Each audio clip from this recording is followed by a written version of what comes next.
I never believed in haunted houses before we moved into the place on Whitmore Road. I believed in bad wiring, old pipes, raccoons in the attic, and the power of suggestion. I believed that grief could make you hear things that weren't there. What I didn't believe in was a house that watched you back.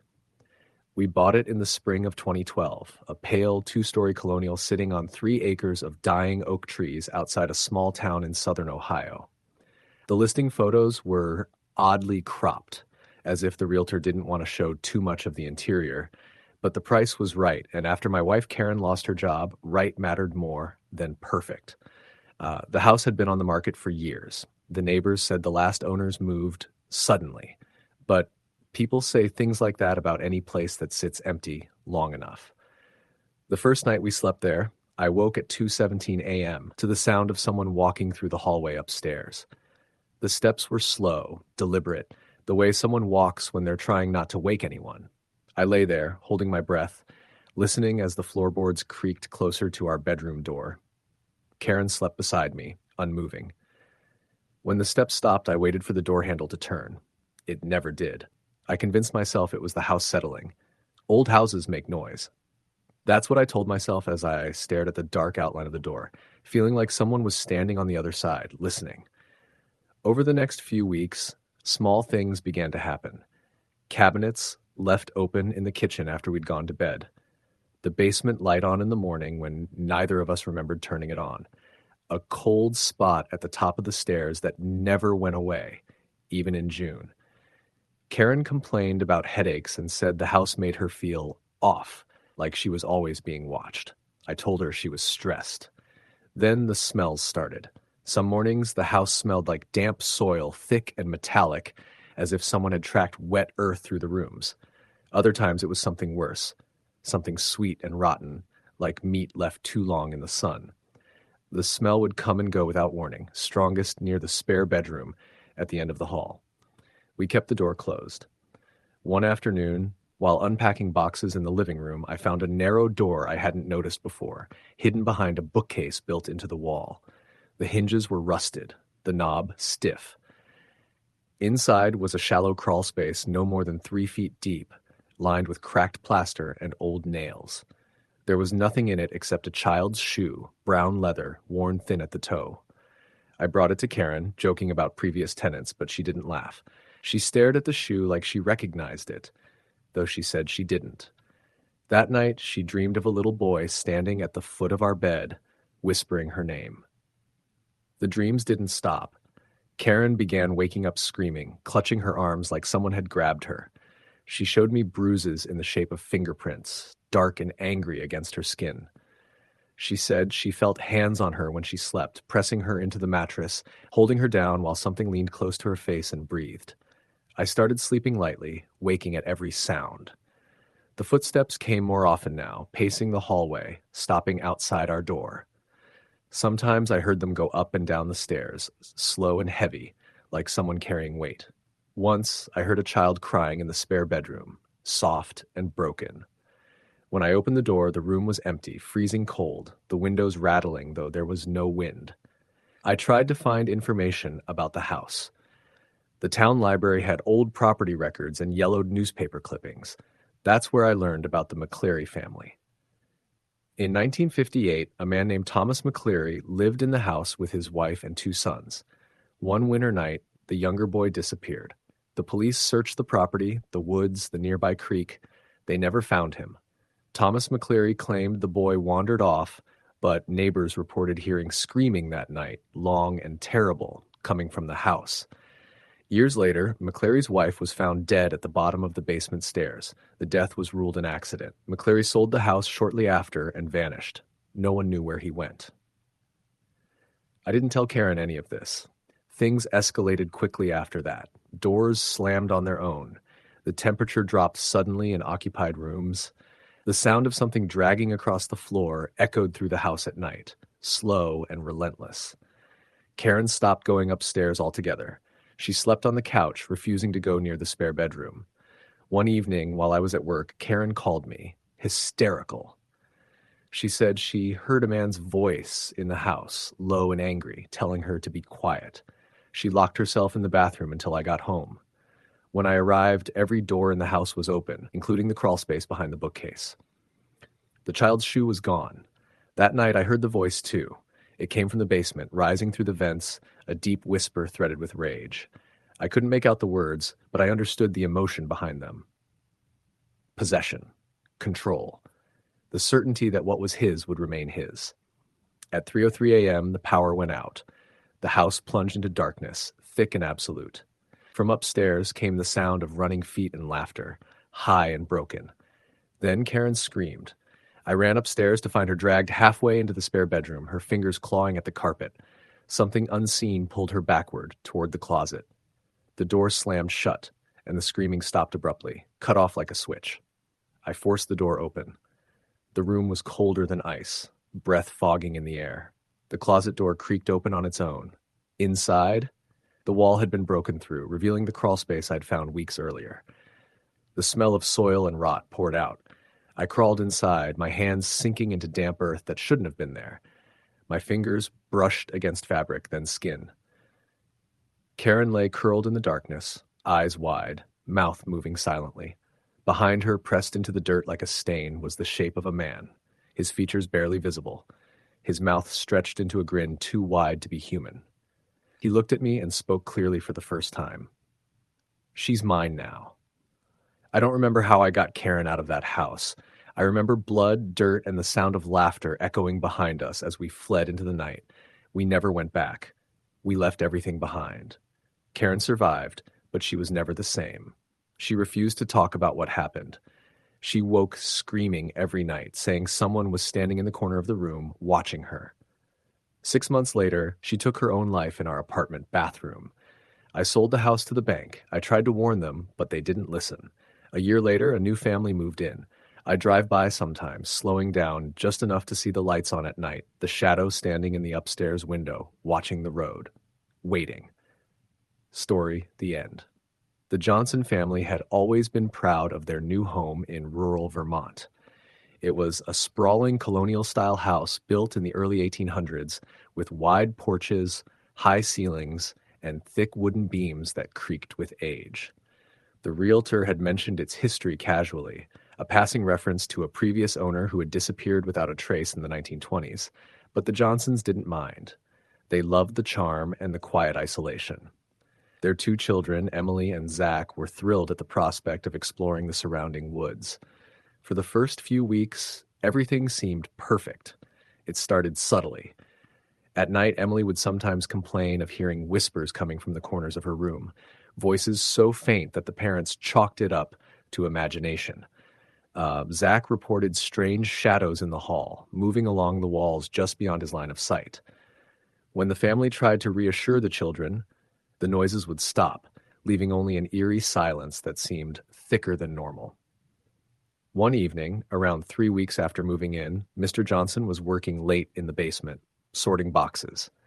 The basement was unfinished, with exposed brick walls and a single flickering light bulb. As he unpacked a crate, he felt an icy breeze on the back of his neck, even though the windows were shut. A soft scraping sound began, like something dragging along the concrete floor. Turning, he saw nothing, but the sound persisted, moving slowly toward him. He called out, but no one answered. The temperature dropped sharply, and his breath became visible in the dim light. Something unseen touched his shoulder. He bolted upstairs, convinced it was just his mind playing tricks. That night, Mrs. Johnson woke to the sound of footsteps pacing in the attic above her bedroom. She was certain it wasn't her husband. He was sleeping beside her. The footsteps circled for hours, each step heavy and deliberate, as though someone or something was measuring the house, claiming it. When she woke the next morning, she found the attic door, which she had locked weeks earlier, wide open. The children began to experience more than just sounds. Emily, who was 10, spoke often of a lady in white who watched her while she slept, standing by the foot of her bed. She said the woman never spoke but always smiled, though her eyes were hollow and dark. Zach, 8, refused to go into the kitchen alone, claiming that the shadows under the cabinets would reach for his ankles if he did. At first, the Johnsons dismissed it as children's imagination, fueled by stories of ghosts and Halloween.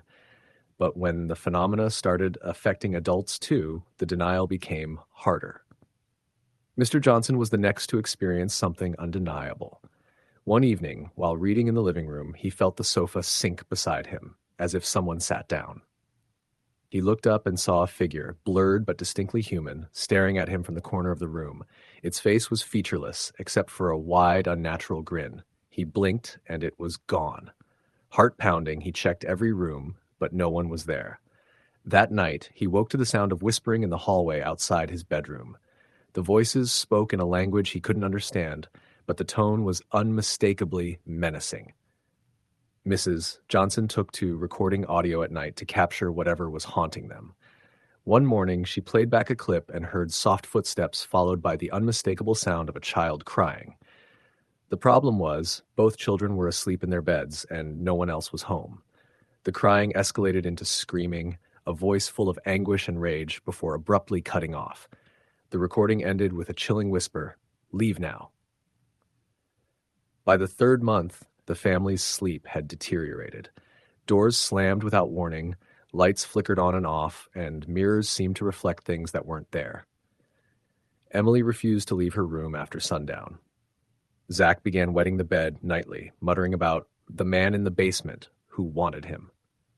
The Johnsons installed locks and cameras, hoping to find rational explanations, but the footage showed only empty hallways, doors opening on their own, and shadows that moved against the light. One stormy night, the situation escalated. Thunder rattled the windows as a power outage plunged the house into darkness. The family huddled together in the living room with flashlights, trying to comfort the children. That's when they heard it, a slow, deliberate knocking from the walls themselves, moving from room to room, growing louder, closer, more insistent. The walls seemed to throb, as if the house itself were alive. Suddenly, the temperature dropped so sharply that their breath came out in clouds. Emily screamed, pointing at the corner. The figure of the woman in white stood there, her hollow eyes fixed on them, grin widening unnaturally. The family fled upstairs, only to find the hallway stretching impossibly, the ceiling higher than it should have been, doors leading to rooms that had never existed. The children clung to their parents, sobbing and screaming. Mr. Johnson tried to rationalize it, thinking it was a collective nightmare, but the smell of decay like rotting flesh filled the air, forcing the realization that this was no dream. The house had changed around them. The next morning, neighbors reported seeing strange lights and shadows flickering behind the Johnson home during the storm. When a local priest, known for his knowledge of supernatural occurrences, visited the house, he refused to enter, muttering prayers at the gate instead. He told the Johnsons that the house was tied to something ancient and malevolent, and that it had claimed others before. The previous owner's disappearance suddenly seemed far from coincidental. Desperate, the family tried to sell the house, but no one would make an offer. Realtors refused to enter, and online listings vanished mysteriously. They lived in the house for another 6 months, each day worse than the last.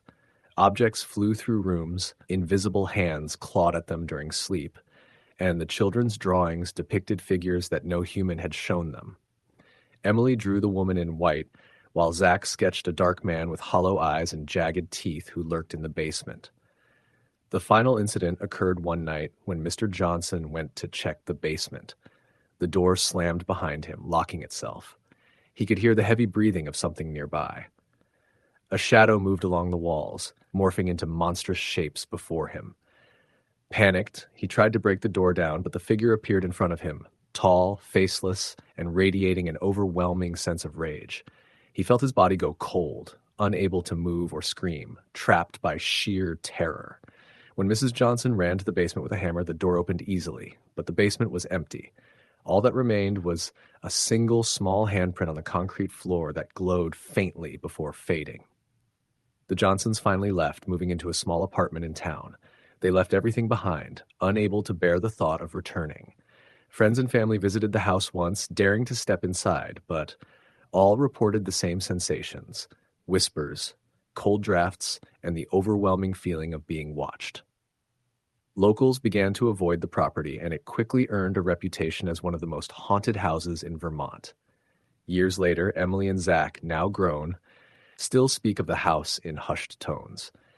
Emily wakes from nightmares of the woman in white, and Zach often feels cold spots wherever he sleeps. They both swear that sometimes they see shadows moving outside their windows, waiting. The Johnsons never returned, and the house still stands, weathered and empty, but alive in ways no one can explain. It's said that on quiet nights you can hear the faint sound of children crying and doors slamming from within, as though the house remembers its victims and waits for the next family foolish enough to move in. Story the end. The old Richardson house had been empty for nearly 2 decades. Nestled on the outskirts of Millfield, Ohio, it loomed over the cracked pavement of Sycamore Lane, its paint peeling like scabs and windows clouded with years of grime. Locals avoided it, children whispered about the thing in the attic, and even the police rarely drove by after dark. When the Henderson family moved in, they didn't care about the stories. They were city folk, skeptical, practical, and desperate for a bargain. The first few nights were quiet. Amy Henderson, the youngest, slept in the room that had once belonged to the Richardsons' eldest daughter. She said the room felt different, like it breathed. Her parents chalked it up to imagination.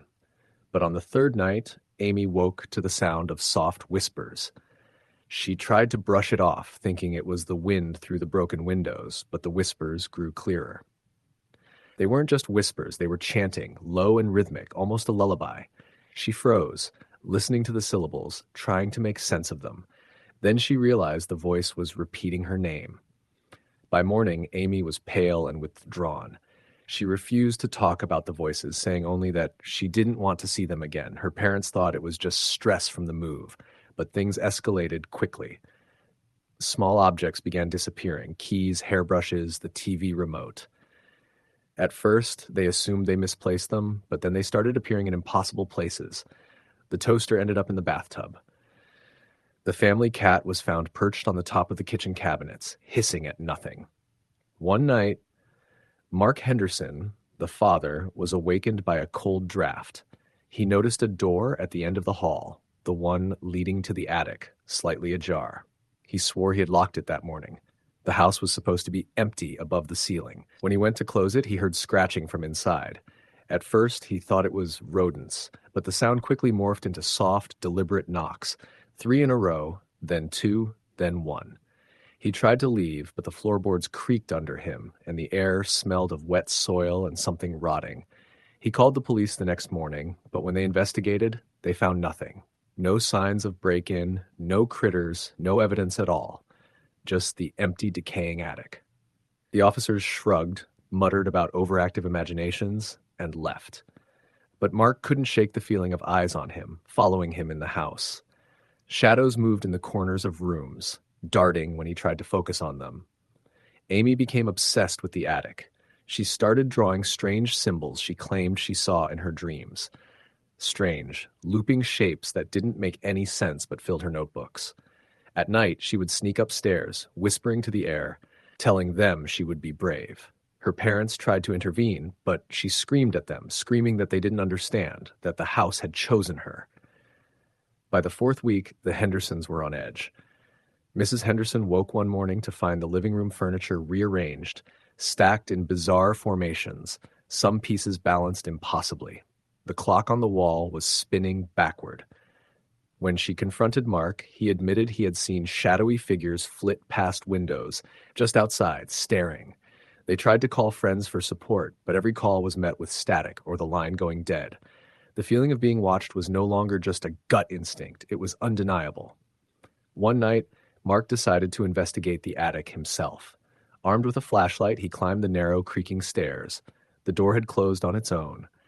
Inside, the air was stifling and damp. Dust hung in the beams like smoke. At first, he saw nothing, just old trunks and broken furniture. But then he noticed scratches along the floorboards, long gashes that had not been there before. As he stepped closer, a chill ran down his spine. The scratching stopped, and the attic fell silent. Then he saw them, shadowy figures pressed against the walls, their faces featureless but their intent unmistakable. They began to chant in unison, Amy's name weaving through the words. Mark tried to run, but the door slammed shut. The flashlight flickered, casting grotesque shadows across the walls, each one more distorted than the last. He barely escaped, collapsing at the bottom of the stairs, gasping. The next day, the family contacted a paranormal investigator, someone who claimed experience with hauntings and poltergeists. The investigator, a wiry man named Ed Carson, arrived with cameras, EMF detectors, and an assortment of ritualistic tools. He explored the house cautiously, noting a disturbance in the attic that registered a high level of energy. He warned the Hendersons that whatever was in the house was older than the structure itself, something that had attached itself to the land and now to their family. That night, the house fully awakened. The walls moaned, furniture levitated briefly before crashing down, and whispers filled every room. Amy climbed the stairs on her own, murmuring to herself, repeating the symbols she had drawn. Ed tried to intervene, but invisible hands pushed him back. The chanting intensified. Mark and Mrs. Henderson tried to pull Amy down, but she resisted with unnatural strength, her eyes black and wide. Then came the scream, piercing, guttural, inhuman. It came from the attic and echoed throughout the house. The chandelier swung violently, knocking over furniture. Windows shattered spontaneously. Amy's voice changed during the scream, deep and hollow, as though multiple voices spoke through her at once. She spoke in a language Mark and Mrs. Henderson couldn't understand, but it carried meaning. They weren't just words, they were commands, summoning something. The shadows coalesced in the corners, forming shapes that crouched and stretched unnaturally, observing, waiting. Then the house fell silent.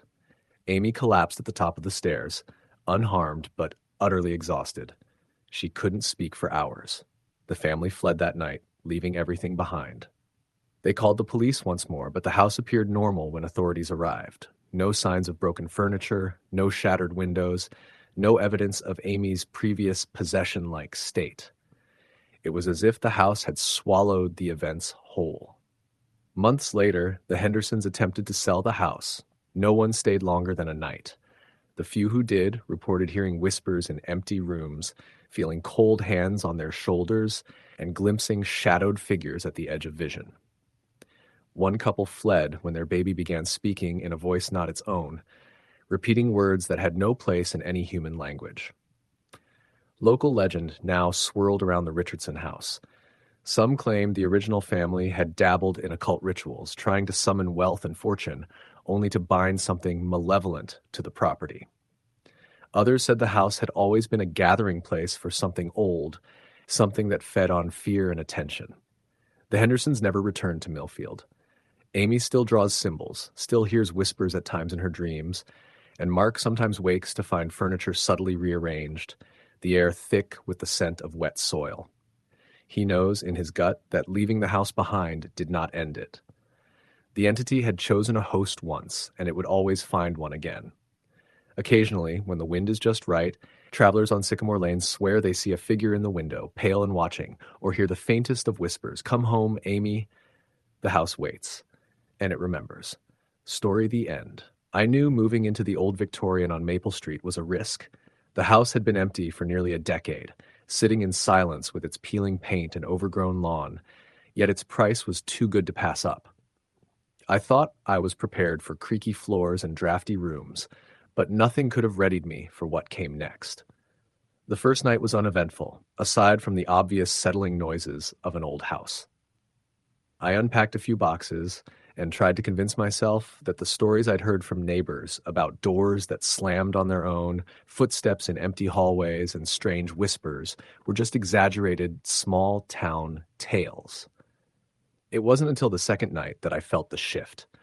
I had just fallen asleep when I woke to a faint scratching sound coming from the living room. At first, I thought it was the cat, but my cat had been missing for weeks, ever since I'd adopted him from a shelter. I listened, heart pounding, as the scratching continued, slow and deliberate, like fingernails dragging across wood. I got out of bed, my feet cold on the hardwood, and crept toward the noise. The living room was empty. The window curtains swayed slightly, as if someone had brushed past them, though the air was still. I shook my head and told myself it was nothing. A branch outside, maybe. But the scratching didn't stop that night. It grew louder, more persistent. Over the next week, the disturbances escalated. Objects moved when I wasn't looking. I would leave a chair in one corner and return to find it across the room. Lights flickered even when I had no electrical issues. Sometimes I would hear faint, indistinct voices, low murmurs that seemed to come from inside the walls. One night, around 2 a.m., I woke to the sound of footsteps in the hallway outside my bedroom. I froze, holding my breath. The footsteps paused, then slowly approached my door. I could feel the vibrations through the wooden floorboards. When they reached my door, there was a pause, a silence so heavy I could almost hear my own heartbeat. Then, a soft knock, once, twice. I waited a moment, telling myself to ignore it, but finally I mustered the courage to open the door. No one was there. The following days were a blur of unease. I started setting up small cameras throughout the house, hoping to catch some logical explanation. Rats, wind drafts, an intruder, but the footage always showed empty rooms. Yet the disturbances kept happening. Sometimes in the kitchen, I would find knives arranged in a circle on the counter, tips pointing inward. Other times, I would hear a child laughing softly in the basement, though I had no children and no neighbors reported any around. It was during the third week that I truly began to fear for my sanity. One night, I woke to a shadow standing at the foot of my bed. I couldn't make out features, just a dark, looming figure that radiated a sense of malice. My voice caught in my throat, and I couldn't move. The figure remained there for what felt like hours, then vanished just as suddenly as it appeared. I called out to it, but no reply came. My rational mind tried to find explanations, but deep down, I knew this was something else entirely. I decided to research the house. It had been built in 1892, and previous owners had vanished or left abruptly. One family in particular caught my attention, the McAllisters. They had lived in the house in the 1940s and reportedly suffered a series of tragic deaths. The father died of a sudden illness, the mother disappeared, and the children were sent to foster care. Neighbors had whispered about strange rituals and nightly screams. The house had been empty ever since, except for occasional real estate tours. One evening, as I combed through old newspaper clippings in the basement, the lights went out. I fumbled for my flashlight and turned it on to see a message scrawled across the wall in what looked like dried blood. Leave. My pulse raced. I dropped the flashlight, and the message seemed to shimmer in the beam, almost alive. That night, I slept in my car. But leaving the house was not easy.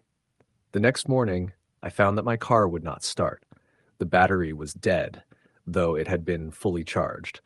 Every time I tried to leave, something prevented it.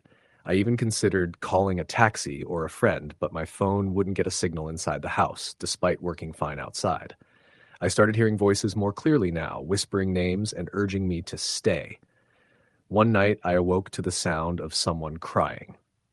Following it, I went to the basement and found a small, dusty room I had never noticed before. In the corner sat a rocking chair moving slowly on its own, though no one was there. On the wall above it, scratched into the plaster, were dozens of names, some from newspaper clippings I had seen, others unfamiliar. A chill ran down my spine as I realized the last name etched there was my own. I tried calling for help, but whenever I did, the phone would cut out. Friends came by to check on me, and they claimed they could feel a cold presence in the air. They swore they heard whispering, though when I tried to explain what I had seen, it sounded insane. One night, I finally saw the full figure that had been haunting me.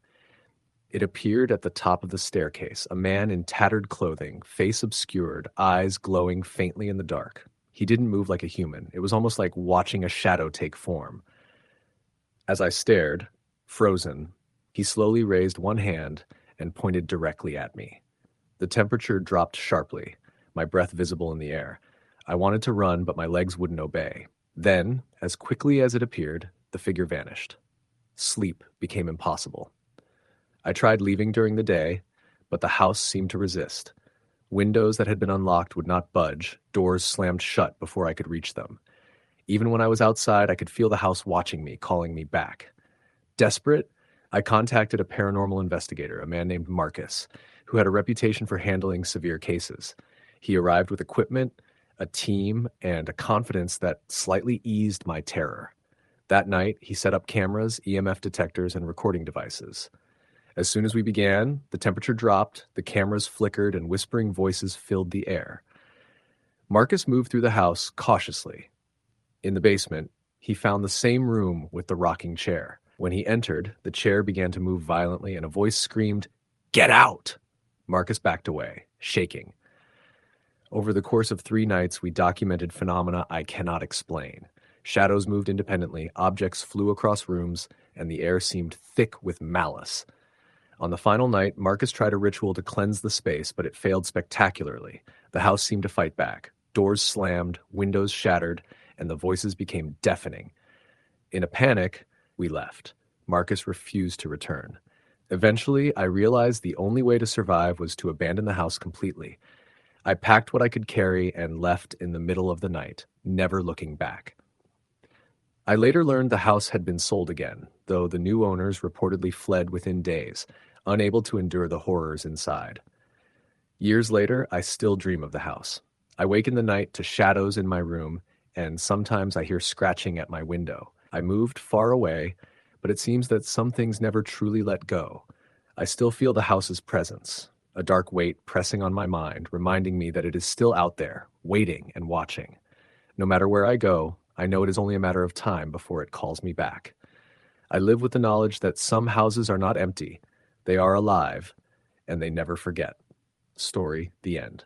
The Old Victorian on Maple Street had always been a topic of hushed conversation in our small town of Ashford, Connecticut.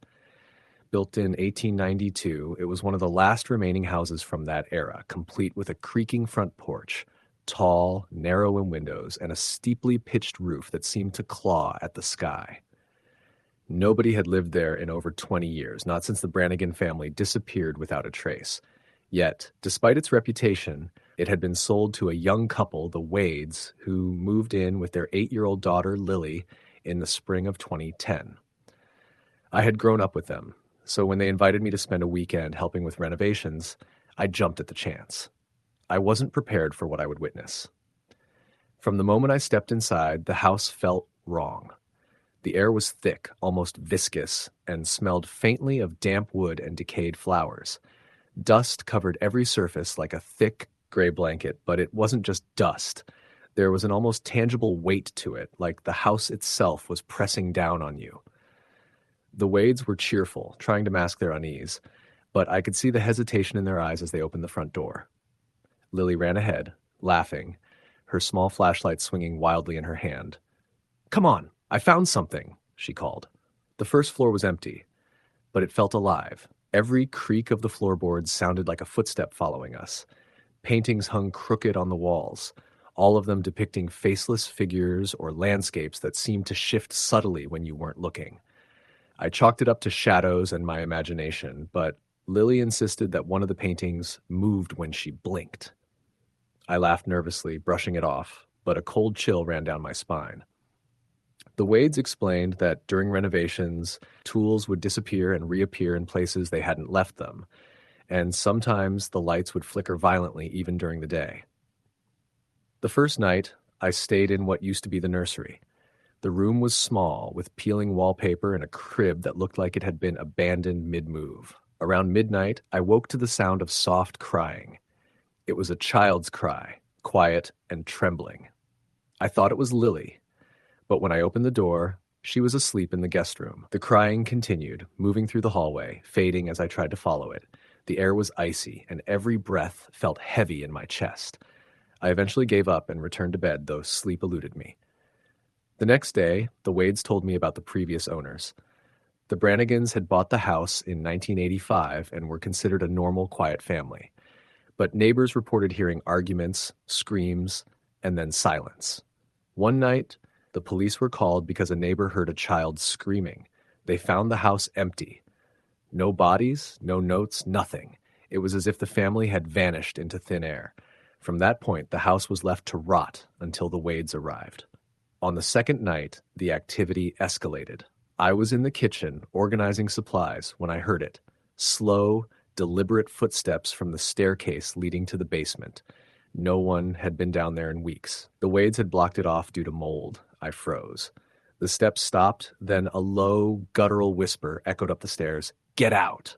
I dropped the wrench I was holding, and it clattered loudly against the floor. Silence followed. I told myself it was the wind or my imagination, but the sound had a rhythm, a pattern, a malicious intent I couldn't ignore. That night, Lily screamed in her sleep, claiming that someone was holding her down. Mrs. Wade was terrified, clutching her daughter, thumbnail whispering that the house was alive.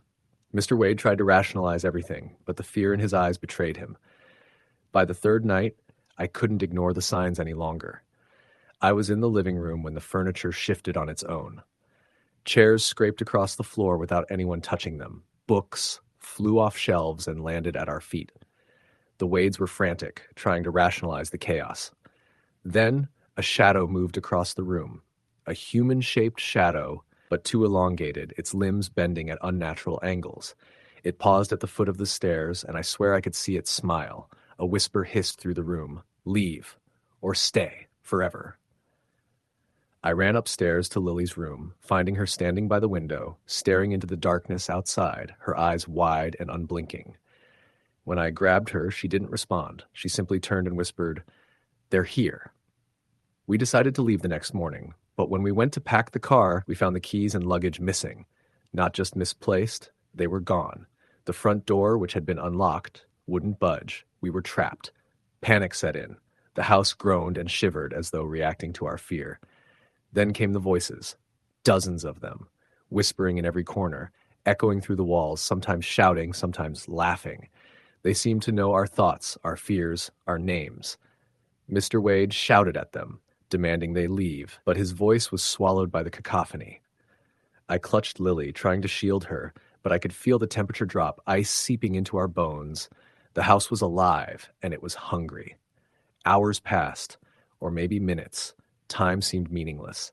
At some point, the front door swung open. We didn't hesitate. We bolted into the street, the chill of the night air burning our lungs.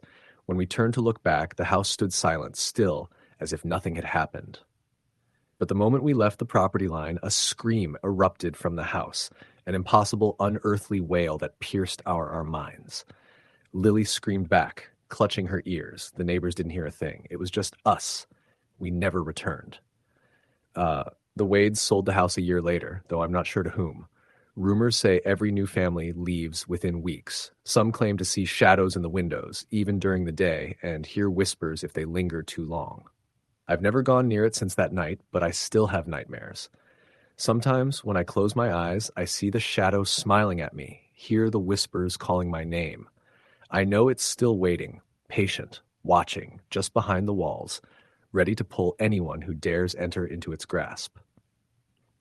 Years later, I spoke to a man who had bought the house in the late 90s, just before the Wades. He told me that after a few nights, he started hearing footsteps in the attic. He assumed it was raccoons or stray animals.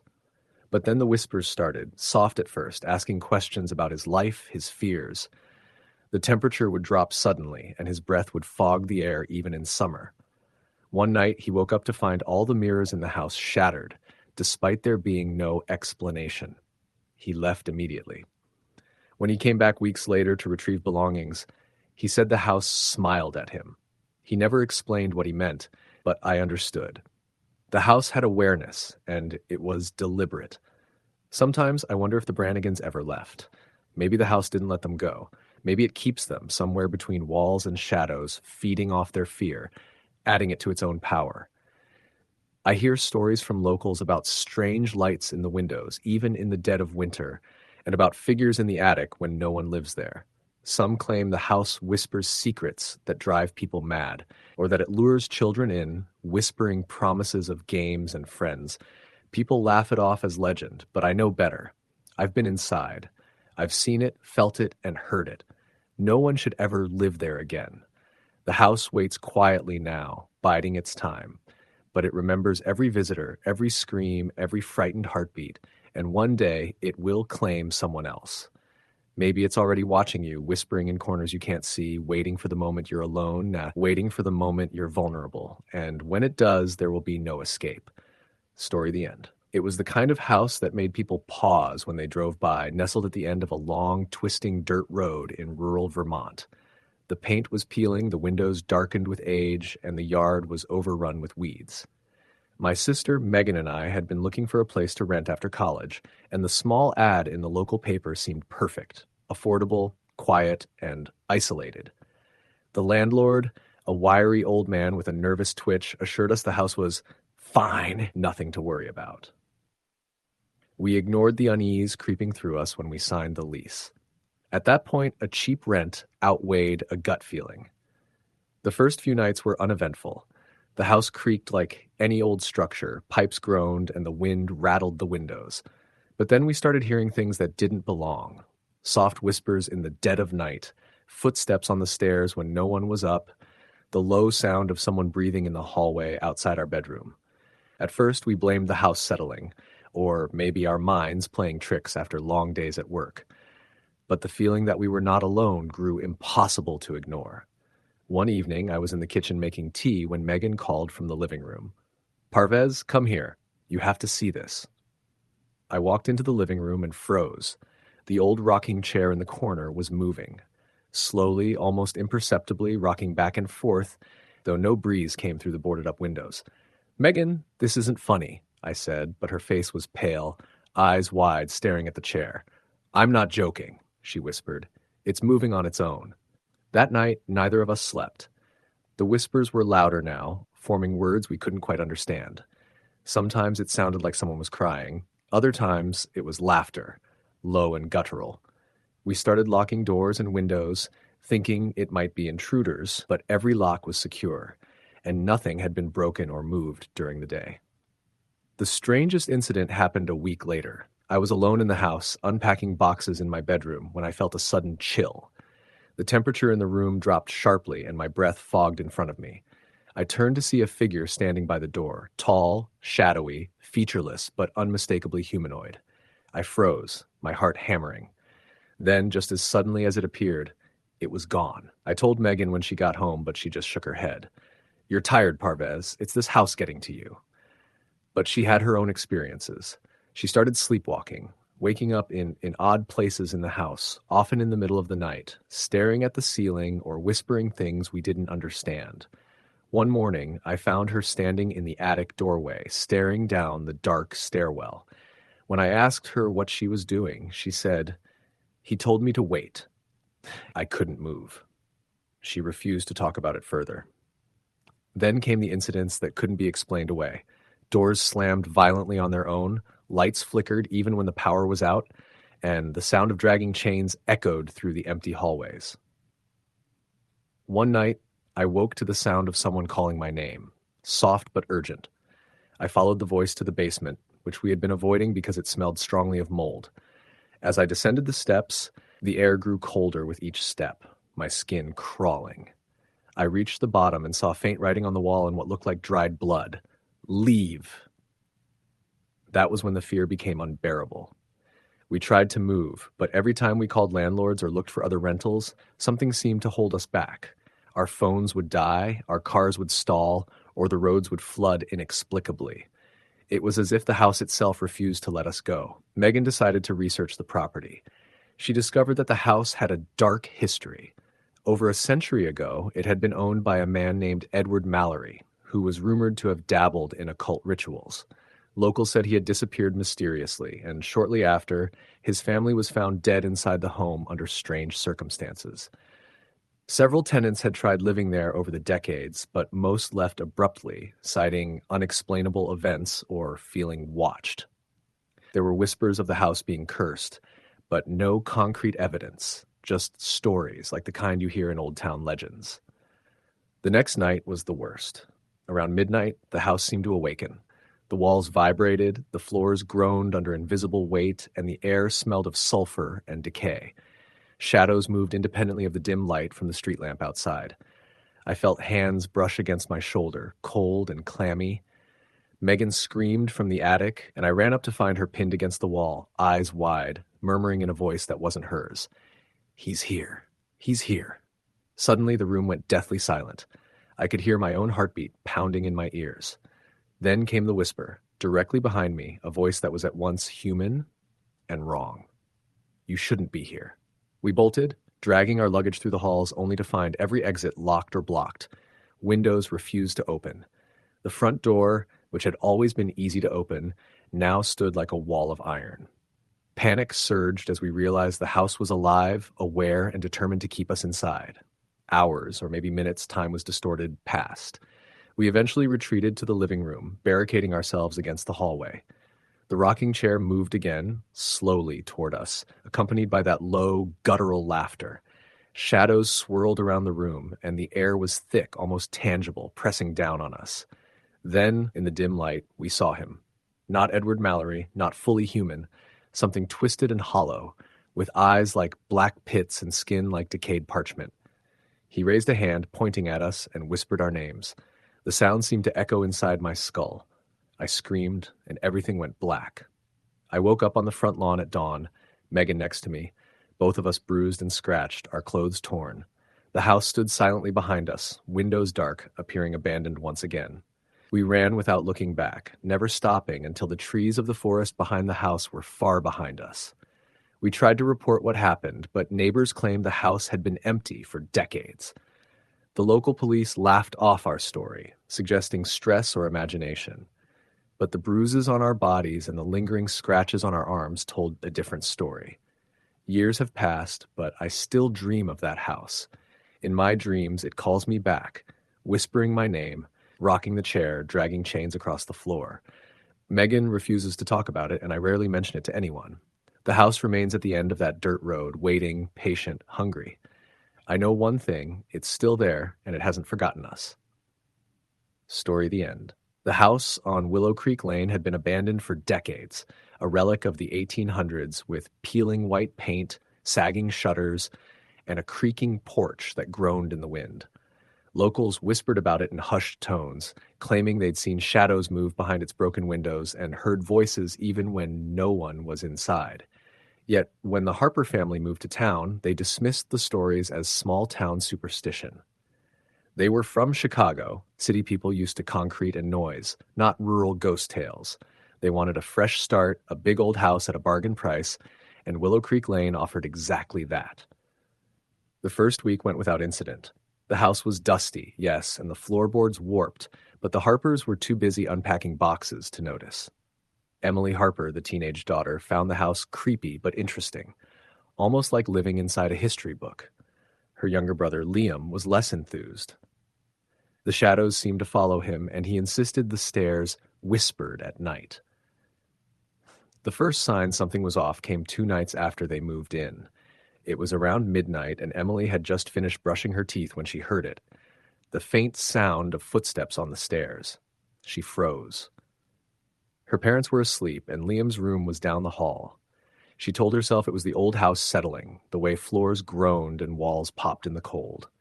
But the footsteps continued, slow, deliberate, stopping just outside her door. She opened the door and peered into the hallway. Nothing. Just the moonlight spilling across the floorboards. When she stepped into the hallway, the footsteps started again, retreating up the stairs to the second floor. Her heart raced. She woke her parents the next morning and told them, but they laughed it off. Old houses make noises, Emily. Don't let your imagination get the better of you.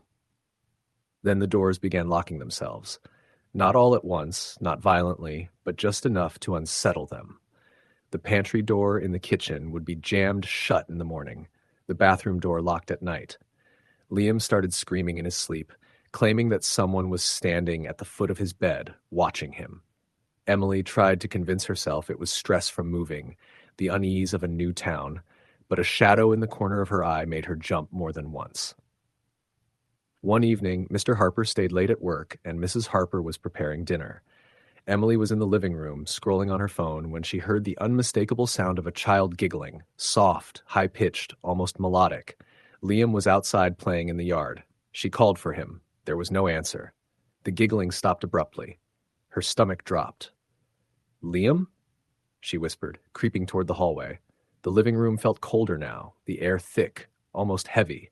That's when she saw it, a small handprint on the wall, smudged, not high enough to belong to any of them. She traced it with her finger, and the cold seeped into her bones. She ran to her mother, showing her. But Mrs. Harper, busy with dinner, dismissed it. "Kids touch walls all the time," she said. That night, Emily couldn't sleep. She lay in bed, listening to the house breathe. Around 2 a.m., she heard it again. Footsteps, this time descending the stairs. She held her breath, heart pounding, convinced someone had broken in. The bedroom door creaked open slowly. Emily froze, staring at the doorway. There was nothing there, yet she felt it, the undeniable sense of being watched. Then, from the corner of the room, a whisper, "Leave." Her scream woke her parents, and they searched the house, finding nothing. Mr. Harper was frustrated and blamed stress and nightmares, but Emily knew she wasn't imagining it. The next day, she confided in her friend Sarah over the phone. Sarah suggested they research the house. Maybe there was a history they didn't know. A local librarian gave Emily a stack of old newspaper clippings. The house had been built in 1872, and the first owner, a man named Walter Kincaid, had gone mad after his wife and daughter died in a fire. He was rumored to have locked himself in the house until he disappeared, and neighbors claimed to hear the cries of a child from the empty building for years afterward. Emily felt a chill. This wasn't just old house noises. Something dark had lived here long before they arrived. Over the following weeks, the disturbances escalated. Doors slammed on their own, sometimes violently. Cold spots appeared in random rooms, and the family would hear whispers that sounded like conversations, but when they tried to listen, the words were unintelligible. One night, Liam vanished from his bed for a full 20 minutes. The family found him in the basement, sitting silently in the dark, staring at the wall, murmuring the word play. He had no memory of how he got there. Emily started taking videos on her phone, trying to catch evidence. She filmed a night in the living room, and later, the footage revealed something she hadn't noticed. A faint figure, small, standing behind the sofa, watching her. Its face was obscured, shadowed, but she could see the outline of long hair and a child-sized frame. The family debated leaving, but selling a house in a small town wasn't easy, and Mr. Harper insisted they stay, claiming the phenomena were harmless. Then came the night the mirrors began to change. Emily had always had a mirror in her room, but one morning she found it fogged even though the window was closed and the room was cool. Words were scratched into the condensation. Go. The handwriting looked like a child's. Emily panicked and showed her mother. That night, every mirror in the house fogged over, one by one, until they were all unreadable, and the whispers turned into cries. Liam screamed that someone was in his closet, and when Mr. Harper opened it, there was nothing. Until he turned back, and the closet door slammed, locking itself for the first time with someone inside. By this point, the family was on edge, constantly. They were exhausted from sleepless nights and frightened children. Emily tried to stay rational, documenting everything, hoping to find a logical explanation. But the house had grown stronger, bolder. One evening, Emily was in the basement searching for the source of the cold spots when the lights flickered out. She heard the giggling again, closer this time, circling her. A shadow moved across the wall, elongated, distorted. Then a voice, clear as day, whispered, "Emily." She bolted upstairs, only to find her parents standing frozen in the hallway, staring at nothing, their eyes wide and unblinking. A door slammed behind them, and the house seemed to breathe, the walls pulsing like lungs. Emily grabbed Liam, and they ran outside into the night. Neighbors later reported seeing the family leave in a rush, car lights fading down the lane, but the house remained. When a realtor finally attempted to sell it, they reported strange occurrences during showings.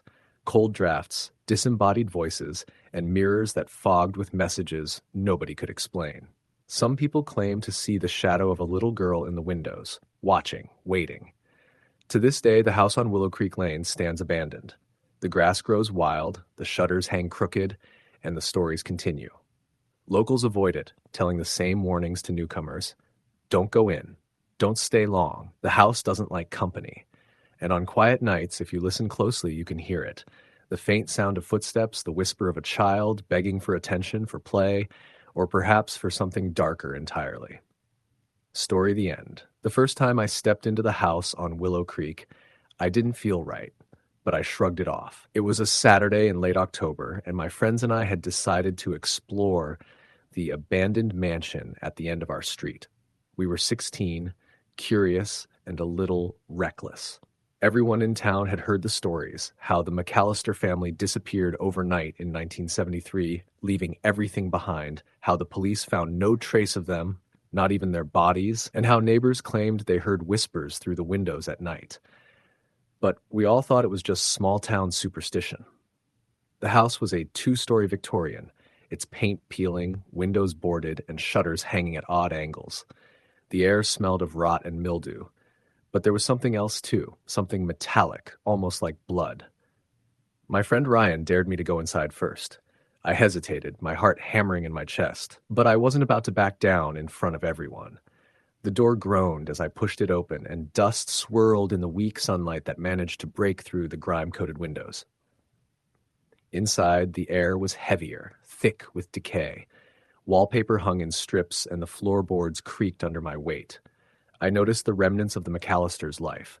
An old rocking chair in the parlor, a cracked porcelain doll staring blankly from a shelf, yellowed photographs scattered across the floor.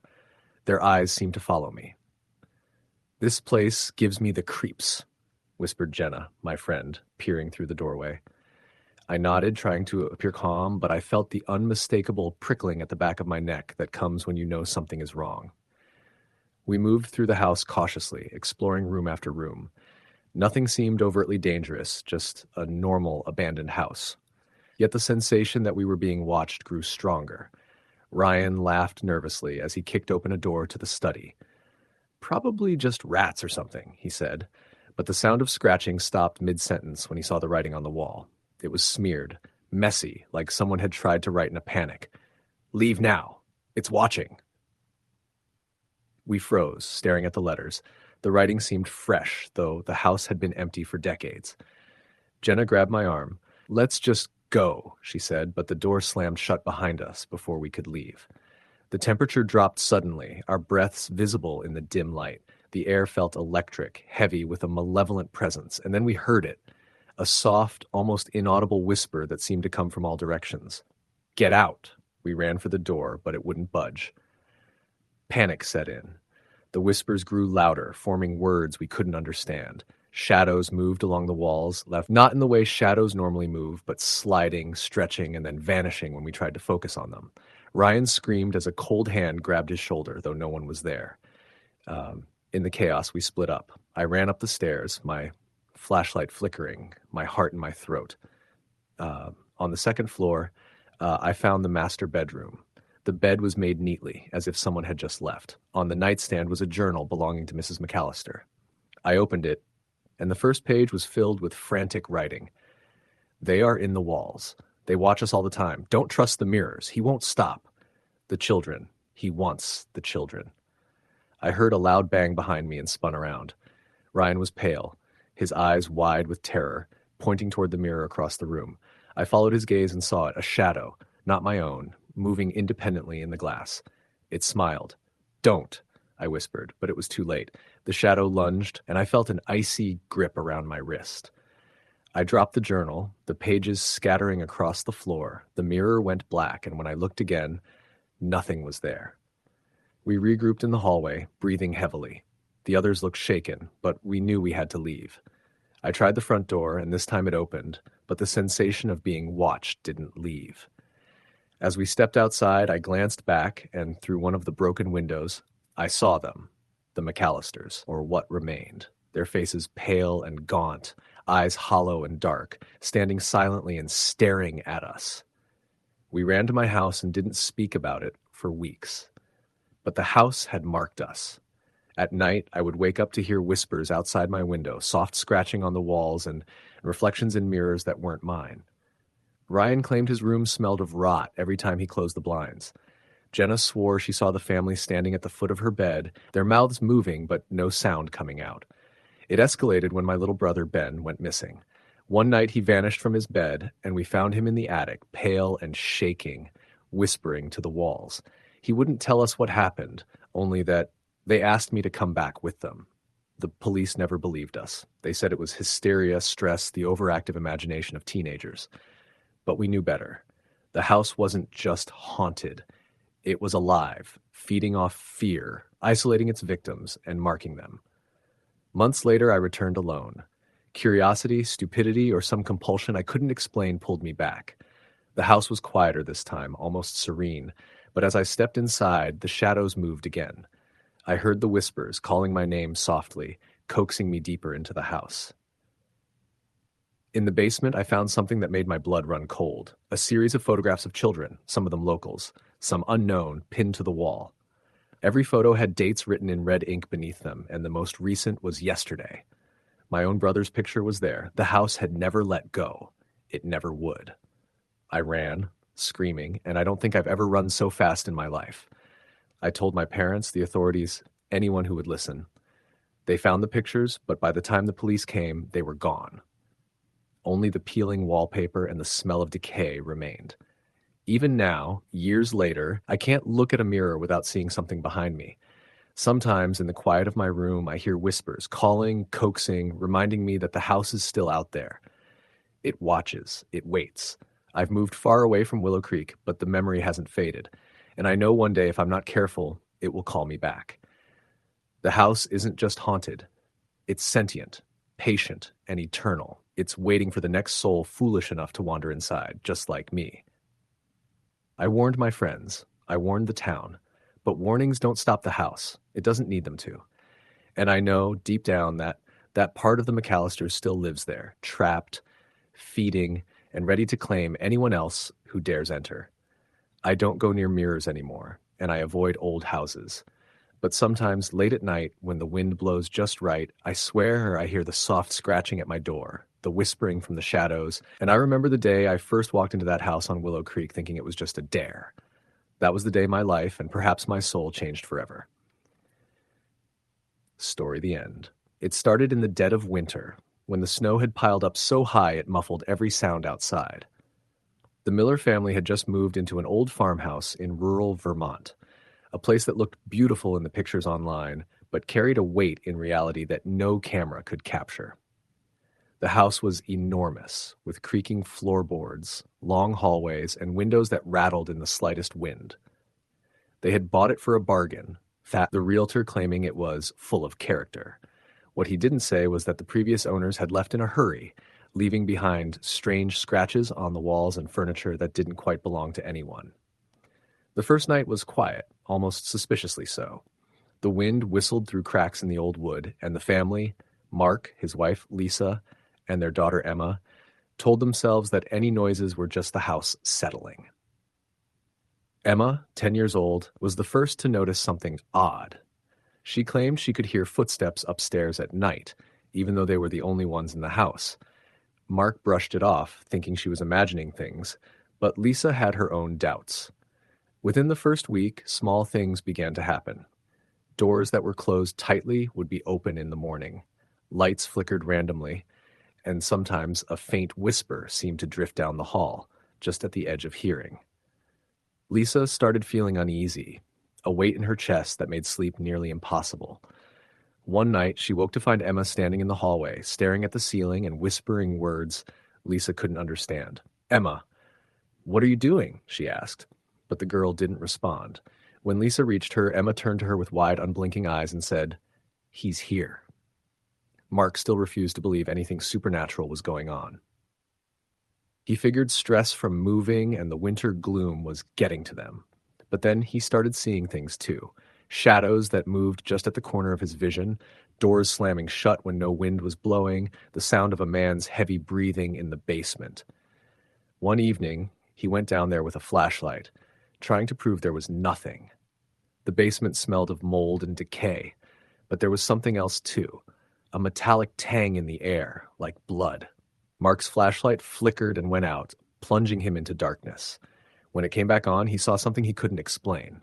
A figure at the far end, tall, thin, completely black, with no face, just a void where one should have been. He blinked, and it was gone. Lisa began researching the history of the house. She found out that, decades ago, a man named Harold Whitmore had lived there. He was known in the town as a recluse, someone obsessed with dark rituals and occult practices. Rumors said he had disappeared mysteriously, leaving his wife and children behind. Some townsfolk even claimed the house was cursed, that anyone who lived there would be haunted by Whitmore's spirit. Lisa dismissed it as superstition at first, but after the events of the past week, she wasn't so sure.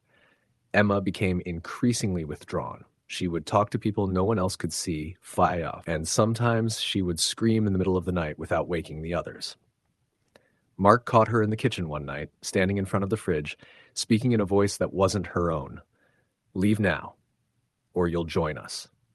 When he touched her shoulder, she flinched violently, her eyes rolling back for a moment before returning to normal. The incidents escalated. One night, Mark and Lisa were asleep when they heard Emma screaming from her room. They ran in to find the walls covered in scratches, as if someone or something had been clawing at them from the inside. The temperature in the room had dropped so low that their breath was visible. Emma sat on the floor, shivering, whispering in a voice not her own, "You shouldn't be here." Mark decided to call in a paranormal investigator, someone who could offer an explanation. The investigator, an older man named Joseph, walked through the house slowly, his equipment beeping and whirring. After a few hours, he turned to them gravely. "This house, it's not just haunted. It's bound to something malevolent. Whoever was here before, they didn't leave peacefully. And whatever is here now, it doesn't want you to stay." Joseph suggested a cleansing ritual, a way to try to rid the house of its presence. They agreed, desperate for relief. The night of the ritual, candles flickered despite no drafts, shadows moved along the walls, and the air grew thick with the smell of decay and something far worse. Joseph chanted, sprinkled salt, and burned sage, but the house fought back. Objects flew across rooms, doors slammed, and a deep growl echoed from the walls. Emma's body levitated for a moment before crashing to the floor, unconscious. After what felt like hours, everything went silent. The family huddled together, trembling, unsure if the entity was gone or just waiting. Emma slowly woke up, her eyes clearing, but the fear in them permanent. She said nothing about what she saw, but sometimes at night, Mark would catch her staring at the corner of a room, her lips moving in whispers to someone invisible. Despite Joseph's warnings, they tried to live normally. But the incidents never stopped. Shadows would follow them from room to room. Doors would lock themselves, trapping them inside. And then one morning, Mark went to the basement and found something that made his blood run cold, a small, hidden room behind the furnace, containing old photographs, ritual tools, and a journal. The journal belonged to Harold Whitmore, detailing his obsession with summoning spirits and binding them to objects, and his plans to anchor his consciousness to the house itself so that it would never be free. It became clear that Whitmore had succeeded. The house wasn't just haunted, it was alive, feeding on fear, anchored by his dark rituals. Any attempt to leave was met with inexplicable accidents, cars failing, icy roads collapsing under them, even visions that made them turn back. The house had them trapped, and every day it grew stronger. Months passed, and the family grew gaunt, exhausted from lack of sleep and constant terror. Neighbors mentioned seeing lights flickering in the house at odd hours, shadows moving behind the curtains, and sometimes the sound of a child laughing that no one recognized. Lisa tried to document everything, recording sounds and taking photos, hoping for proof that could help them escape. But the recordings often showed nothing, or worse, showed things moving that weren't there when she filmed. One night, Emma disappeared. She had been playing quietly in her room, and then she was gone. The house was silent for a moment, as if holding its breath, and then a whisper echoed through every room. "She belongs to me now." Mark and Lisa searched frantically, but she was nowhere to be found. The walls themselves seemed to shift as they moved, leading them in circles, keeping them from leaving. They called Joseph again, but even he seemed unsure how to help. "The bond is too strong," he said, his face pale. "This house, it's like a trap. Some things you can't fight, some things you can't survive." The Millers stayed as long as they could, but eventually they were forced to flee in the dead of night, abandoning everything. The house loomed behind them, silent, dark, and impenetrable, as if it had never allowed them to truly live there. Emma was gone, and Mark and Lisa never recovered. They moved away, but they never stopped hearing whispers in the dark, and every shadow in every house they stayed in seemed to follow them. Years later, the house still stands in Vermont, empty, waiting for the next family brave or foolish enough to move in. Neighbors say the lights sometimes flicker at night, and that a small, childlike laugh can be heard drifting through the air when the wind is right. Some say they see a little girl standing at the window, staring out with eyes far older than her face should allow. And sometimes, just sometimes, people report doors slamming shut, whispers in the halls, and shadows that move with a mind of their own. The house isn't just haunted, it's alive, patient, and hungry, bound by a darkness that will not let go. Whoever enters may not leave, and those who do may never truly escape. Story the end. It started the summer of 1998 when my parents decided to move from the cramped apartment we had in Philadelphia to a small two-story colonial house in rural Pennsylvania. They wanted space, quiet, and the charm of old architecture. The house, built in 1887, had sat empty for nearly a decade, and my mom was thrilled by the idea of restoring it to its former glory. I was 12 at the time, skeptical about leaving the city behind, but mostly excited by the idea of having my own room that didn't share walls with neighbors who argued constantly. The first few days were a blur of moving boxes, painting walls, and assembling furniture. The house smelled of old wood and dust, with a faint metallic tang I couldn't place. At night, I noticed how quiet it was, too quiet, almost unnatural. The occasional creak of the floorboards or the distant sound of wind through the trees seemed amplified, echoing down the long hallways. My parents brushed it off as the house settling, but I began to feel uneasy. The first real incident happened a week after we moved in. I was upstairs in my room, unpacking a box of books, when I heard footsteps in the hallway outside. At first, I thought it was my mom or dad, but the steps didn't match either of their gaits. They were slow, deliberate, almost dragging. I called out, "Mom? Dad?" But no one answered. I opened my door and looked down the hallway. Empty. I convinced myself it was my imagination, a mix of nerves and the echoing floorboards. But that night, I couldn't sleep. Over the next month, strange things became harder to ignore. Doors that I was sure I had closed would be open when I returned.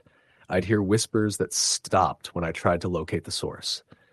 My parents were away one evening, and I was alone watching TV when I saw the reflection of a figure in the hallway mirror. I froze, heart pounding. The figure was tall, indistinct, and seemed to shimmer slightly, like it wasn't fully part of our world. When I blinked, it was gone. I tried to talk to my parents about it, but they were dismissive. "Old houses make noises," my dad said. "Don't let your imagination run wild." My mom suggested I might be stressed from the move. I wanted to believe them, but deep down, I knew something wasn't right. One night, I woke up to the sound of someone breathing in my room. My heart raced as I reached for the light switch, but it didn't work. The whole room was plunged in darkness, deeper than usual, as if the light itself had been swallowed. I lay frozen under the covers, listening. The breathing grew louder, heavier, until it stopped abruptly. Then a whisper, barely audible, came from the corner of my room.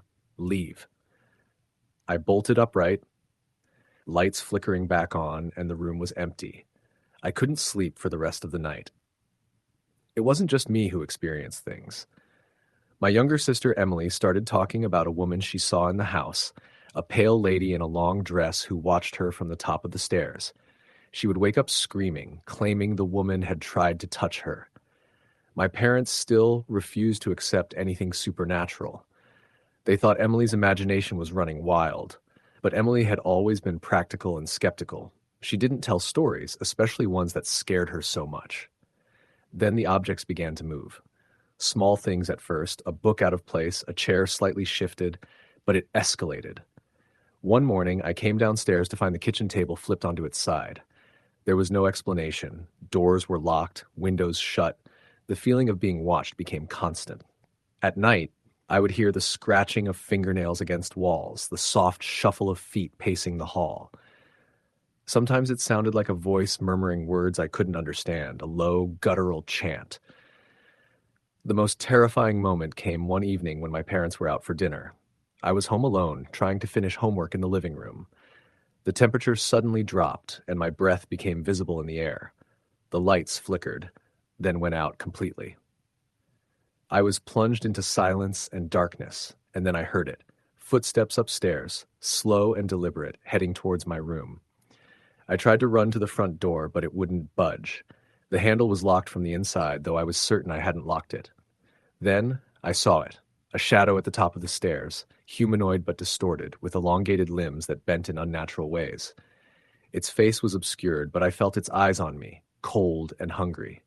I remember screaming until my throat was raw, and then the shadow lunged.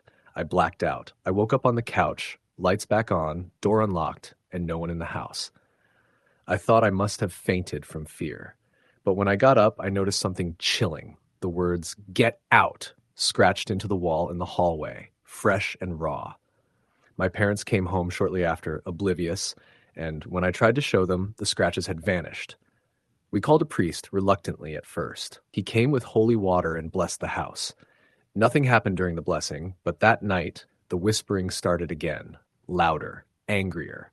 Windows slammed shut on their own, furniture moved violently. The priest returned the next day, visibly shaken, saying he had never encountered anything so malevolent. He insisted we leave. By then, my parents finally admitted something was wrong. We moved out a week later, leaving most of our belongings behind. The house was sold to another family who reportedly moved out within months, citing similar experiences. Over the years, I've heard rumors from locals that the house has stood empty more often than it has been lived in, and those who enter rarely stay long. Some claim to see figures in the windows at night, others hear the faint echo of chanting. I've never returned, but I still have nightmares. I can still hear the whisper of "leave" in the dead of night, and sometimes, when the wind is right, I swear I can hear fingernails scratching, coming from the walls around me. I know that whatever was in that house didn't just want us gone, it wanted to feed on our fear. Even now, decades later, I sometimes dream of the shadow at the top of the stairs, waiting, watching, patient. And deep down, I know it's still there, lurking in that old colonial house in Pennsylvania, waiting for the next family to move in, waiting to remind them that some places are better left alone. Story the end. It was a cold October evening when the Miller family moved into the old Victorian house on the outskirts of Salem, Massachusetts. The house had been vacant for nearly 2 decades, its paint peeling and windows clouded with dust, but the rent was unbelievably cheap, and the Millers needed a fresh start.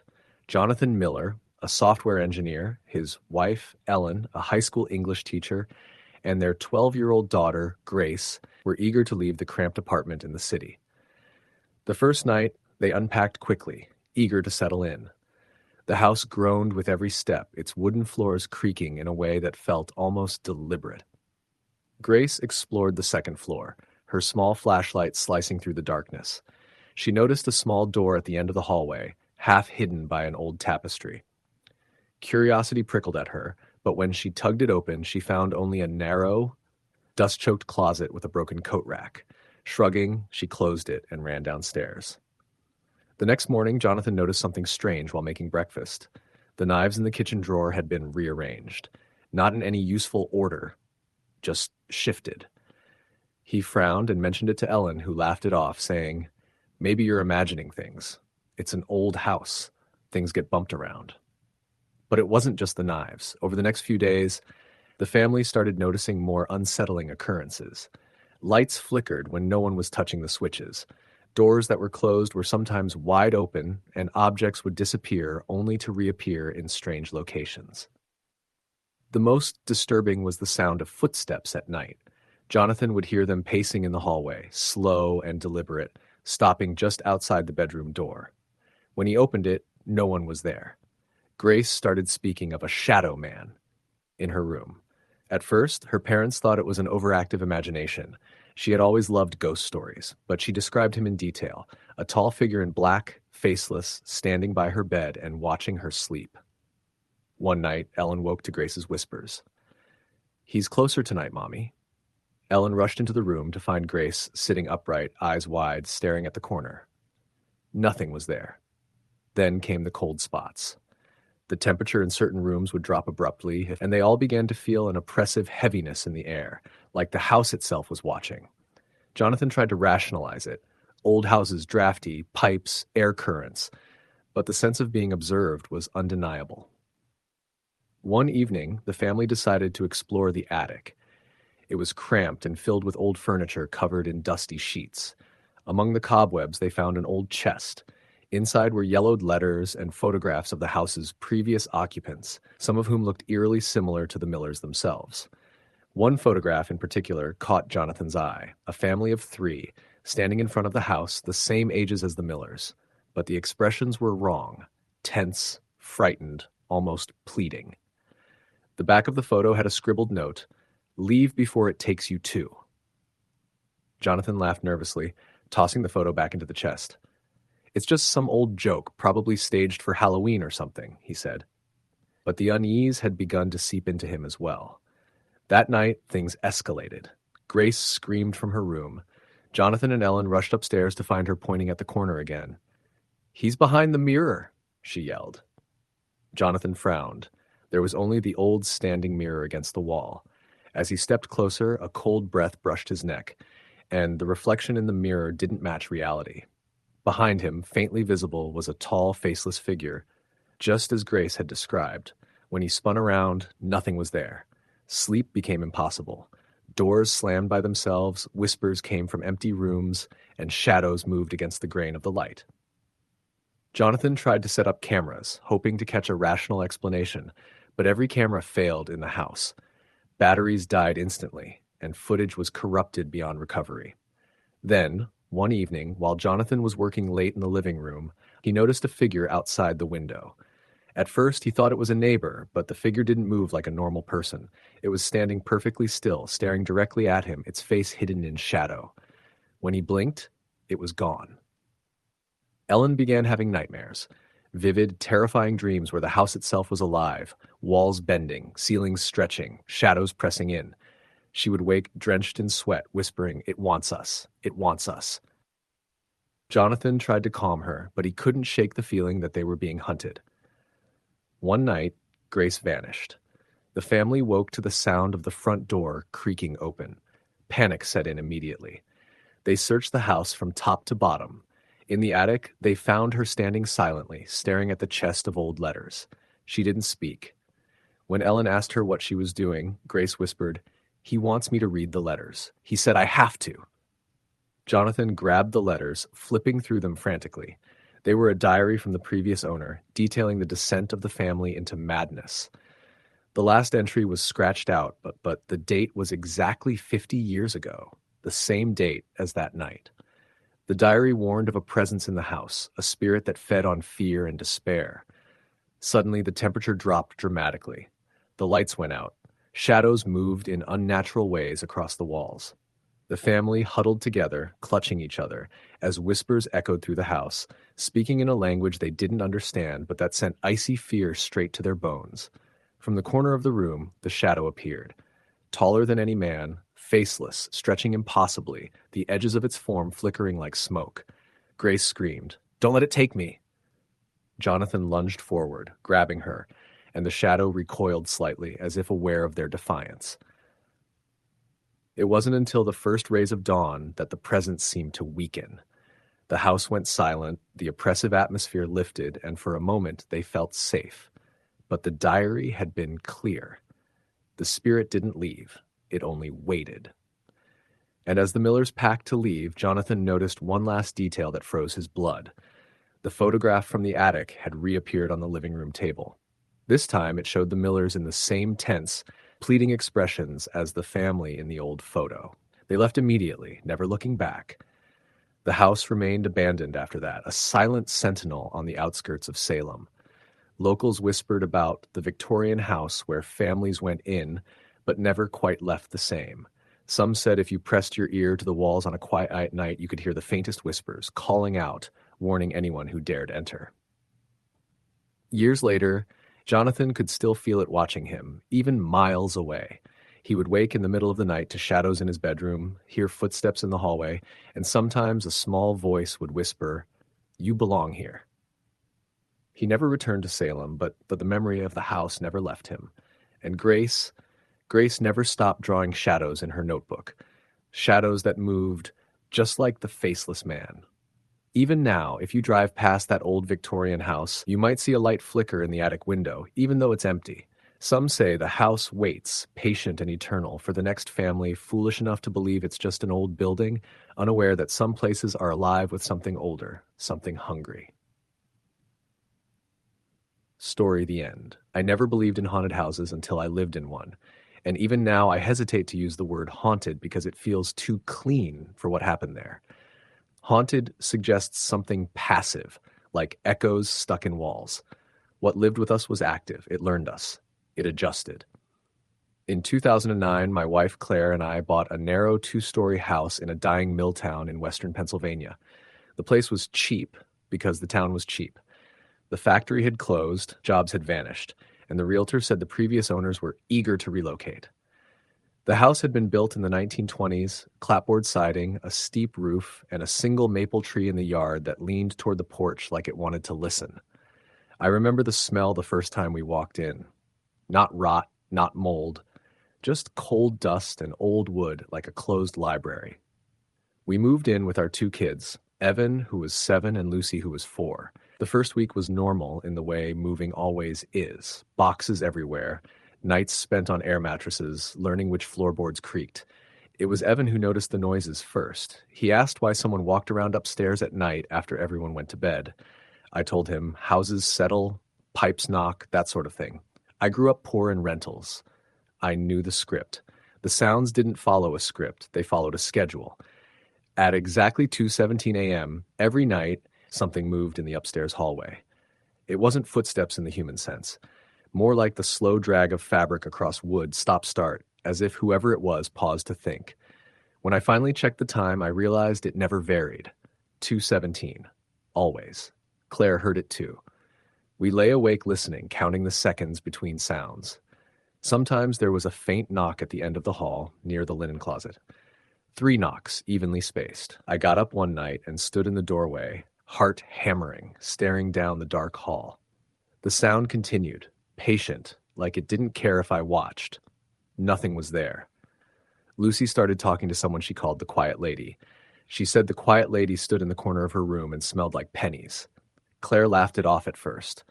Imaginary friends happen. But Lucy didn't give her imaginary friend a name or a voice. She said the Quiet Lady never spoke. She just pointed. Lucy would wake up with her finger aimed at the same corner, her eyes open, her face blank. When I asked her what the Quiet Lady wanted, Lucy said, "She wants me to be still." The first physical thing happened on a Sunday afternoon while Claire was at work. I was downstairs folding laundry, the kids watching TV. I heard the sound of glass ringing, like a wine glass tapped with a fork. It came from the kitchen. I walked in to find every cabinet door open, every single one, including the one above the fridge that even I had to stretch to reach. The glasses inside were vibrating, chiming softly.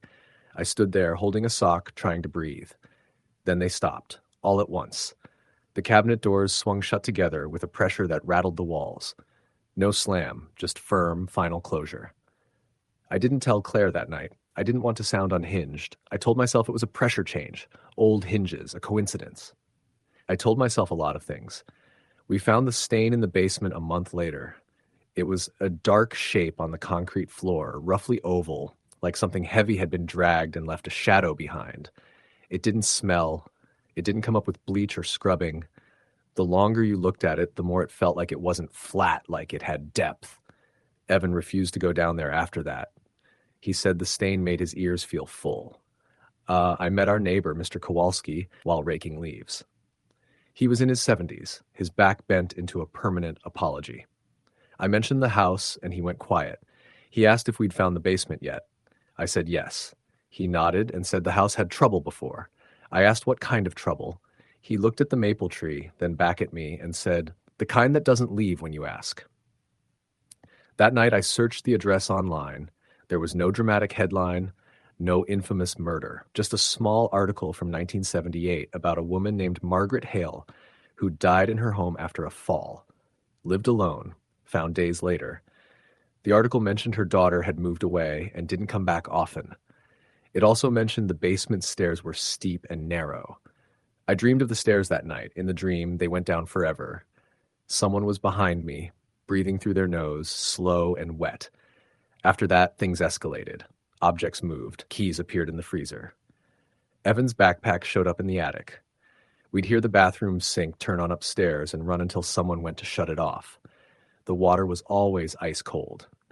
Lucy stopped sleeping in her room entirely. She curled up on the floor beside our bed, refusing to explain why. The Quiet Lady stopped pointing. Lucy said she was closer now. Claire finally believed me when she saw the writing. It appeared on the bathroom mirror one morning while the shower ran. Letters drawn in steam, crooked and uneven, like a child learning cursive. Still, still, still, still. Claire covered her mouth with her hand and slid down the wall. She asked me what I thought it meant. I told her I didn't know, but I knew who wrote it wasn't trying to scare us. It was instructing us. We tried to leave. That's the part people don't understand. We tried. The first time we packed the car, it wouldn't start. Dead battery, the mechanic said. The second time, the kids both got violently sick within an hour of each other, fevers spiking, vomiting until they were empty. The third time, Claire slipped on the basement stairs and cracked her head open. As I sat in the ER holding her hand, she whispered that someone had pushed her. After that, we stayed. The house rewarded stillness.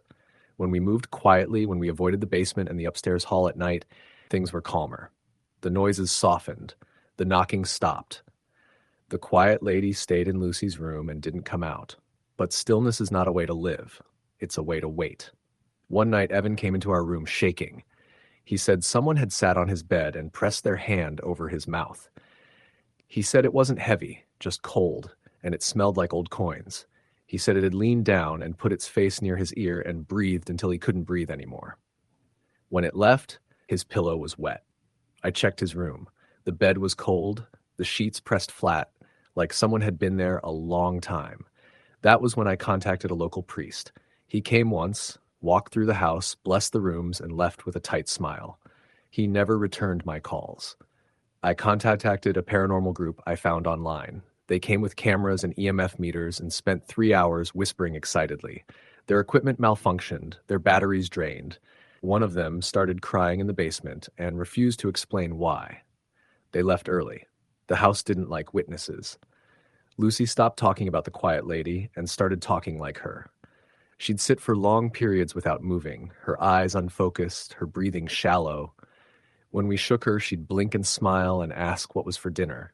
She began sleeping through the night, perfectly still, her hands folded on her chest like she was practicing. One morning, she told Claire that the quiet lady had fallen on the stairs and that it hurt for a long time and that nobody came. She said the quiet lady learned how to be very quiet after that. She said the quiet lady didn't like noise because noise meant hope, and hope hurt worse than falling. That night at 2:17 a.m., the hallway sounds came back, louder than ever. Not dragging now, climbing, step by step. The 3 knocks followed, harder this time, on Lucy's door. I stood up, shaking, and opened our bedroom door. Lucy was standing in the hallway facing the linen closet.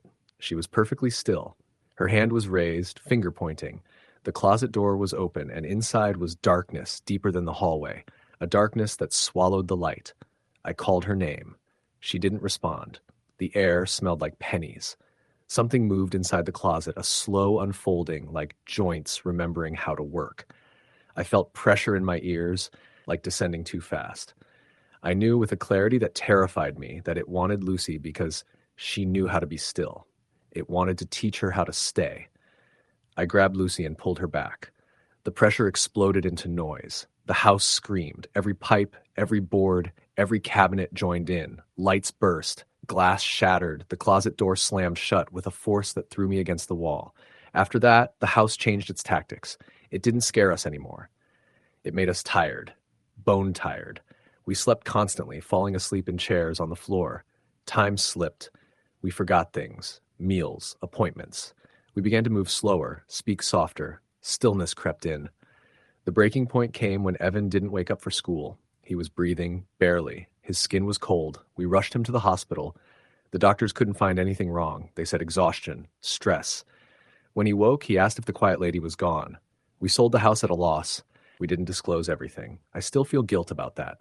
The family who bought it lasted 6 months before abandoning it. The house sits empty now, windows boarded. The maple tree still leans in, listening. People ask if things stopped when we left. Mostly. Lucy still sleeps too, still sometimes. Evan hates the smell of coins. At 2:17 a.m., I still wake up, heart racing, convinced I hear something moving just outside the bedroom door. I don't think the house was evil. I think it was lonely. I think it learned that stillness was the only way to survive pain, and it wanted to teach us. I think some places remember suffering the way people do. And if you live there long enough, they try to make you remember too. Story the end. It was late October when my friend Marcus called me, his voice tight with nervous excitement.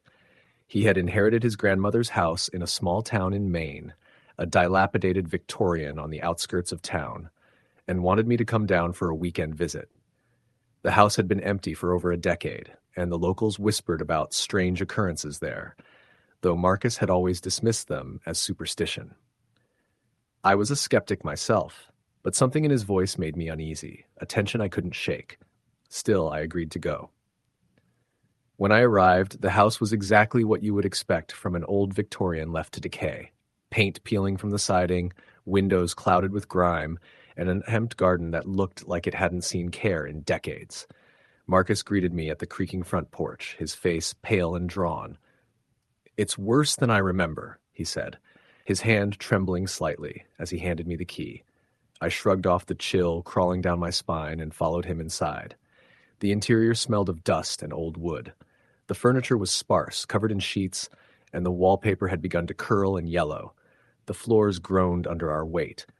"Grandma always said this house had a lot of history," Marcus said, his voice echoing oddly in the empty halls. "I think she meant it literally."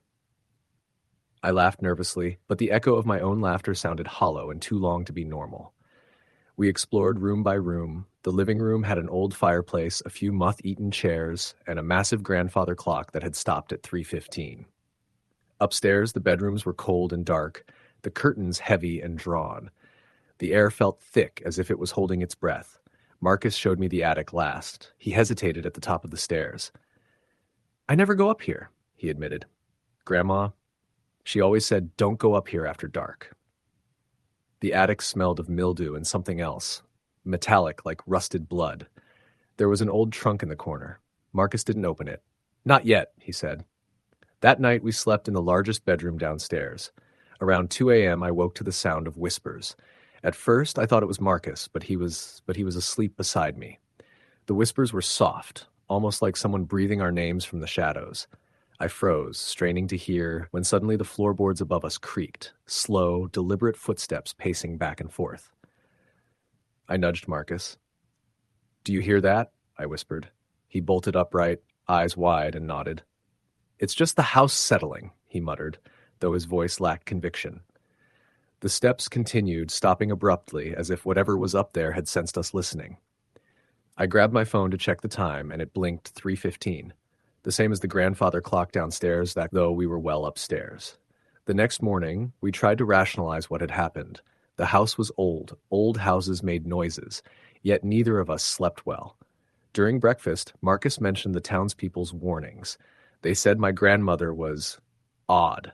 People thought she could communicate with spirits, he said quietly. I laughed it off, but a tight knot formed in my stomach. As the day went on, the house's oddities became harder to ignore. Doors would creak open on their own. Sometimes, when we were in the living room, cold drafts would circle us in impossible patterns. One afternoon, I went to explore the basement. It was unfinished, the walls damp and lined with old shelves holding jars of what I assumed were preserves. But there were others, small, crudely made dolls, each with pins stuck in their heads. I shivered, dropping the flashlight and watching it roll across the concrete floor. When I turned back, I thought I saw movement, tiny shadows flitting between the shelves. My heart raced, and I ran upstairs without looking back. Marcus was waiting at the top of the stairs, pale. "Don't go down there alone," he said. "There's something wrong with this house." That night, the noises escalated. Whispers became voices, murmuring indistinct words but with unmistakable urgency.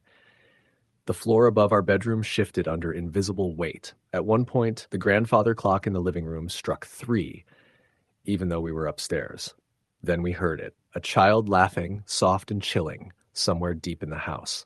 By the second night, both of us were on edge. Marcus suggested we try recording the noises. We set up an old tape recorder in the living room. Hours later, we played it back.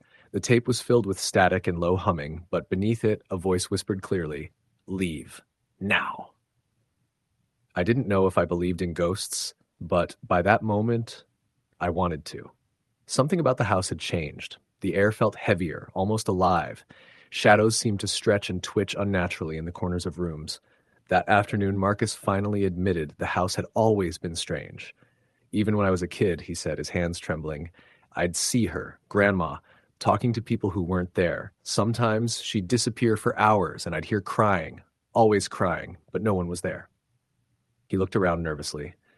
I think she never left. Not really. We decided to leave the attic alone, but curiosity gnawed at me. Late that night, I snuck upstairs with a flashlight. The air was thick with dust and the metallic scent of decay. The trunk was there, exactly where Marcus had left it. With a trembling hand, I opened it. Inside were hundreds of letters, all yellowed with age.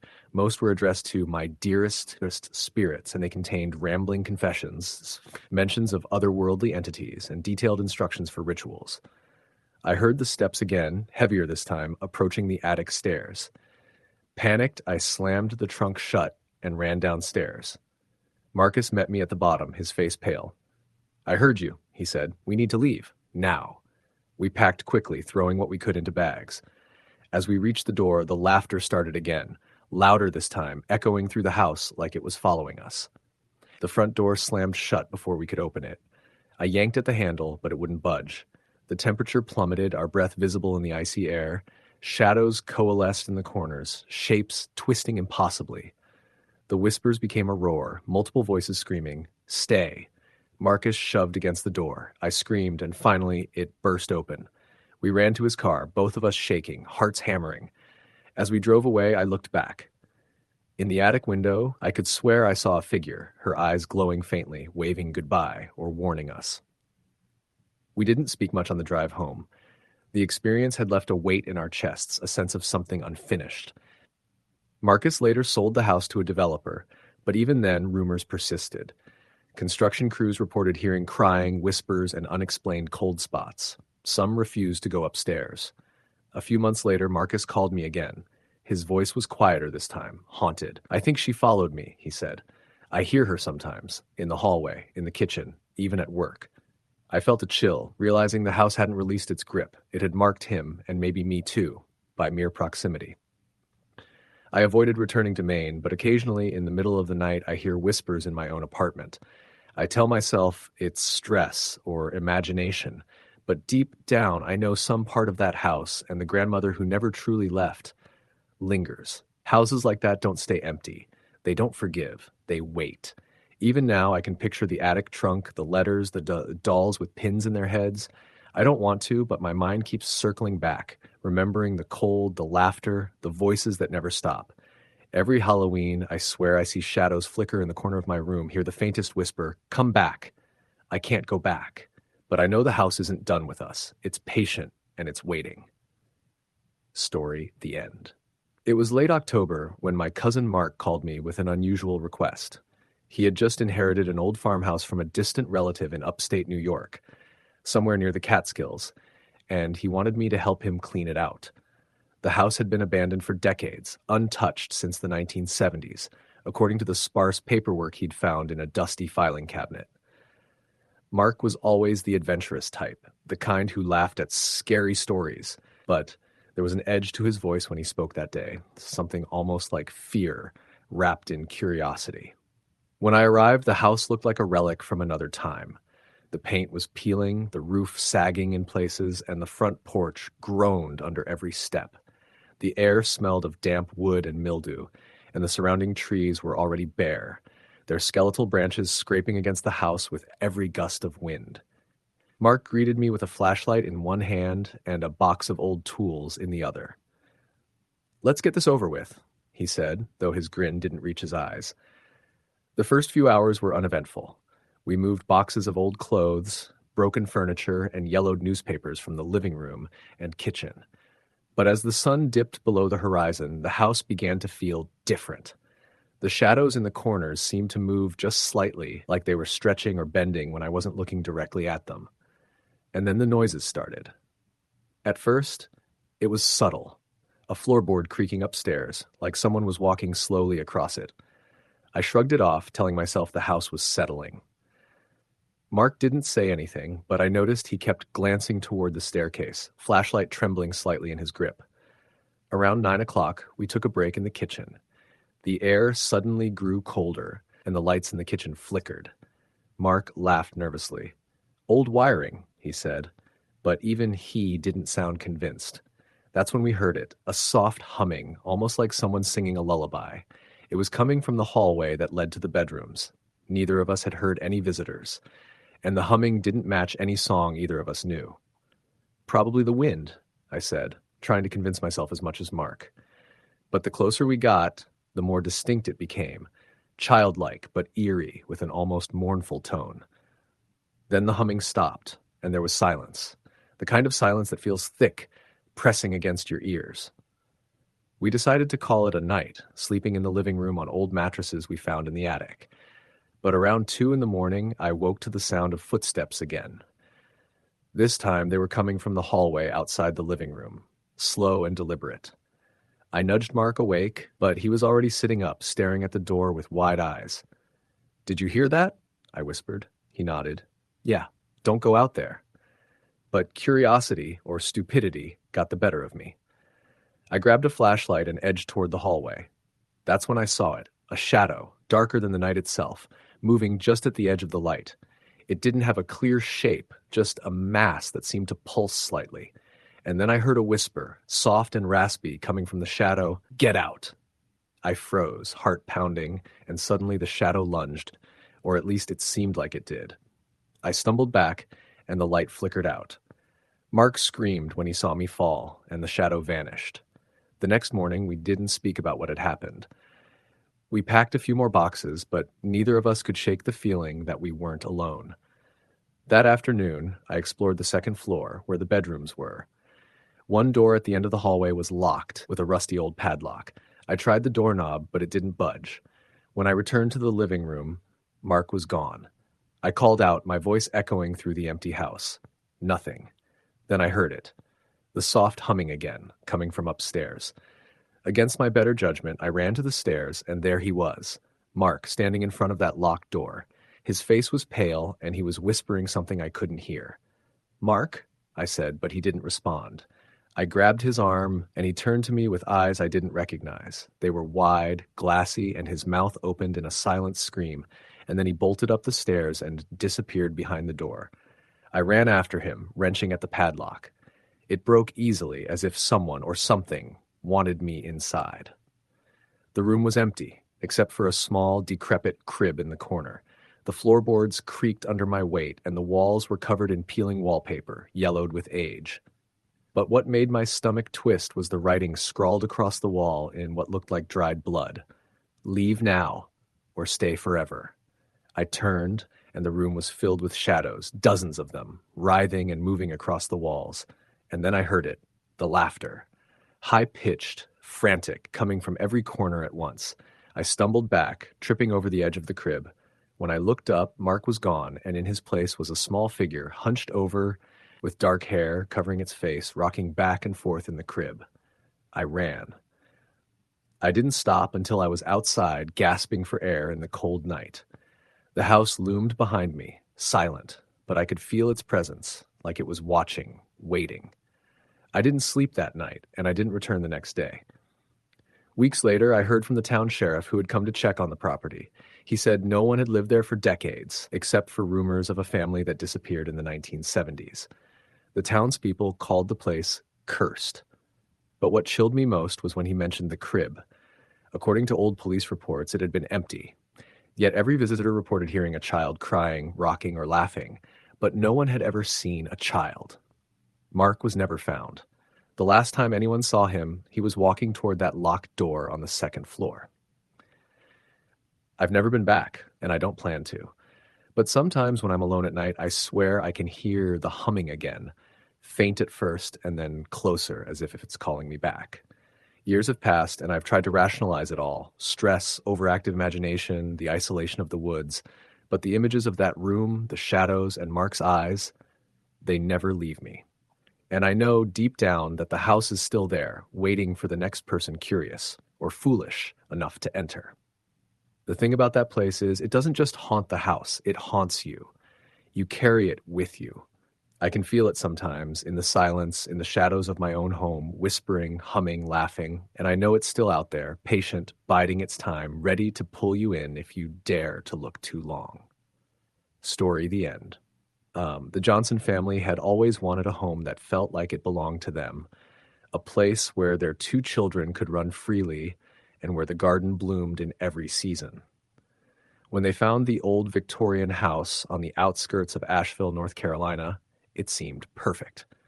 The real estate agent had warned them about its age, mentioning the creaky floors and outdated wiring, but she spoke of the charm and history with such enthusiasm that they barely noticed the uneasy feeling in the pit of their stomachs. From the moment they moved in, small things began to happen. Things that could easily be dismissed. The sound of footsteps on the upstairs hardwood floor when no one was there. Doors that would be found open even after being locked. But it wasn't until a week after moving in that the first truly unsettling incident occurred.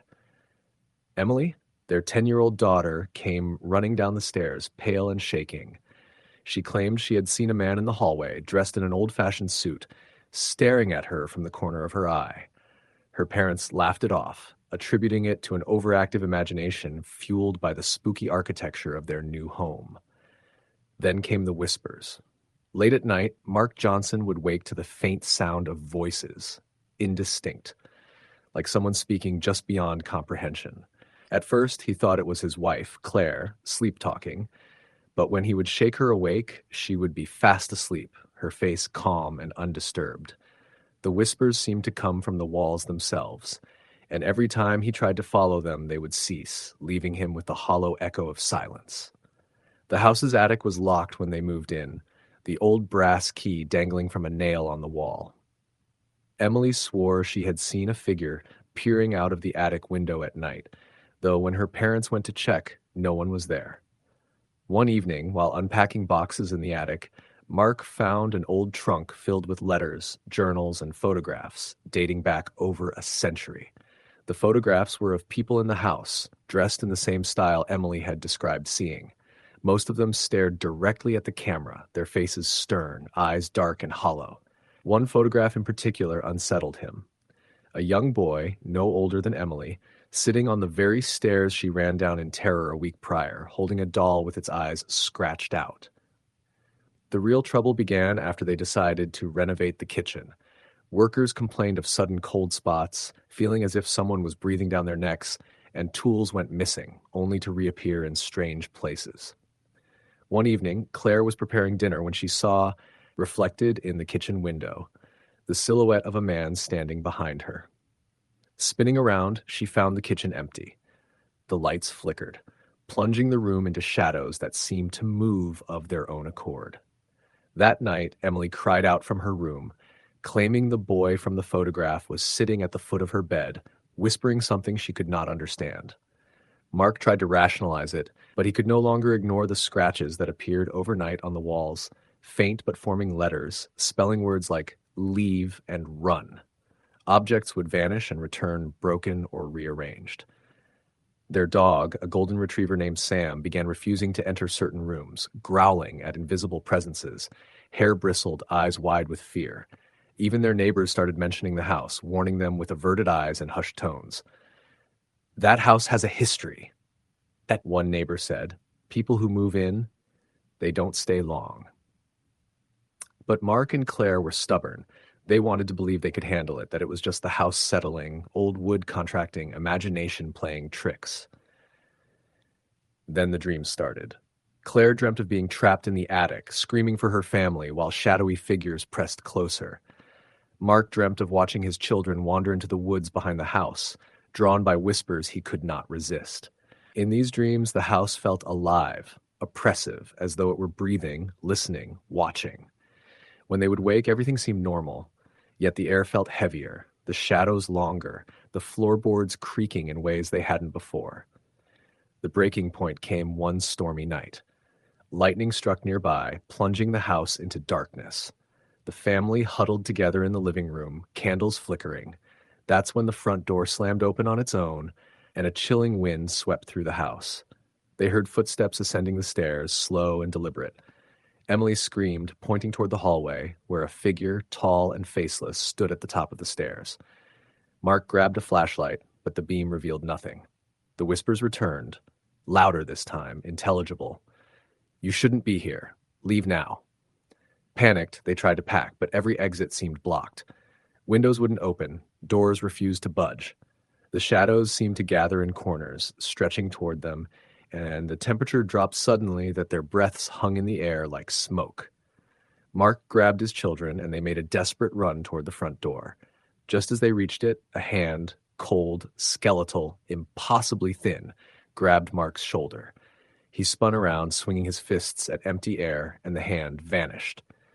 They managed to escape that night, driving to a nearby motel, but the house wasn't finished with them. That same evening, they received a package on the motel doorstep, the trunk's contents, letters, photographs, the boy's doll with the scratched-out eyes. No note, no indication of who had sent it. Only the unmistakable feeling that the house had followed them, carrying its history in the form of tangible reminders, marking them as part of its story now. The following weeks were a blur of sleepless nights and paranoia. Emily refused to be alone, claiming the boy from the photograph haunted her wherever she went. Claire became withdrawn, staring at walls as if waiting for someone to appear. Mark, once practical and grounded, started researching the history of the house obsessively. He discovered that every previous family who lived there had experienced strange occurrences, most leaving within months. Rumors circulated about a tragedy long ago. A family lost in the house under mysterious circumstances, children disappearing, and a man who went mad, claiming the house spoke to him. Despite their efforts, the house continued to invade their lives. Voices would call their names over the phone, shadows would linger in the corner of their eyes, and objects would appear in their home that clearly belonged to the house in Asheville. Friends began to avoid them, unsettled by the constant fear etched on their faces. Mark and Claire considered professional help, paranormal investigators, mediums, but even those encounters ended with warnings to stay away, claiming the house's energy was dangerous, persistent, and malevolent. One night, months after fleeing, Mark received a phone call. The voice on the other end was faint but unmistakable. The boy, whispering, "We're still here." The line went dead, leaving behind the static hum that seemed to echo from the walls of the house itself. From that moment on, Mark understood that no matter where they went, no matter how far, the house would always find a way to touch them, to remind them of its presence. They had become part of its history, trapped in an invisible web of cold corners, creaking floors, and shadows that never slept. Years later, the Johnsons live cautiously, never staying in one place too long. They speak little of the house, yet each knows that it lingers in their minds, in the way a nightmare never fully disappears. Emily, now a teenager, still wakes screaming at night, claiming she can see the boy in the corner of her room.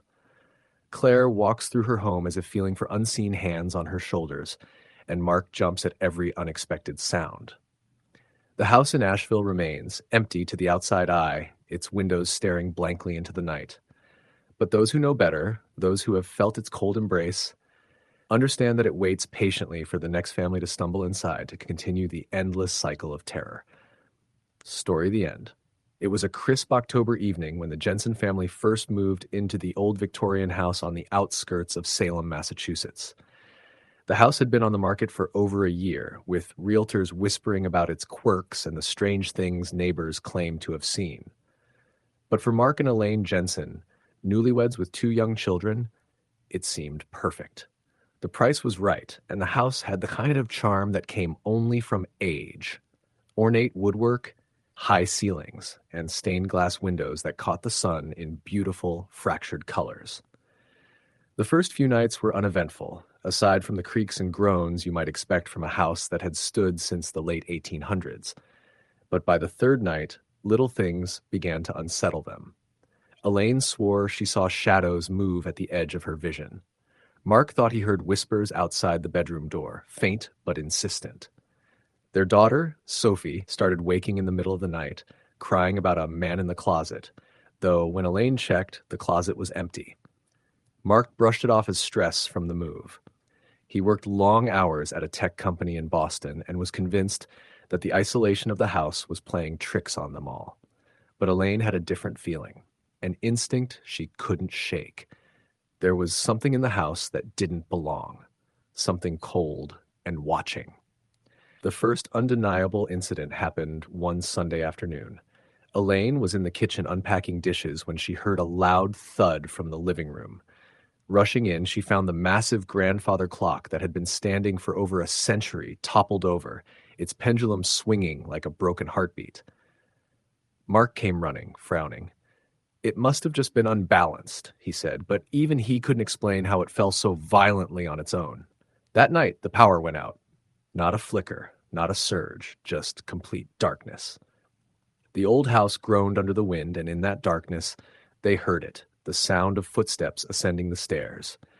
They came from the direction of the master bedroom, yet neither of their children was up, and Mark and Elaine were sitting in the living room.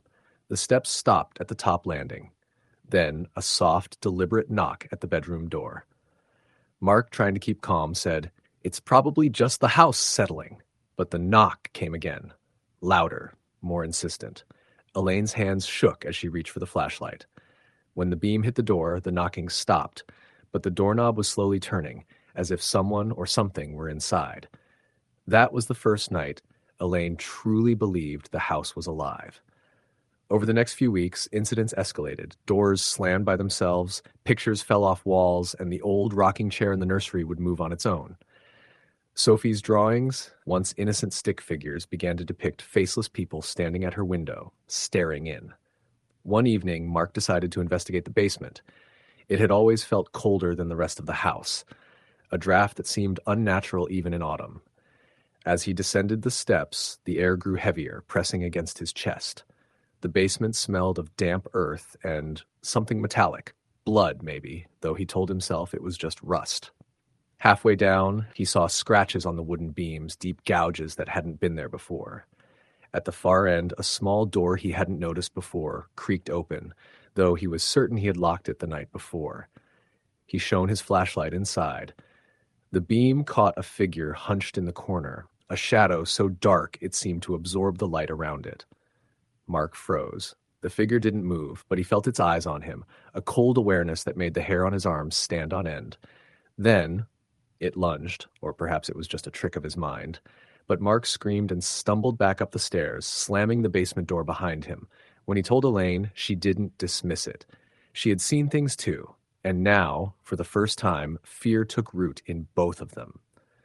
They tried rational explanations, air drafts, old pipes, their imagination, but deep down, they knew it wasn't natural. By Halloween, things had reached a fever pitch. The children refused to sleep in their rooms. Sophie's drawings now included the shadow figure from the basement, standing behind her parents as they slept. One night, Elaine awoke to the sound of someone whispering her name from the hallway. She turned on the light, and the room was empty, except for the long, dark stain stretching across the floorboards from the basement stairs, like someone had dragged themselves up from below. They called a local paranormal investigator, an elderly woman named Agnes Hawthorne. Agnes had lived in Salem all her life and had seen her fair share of haunted houses, but even she looked uneasy when she first walked through the Jensen home. She immediately noticed the cold spots, the unnatural drafts, and the sense of presence that clung to the air. Agnes set up cameras and EVP recorders. That night, the family slept, or tried to. Around midnight, the cameras captured something disturbing. A shadow moved through the living room, stopping by Sophie's bedroom door. A faint whisper was picked up on the recorder. "Get out! Get out!" Agnes told them bluntly, the house was not only haunted, it was attached to a malevolent presence that had been there long before the Jensens moved in. She explained that many houses in Salem were built over old burial grounds or had histories tied to violent deaths, and she suspected this one did as well. "You are not welcome here," she said. The next night, Elaine awoke to find Sophie missing. Panicked, she searched the house, calling her name. The children's room was empty, but at the top of the stairs, Sophie stood silently, staring down at them. Her eyes were wide, glassy, and unblinking. When Elaine reached her, Sophie whispered in a monotone voice, "He wants us to leave." Mark and Elaine realized they couldn't fight this. They had no idea what they were dealing with. They packed what they could and decided to leave the house until they could find a more permanent solution. But as they loaded their car, the front door slammed shut on its own, and the lock clicked, sealing the house like it had a mind of its own. The children screamed as the wind howled, carrying a voice that echoed through the trees. "Never leave. Never leave." Agnes came the next morning to help. She performed a ritual, something she said was old, meant to bind spirits temporarily. It worked, in a way. The house fell silent, the shadows receded, and the doors stayed closed. But the feeling never left. Mark and Elaine decided they would never live there again. They sold the house to another family who moved in with wide eyes and nervous smiles and left Salem for good. Years later, Mark would hear about that family.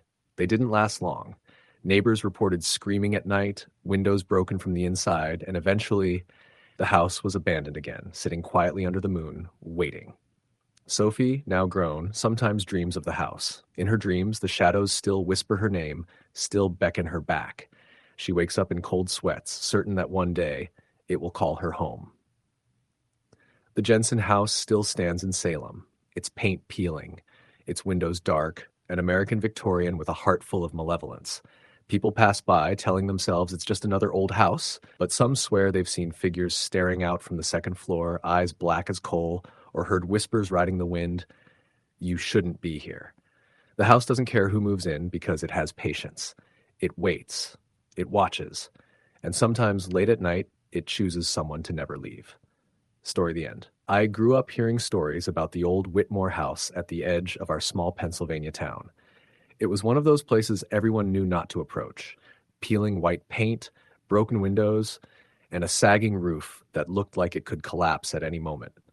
But curiosity is a dangerous thing, and in the summer of 2014, my friends and I decided we had to see it for ourselves. The house sat on a hill, overgrown with weeds and brambles, surrounded by thick woods. We arrived just before sunset, the sky painted in streaks of orange and purple. The front gate squeaked when we pushed it open, and I felt a shiver run down my spine. It wasn't cold, exactly, but there was a heaviness in the air, like the world had decided to stop breathing around the house. Inside, the house smelled of dust, rot, and something I couldn't identify. Sweet, metallic, almost like decayed flowers. The floorboards creaked under our weight, echoing through the empty halls. The wallpaper was yellowed and peeling, and in some rooms the plaster had crumbled completely, exposing the wooden framework beneath. We decided to start in what used to be the living room. Broken furniture was scattered across the floor. A grand piano sat in the corner, its keys yellowed and some missing entirely. I ran my fingers over a few of them, and they made hollow, eerie noises.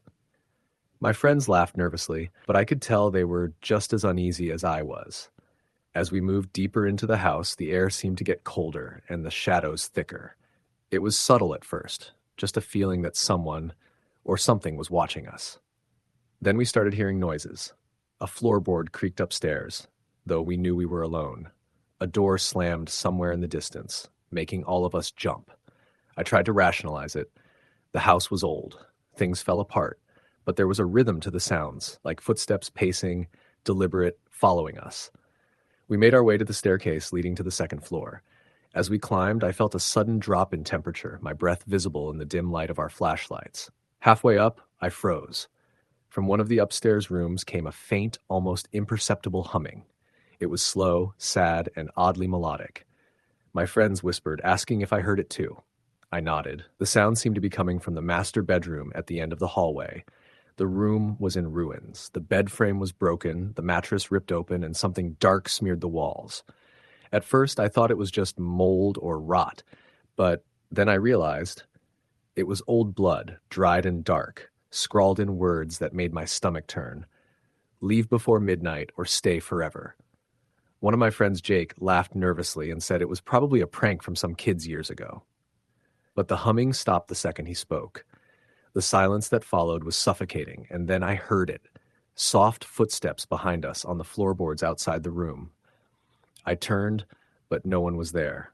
Panic set in. We decided to leave, but as we turned to go down the stairs, the door slammed shut, hard, like it had been hit by a force we couldn't see. We tried to open it, but it wouldn't budge. And that's when we heard the whisper, low and gravelly, coming from the shadows in the corner. You shouldn't be here. We screamed, and somehow the door swung open. We bolted down the stairs, tripping over broken furniture and debris. I glanced back once, and I swear I saw a figure standing at the top of the stairs. A man, or something like a man, pale and emaciated, with hollow eyes that seemed to burn into my soul. Then he was gone. Outside, the air was lighter, but the feeling of dread didn't leave. We ran to my car, leaving everything behind, and drove straight into town. None of us spoke until we were safely back in my house. Even then, the silence was heavy. That night, I couldn't sleep. Every shadow in my room seemed to move, and I thought I heard the faint humming again. I told myself it was my imagination, but I couldn't shake the feeling that the house had followed me, its presence lingering. Over the next few weeks, strange things happened. Objects in my house would move on their own. Doors would creak open and shut. I woke up several times to the sound of someone breathing in my room, though no one was there. My friends experienced the same things. Jake reported seeing the pale figure in his bedroom window at night. Another friend, Sarah, said she woke up to find scratches on her arms that she couldn't explain. We realized we had awakened something in that house, something that didn't like being disturbed. One night, I went back to the woods near the Whitmore house, hoping to understand what we had triggered. The house sat there, silent and foreboding, its windows like dark eyes staring back at me. As I approached, I heard it again, the humming, slow and sorrowful, but closer this time. It seemed to come from inside the house and from the trees around it at the same time. I stepped onto the porch, and the boards groaned under my feet. The front door opened on its own, creaking slowly as if inviting me in. I wanted to run, but something compelled me to step inside. The temperature dropped immediately, and I could see my breath. The smell was stronger here, metallic and sweet, and my stomach churned. Upstairs, the master bedroom was the same, but the message on the wall had changed. Now it read, "You cannot leave." I felt a cold hand brush my shoulder. I spun around, but nothing was there. And then the humming started again, louder this time, surrounding me, disorienting me. I ran from the house and didn't stop until I was back in town. But the experience left a mark. None of us ever went near the Whitmore house again. And sometimes when I'm alone at night, I hear the humming, faint at first, and then growing closer, as if the house is calling me back. I've seen shadows in my room move when no one is there, doors open and close by themselves, and objects shift when I'm not looking. I've tried to convince myself it's all in my head, a shared delusion from our curiosity and fear, but I know better.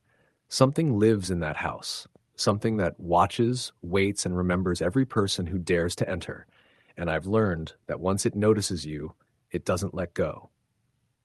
Years later, I ran into an old article in the town library about the Whitmore family, who vanished in 1948. No bodies were ever found. Neighbors reported hearing crying and whispers from the house for months afterward. The article ended with a warning. The property had been abandoned ever since, and anyone entering risked never returning. I'm not sure what we saw that summer, but I know it was real.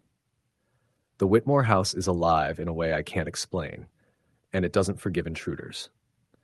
Some nights I swear I can hear my friends' voices, calling out from the shadows, trapped in that house forever. I never spoke to my friends about it again, and we all went our separate ways. But the house hasn't left me. I see it in the corner of my eyes, in the shadows of my bedroom, in the silence before sleep. It hums sometimes, soft and mournful, reminding me that curiosity has a price, and some doors are never meant to be opened. Even now, I feel it watching, waiting, patient. And I know that one day it will call for me again, and I may not be able to resist.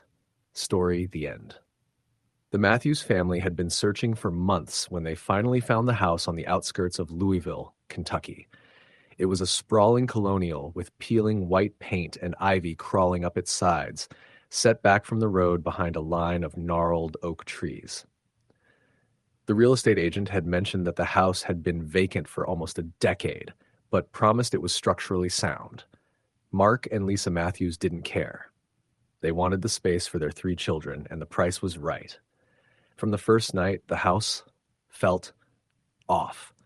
Lisa noticed it immediately, the way the air felt colder in certain corners, the faint smell of damp earth that lingered even after the heat was turned on.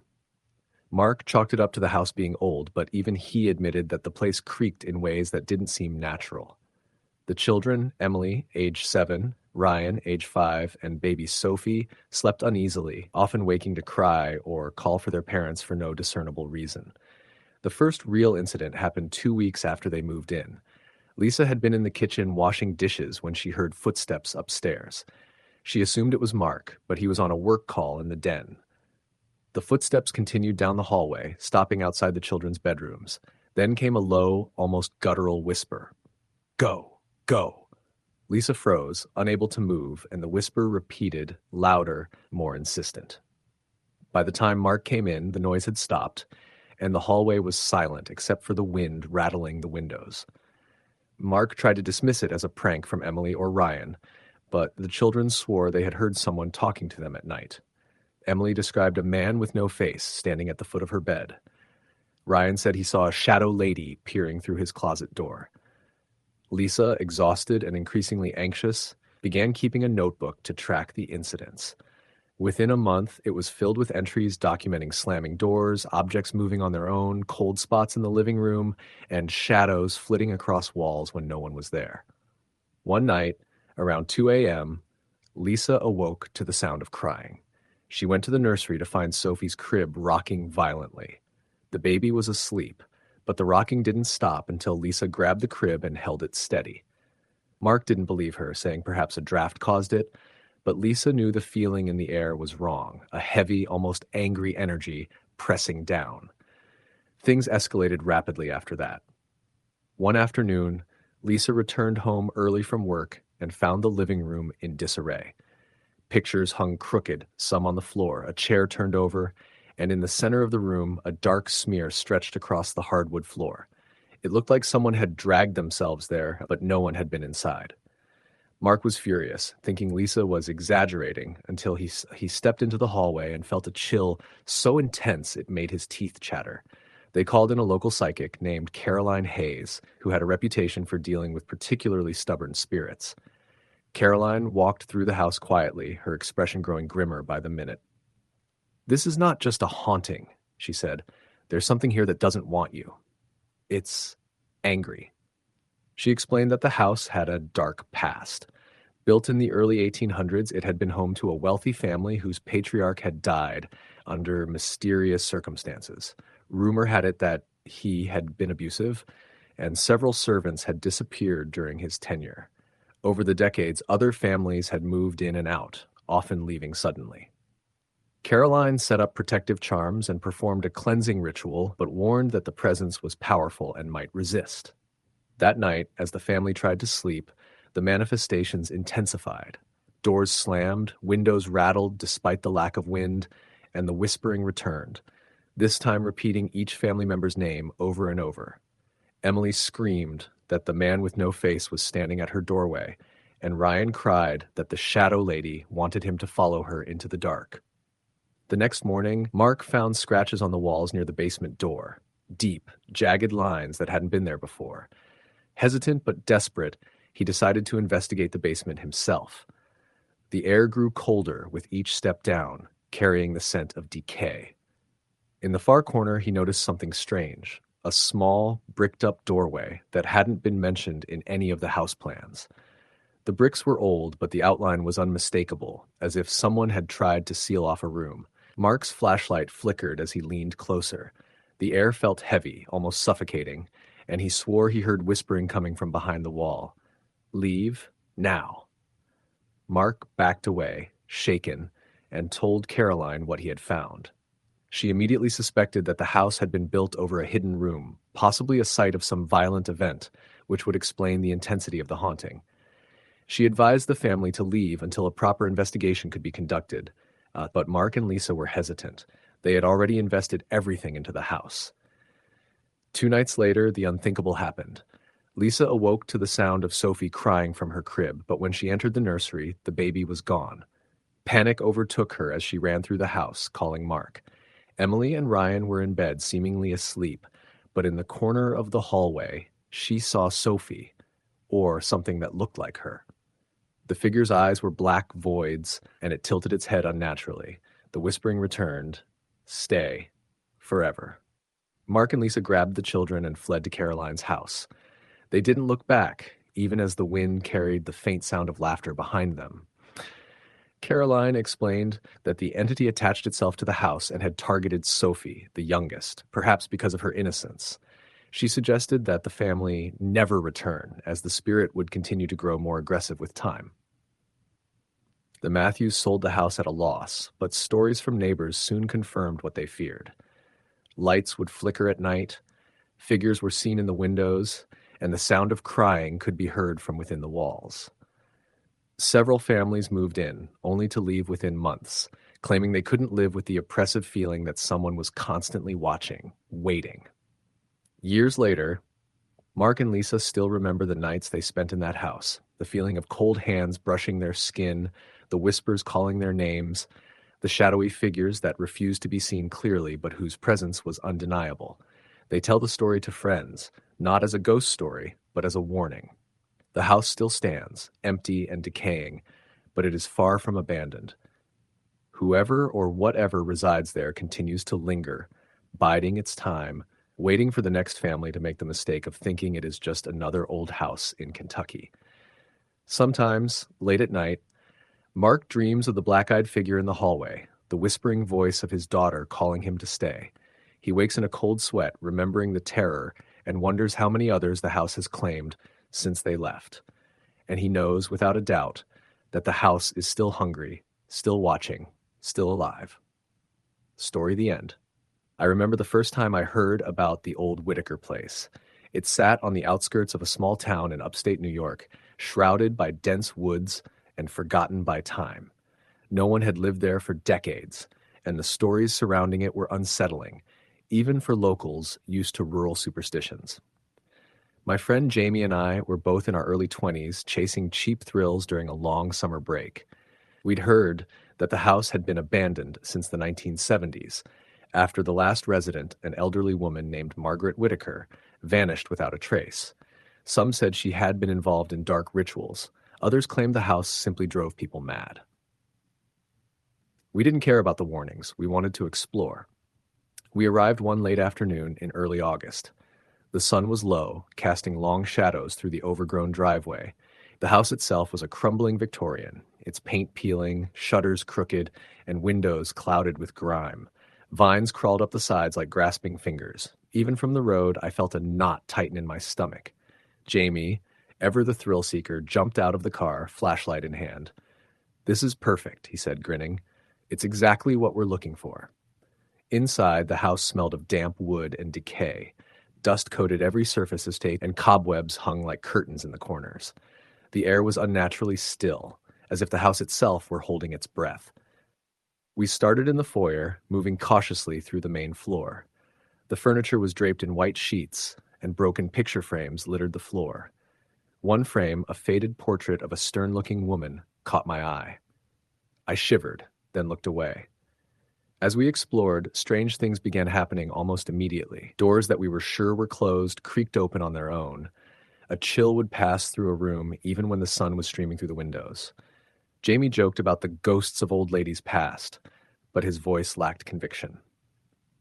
We decided to move upstairs, drawn by a mixture of curiosity and unease. The second floor was darker, colder. The floorboards groaned beneath our weight. There were 3 bedrooms, each filled with old, decaying furniture and the remnants of lives once lived. The master bedroom had a massive 4-poster bed, its canopy tattered. On the dresser lay a jewelry box, half open, revealing tarnished silver rings. When I reached to touch it, I felt an icy gust of air brush my hand. Jamie laughed nervously, but I could see he was unsettled too. The attic was the final destination, and we both hesitated at the top of the narrow stairs. The wooden steps were warped, and the darkness seemed to swallow the light from our flashlights.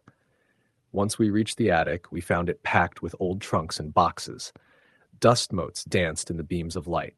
One trunk, larger than the rest, was bound with rusty locks. Jamie pried it open, and inside were hundreds of yellowed letters and journals. The handwriting was small and meticulous, filled with rambling notes about spirits, rituals, and conversations with entities he couldn't understand. We spent hours sifting through the papers, the air growing colder and the shadows longer. That's when we first heard the whispers. At first I thought it was just the wind through the broken windows, but the whispers grew louder, forming words we could almost understand. Leave. Now. Leave. Jamie froze, flashlight shaking in his hand. The hairs on the back of my neck stood on end. Suddenly the trunk slammed shut on its own, sending a cloud of dust into our faces. I coughed, blinking through the particles, and when I looked up, the room felt different, heavier, oppressive. A shadow moved across the far wall, though the light from our flashlights showed nothing there. The whispers turned into soft laughter, high-pitched and childlike, echoing through the attic. We ran down the stairs, nearly tripping over each other. The house seemed to respond to our fear. Doors slammed, windows rattled, and the air grew icy. We reached the front door, but it wouldn't open. Panic set in. Jamie tried the windows. They were all stuck fast. The laughter grew louder, closer, circling around us. The temperature dropped drastically, our breath visible in the dim light. From somewhere deep in the house, we heard footsteps, slow, deliberate, pacing across the floor above us. Then a voice, female, brittle and faint, whispered, "Why are you here?" Jamie and I looked at each other, terror written on both our faces. The lights flickered, and shadows seemed to twist and bend unnaturally around us. The feeling of being watched was suffocating. Hours must have passed. Eventually, the door gave way, as if the house had decided to let us leave. We bolted into the night, not looking back until we were halfway down the driveway. Even then, I felt eyes on us. I caught a glimpse of movement in one of the upper windows. An elderly woman, pale and gaunt, staring silently. We didn't speak much on the drive home. The house had marked us somehow. In the weeks that followed, both of us began having strange experiences. At night, I would hear footsteps in my apartment, whispers calling my name. Objects would move on their own, and shadows seemed to linger longer than they should. Jamie had similar experiences.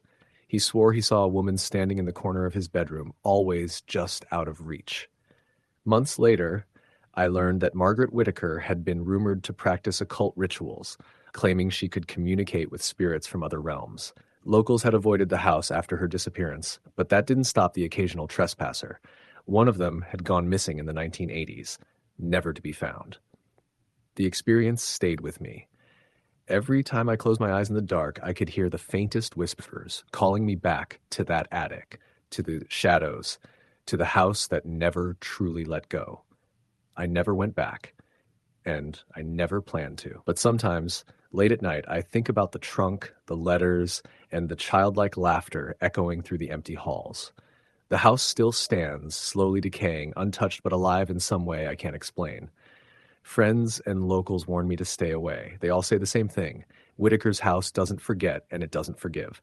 I know they're right. The memory of that place haunts me more than any shadow ever could. Even now, years later, I can feel its presence when the wind howls just right. A fleeting shadow across the corner of my vision. A whisper that disappears the moment I try to listen. I don't know if it's the house reaching out or if it's simply my mind trying to cope. Either way, I know one thing for certain.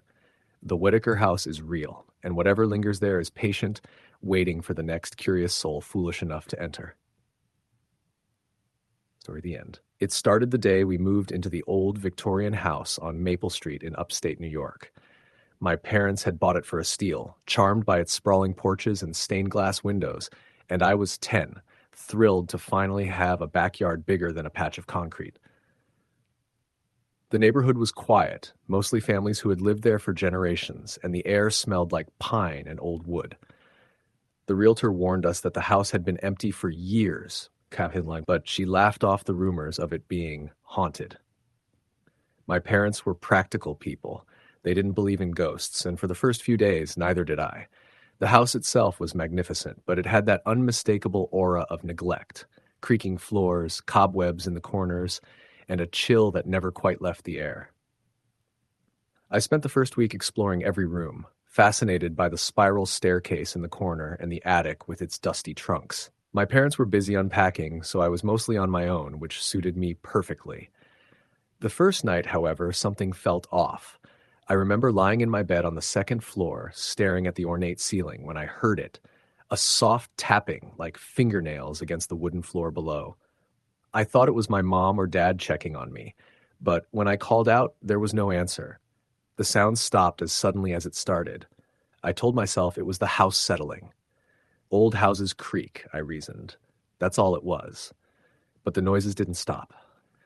Over the next few weeks, I began noticing small things. The sound of footsteps pacing the hallway at night, the soft whisper of my name when I was alone in a room, and the mirrors that sometimes reflected movement when no one was there. My parents were busy with work, and when I mentioned it, they'd smile and shake their heads. "It's just your imagination," my dad said. My mom suggested I stick to playing outside, that it was easy for a child to get spooked by old houses. Then came the objects moving. It started small, a chair slightly shifted, a book out of place, but it escalated quickly. One morning, I came down to the kitchen to find a heavy wooden cabinet open. Its contents spilled across the floor, even though the doors had been securely closed the night before.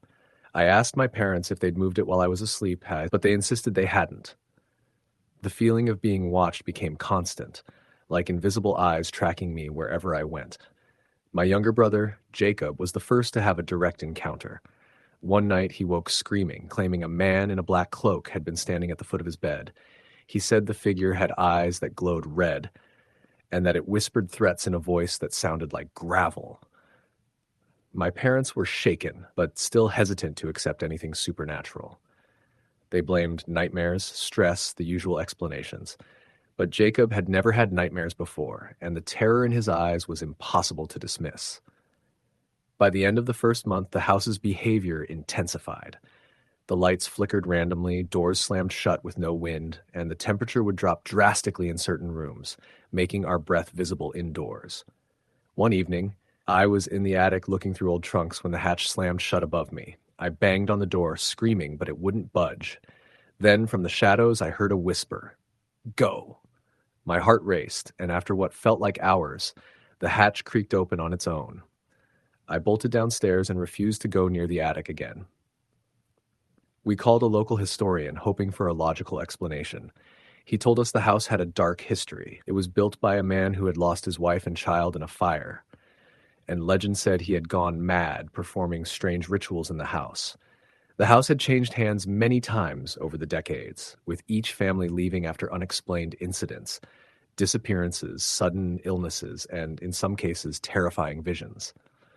I remember him looking at us gravely and saying, "Some places don't forget the pain that happened there. They carry it with them." The most terrifying encounter happened one night when my parents were out at a dinner party. Jacob and I were watching TV in the living room when the lights flickered and went out. The room was plunged into darkness, and a cold, unnatural wind swept through the house. I froze as I heard footsteps approaching from upstairs, slow, deliberate, and heavy. I tried to grab Jacob, but he was paralyzed with fear, staring at the staircase.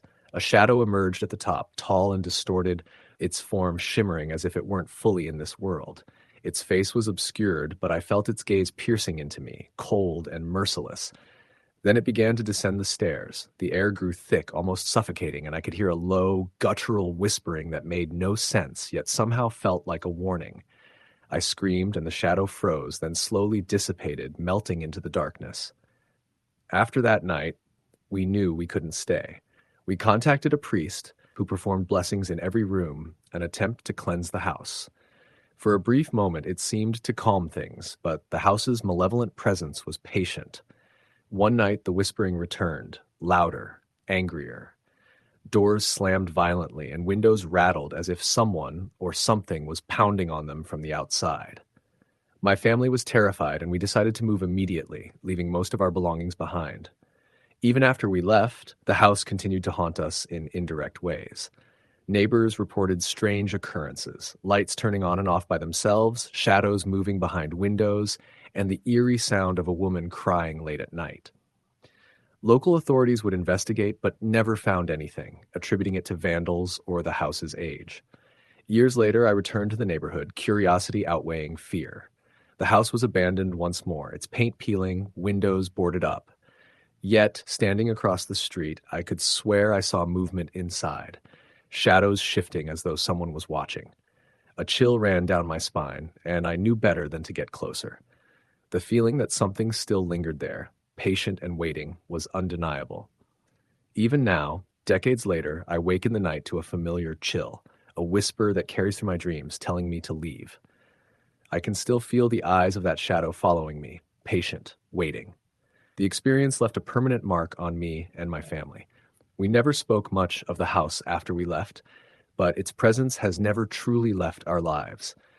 Some places, I've realized, are not just buildings, they are vessels for lingering sorrow, anger, and something darker, something that waits for the living to intrude on its territory.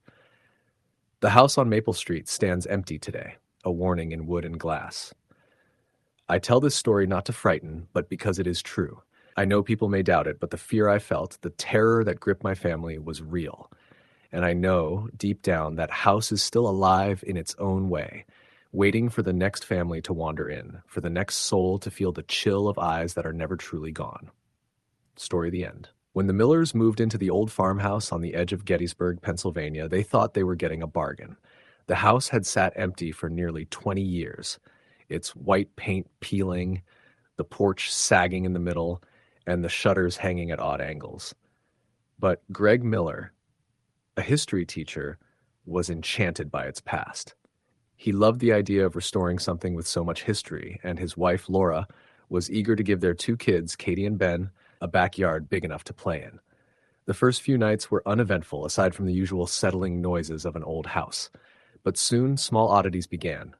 Doors would be found open after being closed, lights flickered without cause, and strange drafts would sweep through rooms despite all windows being shut.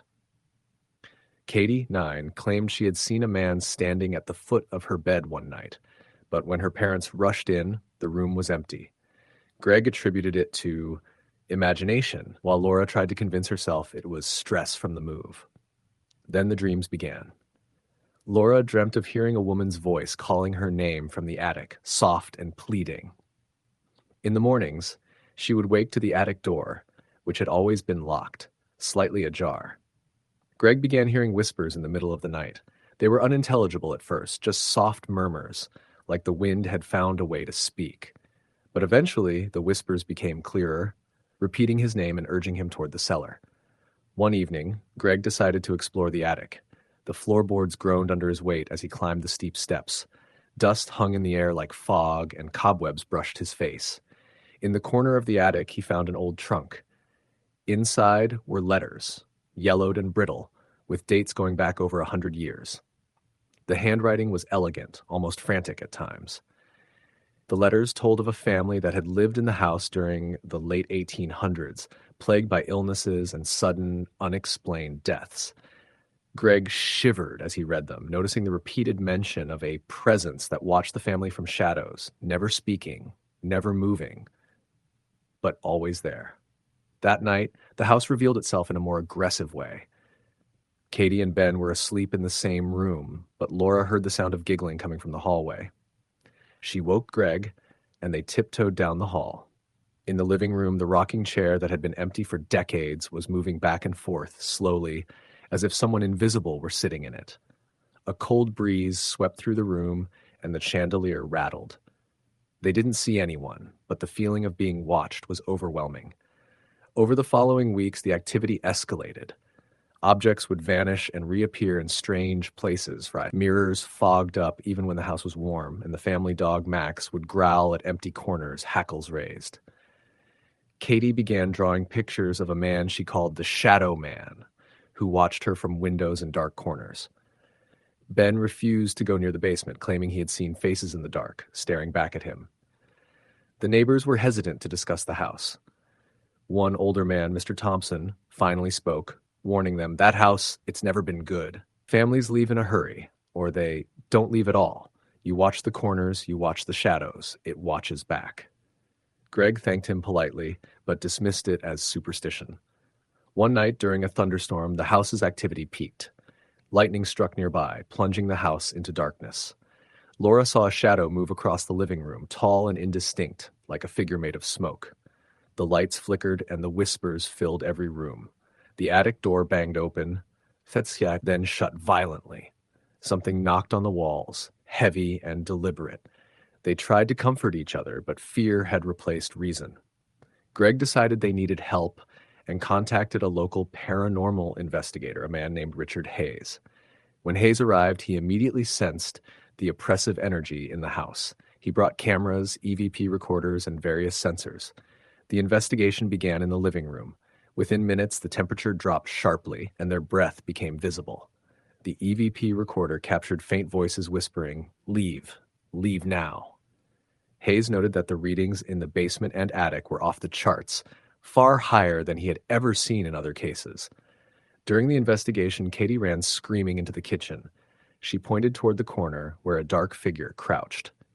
Hayes followed her with a flashlight, but the figure was gone.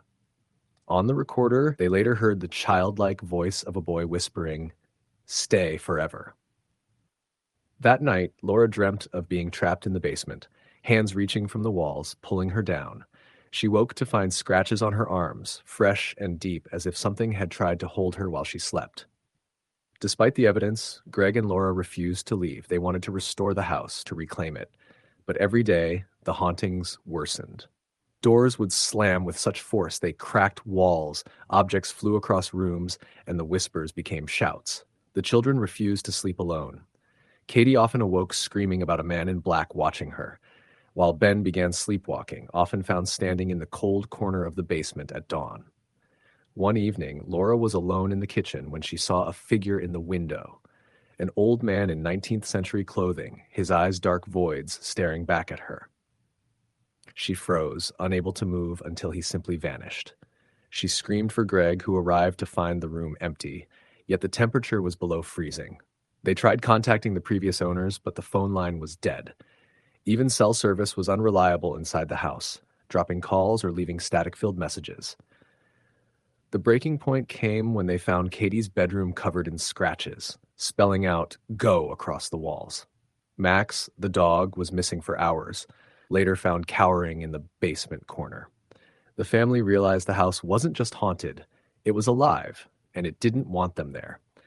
They made the painful decision to leave, packing quickly and leaving the furniture behind. As they drove away, Greg looked back and saw a figure standing in the attic window, watching them. Not human, not alive, but unmistakably aware. Over the next weeks, the family tried to resume normal life, but the house's presence followed them. They received boxes containing old items from the house, photographs with people they didn't know, letters with handwriting identical to what Greg had found in the attic. Sometimes, at night, Katie would scream about the shadow man standing in her doorway, and Ben would cry about faces appearing in mirrors. They eventually moved across the country, hoping distance would sever the connection. But even there, subtle signs persisted. Whispers at night, shadows moving in the corner of rooms, objects appearing in places they shouldn't be. Greg realized that some places, some houses don't let go. The Gettysburg farmhouse had claimed a part of their lives, tethering their souls to its history of tragedy and darkness. No matter how far they went, they knew the house waited, patient and unyielding, for the next family to make the same mistake they did. Even now, on quiet nights when the wind blows just right, they swear they can hear the whispers, their names carried on the breeze, calling them back to the farmhouse that never truly let them go. Story the end. It was the kind of house that made you pause before driving past, even in broad daylight. A tall, decaying Victorian with warped siding and windows so grimy they looked almost black, standing on a narrow street in rural Maine. The kind of place that locals whispered about but never approached. When Sarah and David Reynolds saw it listed for a ridiculously low price, they thought they'd stumbled on a dream. A fixer-upper with character, plenty of space, and a story that could be rewritten with love and elbow grease. They didn't realize they were stepping into someone else's nightmare. The first few days were deceptively quiet. The house smelled of mildew and old wood, but nothing unusual beyond that. The floorboards groaned under their feet and the walls were paper thin, but Sarah liked it. She pictured turning the grand, dusty living room into a bright space for her art. David imagined a workshop in the basement. Their 10-year-old son, Ethan, was fascinated by the attic, a space so packed with old furniture and trunks, it felt like a secret world waiting to be explored. It started small. A door would be slightly ajar in the morning, even though they were sure they'd closed it the night before. Small objects moved, but never in any threatening way. Just a spoon shifted on the counter, a book on the shelf turned sideways. David joked that the house was alive, laughing it off. But Sarah felt it differently. Sometimes when she sat alone, she would hear soft whispers, like the house itself was breathing around her. The first real incident happened on a Friday night. Ethan was asleep, and Sarah had stayed up finishing a painting in the living room. She heard it first as a tapping, soft, deliberate, coming from the staircase. She assumed it was David, who often stayed up late reading in the study. "David?" she called, but there was no answer. The tapping grew louder, echoing against the walls. When she reached the top of the stairs, she saw a shadow flicker across the landing. It wasn't human, too tall, too rigid, and it vanished as quickly as it appeared. She shook her head, telling herself she was tired, imagining things. Over the next week, the occurrences escalated. Doors slammed without reason, lights flickered even during the day, and the temperature dropped suddenly in certain rooms. Ethan began talking to himself in whispers, following invisible figures around the house. "Who are you talking to?" Sarah asked, heart pounding. Ethan shrugged. "They just want me to help them." He smiled faintly, but there was a tension in his small shoulders that Sarah couldn't ignore. David dismissed most of it as stress from the move, but even he couldn't ignore the scratches that began appearing on the walls, long, deep grooves that weren't there before. One night, he awoke to the sound of heavy breathing in the hallway outside their bedroom. He got up to check and found nothing, yet the air was icy cold, and he could see his own breath hanging in front of him. That night, he slept with the door locked, but the feeling of being watched never left him. The attic became the focal point. Ethan insisted on going up there every day, even as Sarah begged him to stay away. One afternoon, she followed him, flashlight in hand. The attic was crammed with old furniture, trunks, and piles of newspapers yellowed with age. As they moved deeper into the space, Sarah's light caught a large mirror propped against the wall. For a moment, she thought she saw a figure behind Ethan in the reflection, a tall man, faceless, standing perfectly still. When she spun around, the space was empty. Ethan laughed nervously, saying, "I saw him too. He wants me to stay here." That night, Sarah dreamt vividly. She was in the attic again, but the house had changed. It was alive, walls bending, floors stretching. A whisper wound around her mind. "Leave. Leave now." She woke screaming, the echo of the voice still in her ears. David rushed in, clutching her, trying to calm her, but she couldn't shake the feeling that something had touched her, unseen, in her sleep. The next morning, they found the attic mirror had shifted. It wasn't where they had left it. Scratches lined the floor, as if someone, or something, had dragged it across the room. David finally admitted that perhaps the house wasn't entirely empty. Sarah called a local historian who specialized in haunted properties. He confirmed their fears. The house had a dark past. The previous owner, a man named Thomas Whitaker, had vanished with his wife and child decades ago. Some said they'd been murdered. Others whispered of madness, claiming Whitaker had dabbled in the occult, trying to trap spirits in mirrors and shadows. No one who moved in afterward stayed for long. They decided to leave, but before they could pack, things got worse. Doors slammed violently, walls shook, and Ethan began speaking in a voice that wasn't his own. "He's hungry. He wants us." Sarah and David were terrified. That night, David heard the heavy footsteps again, this time circling their bedroom. He grabbed a baseball bat, heart hammering, and stepped into the hallway. Nothing. But then he saw it, a shadowy figure, taller than any man, shifting unnaturally in the dim light. Its face was obscured, featureless, but he felt its gaze cut through him. The family fled to the living room, clutching each other as the house seemed to pulse with anger. Windows rattled violently, and the temperature dropped to freezing. Ethan whimpered, pointing toward the attic stairs. "He's coming. He's coming for us." Sarah grabbed her son, and David carried as many belongings as he could. They made it to the car, heart racing, adrenaline surging, and as they drove away, the house loomed behind them, silent but somehow watching. Even after moving hundreds of miles away, they felt it. Shadows at the edge of vision, whispers in empty rooms, cold drafts that seemed to follow them. Ethan refused to sleep alone for months. Sarah avoided mirrors whenever possible, and David would sometimes wake to the sensation of being watched. Years later, Sarah received a postcard in the mail with no return address. On the front was a photograph of their old house, looking as decayed and sinister as ever.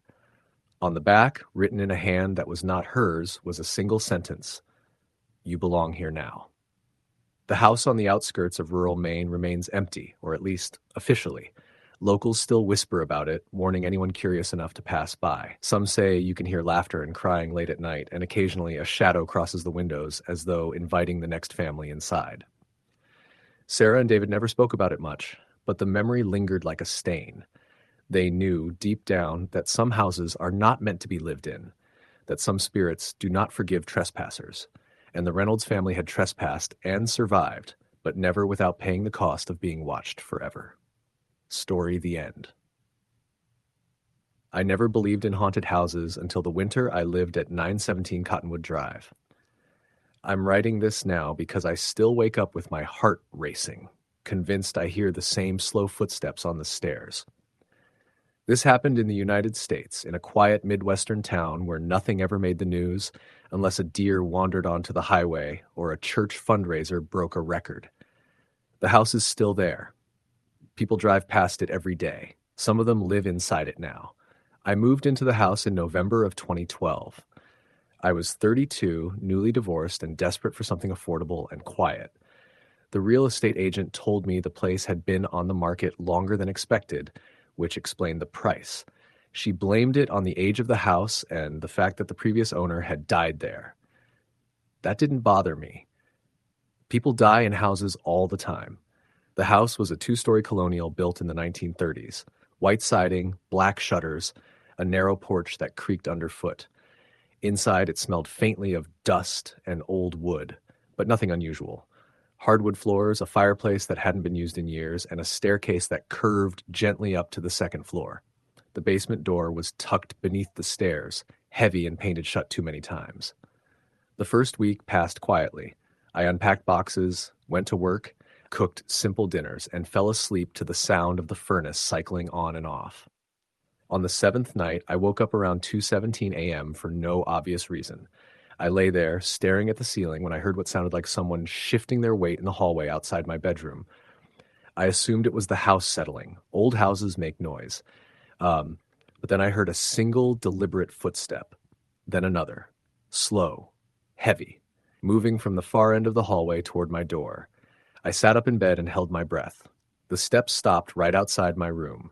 I waited for the doorknob to turn. It didn't. After several seconds, the footsteps retreated, moving back down the hallway toward the stairs. The next morning, I checked every door and window. Everything was locked.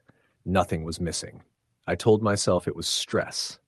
Over the next few nights, the sounds continued, always between 2 and 3 in the morning, flips in the hallway, sometimes the creak of the staircase.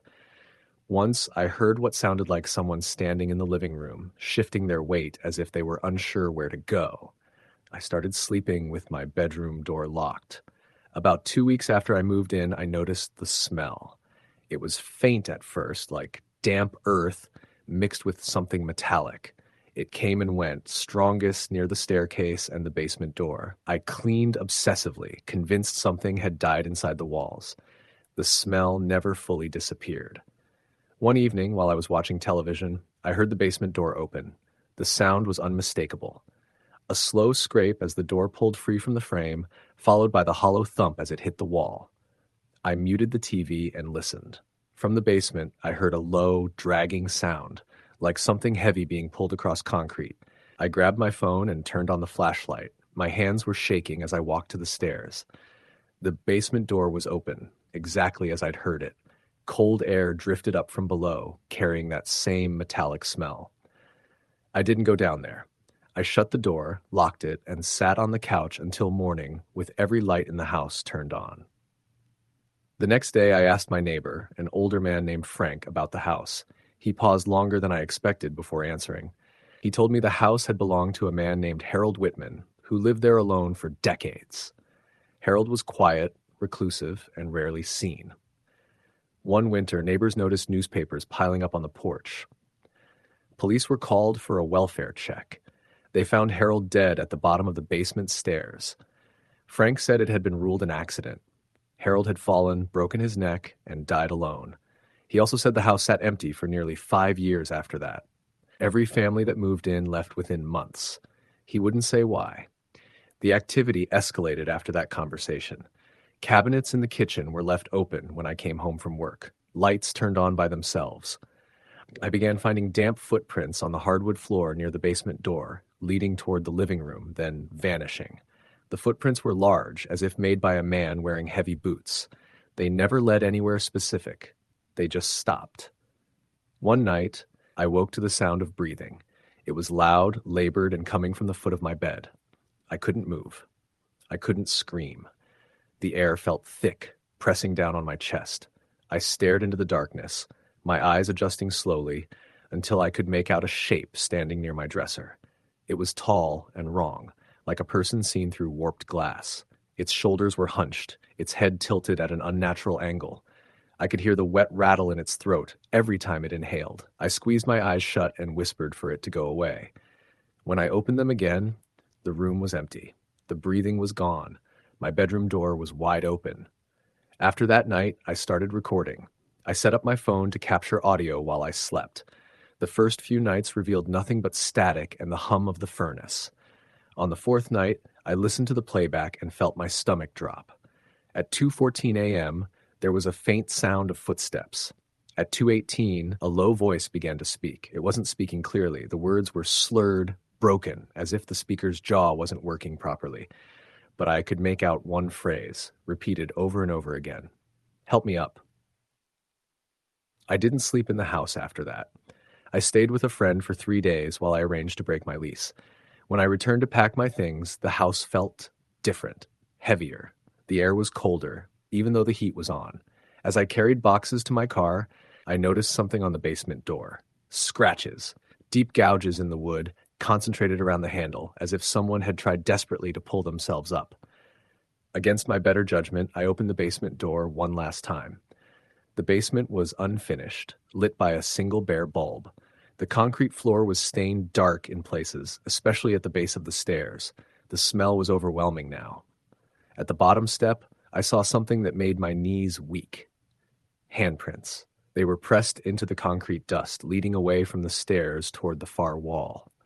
The marks were smeared, as if whoever made them had been dragging themselves forward. On the wall itself, just above the floor, were words scratched into the concrete. Help me up. I left everything behind. I didn't care about the furniture or the boxes I hadn't packed yet. I locked the door and never went back. Months later, I learned that a new family had moved into the house. A couple with 2 small children. I considered warning them, but what would I say? That the house was haunted by a man who died alone and couldn't accept it? A year passed. Then 2. I began to convince myself that maybe the house had just gotten into my head. Then, late one night, I received a message from an unknown number. It was a single audio file. I recognized the sound immediately. Footsteps. Slow. Heavy. Then a familiar voice, wet and broken, whispering the same words I had heard before. Help me up. I changed my number the next day. As far as I know, the family still lives at 917 Cottonwood Drive. The house looks normal from the outside. Lights in the windows, decorations on the porch during the holidays. But sometimes when I drive past it, I swear I see someone standing at the top of the stairs, just inside the front door, waiting for someone to come home and finally lend a hand. Story the end. I never thought I'd live in a haunted house. It wasn't a conscious choice. It was the kind of accident that happens when you're young, broke, and desperate for space. I was 24, just out of college, and I had landed a teaching job in a small Pennsylvania town called Carlisle. The apartment market was tight, and I stumbled across a rental that seemed perfect, an old Victorian house on the edge of a quiet street, priced far lower than anything else I could find. The landlord was eager to rent it out, almost too eager, waving off my questions about past tenants and maintenance issues. I chalked it up to luck. The first night I moved in, I didn't notice anything strange. The house creaked and groaned like old houses do, and the radiator hissed in the living room. It smelled faintly of damp wood and something older like mildew, but nothing unbearable. I unpacked my boxes, made a pot of tea, and went to bed. Around 2 or 3 a.m., I woke to the sound of someone walking across the hardwood floors above me. The house was 2 stories, and I was alone. I assumed it was the previous tenants returning, a nervous thought that immediately made no sense since I had the only key. The footsteps were deliberate, slow, pacing back and forth. My first instinct was to call the landlord, but my phone was in the bedroom. I froze, listening. The footsteps stopped abruptly. Then, after a few tense seconds, a soft thud echoed down the stairs. I convinced myself it was a box I had left precariously on the top of the staircase. But when I checked, everything was in place. I couldn't shake the feeling that someone, or something, was in the house. I spent the rest of the night sitting upright in bed, listening to the occasional pop of settling wood, hoping it was nothing. Over the next week, the house began to show its personality. Doors would be open when I was certain I had closed them. The light in the kitchen flickered even when the bulb was new. I started noticing cold spots in certain rooms that persisted no matter how high I turned the thermostat. The most unsettling part was the basement. I rarely went down there because it always smelled damp and sour, but when I did, I felt like the air pressed against me, heavy and thick, as if the room were alive. It wasn't until the second month that things escalated. I was sitting in the living room one evening when I heard the faint sound of crying coming from upstairs. I froze. It wasn't a child crying. It was a woman, soft and broken, almost like she was whispering her despair through sobs. I called out, but there was no answer. When I finally gathered the courage to go upstairs, the sound stopped. The house was empty, silent, as if it had never made a sound at all. One night, I woke to a hand brushing my shoulder. I bolted upright, heart racing, but my apartment was empty. The feeling of being watched became constant. I stopped leaving food out, stopped walking alone at night, and always checked the locks multiple times. I even tried recording the house with a camera, thinking I could capture something rational. What I captured instead was terrifying. On the footage, you could see shadows moving on their own, doors opening and closing, and at one point, a figure standing at the top of the staircase. It was faint, blurry, and looked almost human, but the posture was wrong, too stiff, too angular. I froze when I realized it was facing the camera, but the head never moved, the body too still to be alive. Then the whispers started. Not through the walls, not through the doors, inside my head. At first I thought I was imagining it, but then I realized the words were real. "Leave," they said. "Go while you can." The voice was soft, coaxing, yet laced with something darker, almost sinister. I called the landlord and asked about the previous tenants. He shifted uncomfortably and said the house had always been a bit peculiar. One tenant had moved out abruptly, refusing to give a reason. Another couple left after only a few months, saying their daughter refused to sleep in the upstairs bedroom. When I pressed him, he finally admitted that decades ago, a woman had died in the house under mysterious circumstances. No one ever found out exactly how, but the details were hushed. The next incidents were physical. I woke one night to scratches on my arms, shallow but long, as if someone had dragged fingernails across my skin. My furniture was rearranged when I came home from work. Mirrors reflected shapes that weren't there when I turned around. The smell, sharp, metallic, like blood and rust, would appear without warning, saturating rooms and making me gag.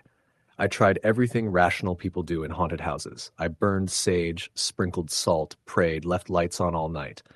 Nothing worked. The house seemed to feed on fear. Each night the temperature would drop and the shadows would stretch, moving independently of any light source.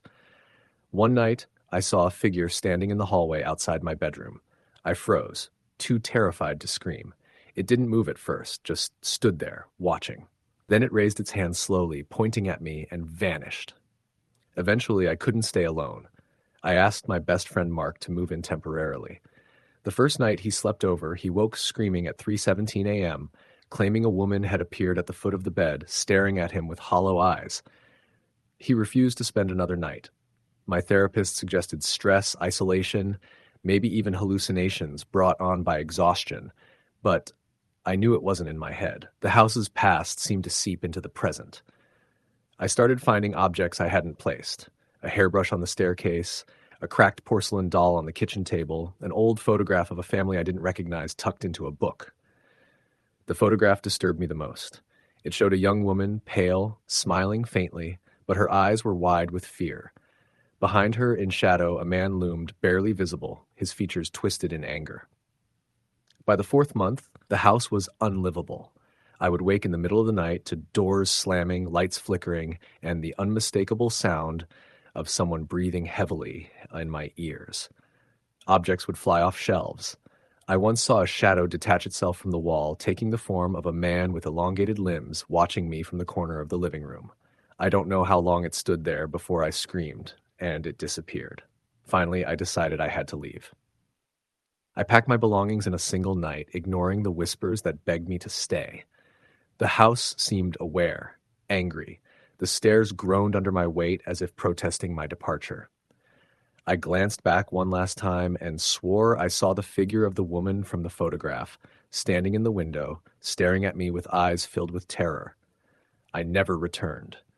The landlord eventually rented the house to another family, and I heard rumors that they didn't last long either. I don't know what exactly haunted that house, but I know it was real. I know because I still wake up sometimes in the middle of the night thinking I hear soft footsteps on the floor above me, and the smell of metal and decay lingers in my dreams. I tell this story now because people need to understand that some houses hold more than memories. Some houses hold the echo of suffering, anger, and fear, trapped in the walls, waiting for the next person naive enough to call them home. I was lucky to escape when I did. Some don't. Story the end. The house on Willow Creek Road had been abandoned for decades, and everyone in the small town of Millfield, Ohio, knew to stay far away. Locals whispered about strange lights in the windows at night and cold drafts that could be felt even in the summer. The previous owner, a man named Harold Finch, had disappeared without a trace in the 1970s. Some said the house had claimed him. Others claimed they could hear him still wandering its halls. I never believed in ghosts or curses, but curiosity got the better of me one summer when I was 19, visiting my cousin Jenna, who lived just down the road. Jenna was a daredevil by nature and had convinced a small group of us to explore the house one Friday night. There were 4 of us: Jenna, her boyfriend Marcus, my friend Ethan, and me. The sun was setting as we approached the property, and the house loomed over us, its windows dark and empty like hollow eyes. The paint was peeling, the porch sagged under its own weight, and the wind rattled the front door. Even in daylight, it felt wrong. We pushed open the front door, and it groaned loudly, echoing through the empty rooms. Dust swirled in the beams of our flashlights. The air was heavy and stale, like it had been trapped inside for decades. I could feel my stomach twist with unease, but Jenna laughed and called us cowards, so we pressed forward. The first floor was full of old furniture draped in yellowed sheets, broken mirrors, and stacks of newspapers from the 1960s. But it wasn't just abandoned. It felt alive. Shadows flickered in the corners of our vision, and every creak of the floorboards sounded like footsteps following us. Ethan joked about it, trying to lighten the mood, but I could see him tense up every time a door slammed somewhere in the distance. We decided to explore the basement first. The stairs were narrow and steep, and the air grew colder with every step we took. By the time we reached the bottom, I could see our breath misting in the beam of my flashlight. The basement smelled of mildew and something else, something sour and metallic. The room was empty, except for a single old rocking chair in the center. It rocked slowly, back and forth, though no one had touched it. We froze. Marcus tried to laugh it off, saying it was the wind, but there were no windows, no vents. The chair stopped when we stepped closer. Then we heard it, a whisper. Soft, almost a sigh, coming from the corner of the basement. "Leave. Leave now."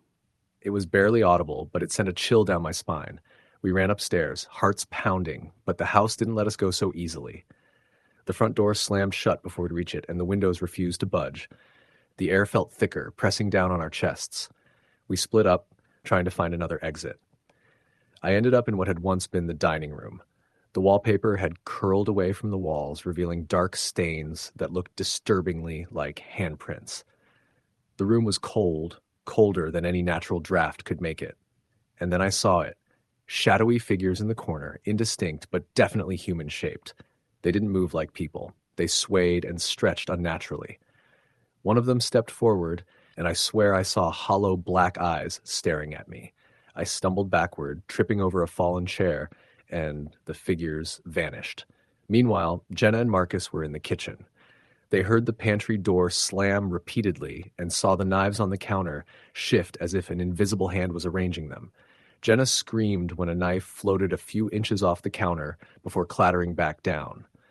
Marcus tried to grab it, but the knife spun in the air and cut his hand lightly. Panic set in, and they ran toward the stairs, hoping to find me and Ethan. Ethan had gone upstairs and found the master bedroom. The room was completely dark except for a faint outline of the bed. As he approached, the bed covers lifted as though someone or something was sitting beneath them. Then he heard breathing, deep and labored, coming from inside the bed. He froze. A voice hissed from the darkness, "Get out! Get out! Before it's too late." Ethan bolted down the stairs, running into me, and we all regrouped in the living room. The living room was the worst. The furniture had rearranged itself. The sofa was now blocking the fireplace. Chairs had been stacked on top of tables. The mirrors reflected not just our images, but things behind us. Shapes, shadows, movement that wasn't ours. One mirror in particular showed a man standing behind me, tall, thin, and expressionless. I spun around. Nobody was there. When I looked back at the mirror, he was closer. Then the image disappeared. We tried to leave again, but every exit was blocked. Windows wouldn't budge. Doors were locked from the inside. That's when the whispers multiplied, dozens of voices overlapping, all murmuring threats and warnings, calling our names. Stay. Stay forever. You can't leave. He belongs to us. I could barely breathe. My chest tight, my mind screaming to run. Hours must have passed, though it could have been minutes. We were driven into the kitchen again where the shadows now seemed to be forming actual shapes, faces twisted in silent screams, hands reaching out from the darkness. The air was icy, cutting through our clothes. One of the shadows moved toward Marcus, and he screamed as it passed through him, leaving him pale and shaking. He collapsed to the floor, convulsing slightly, muttering incoherently. I grabbed Ethan and dragged him toward the basement door, thinking maybe we could escape through the old coal chute. Jenna followed, but Marcus couldn't move. Something was holding him in place. As we descended, the basement door slammed shut behind us, trapping us in darkness. The whispering grew louder, now clear enough to understand. Leave, or join him. I could hear Marcus screaming, calling for help, his voice distorted like it was being swallowed by the walls themselves. We found the coal chute and climbed through, crawling in the pitch black, scraping our knees on the rough wood. It led us outside, spitting us out behind the house near the overgrown garden. We didn't look back. We ran down the road, our flashlights swinging wildly, ears straining for any sound. When we reached Jenna's car, Marcus was gone. We searched the yard, the garden, even the woods nearby, but he had vanished. No trace, no footprints, nothing.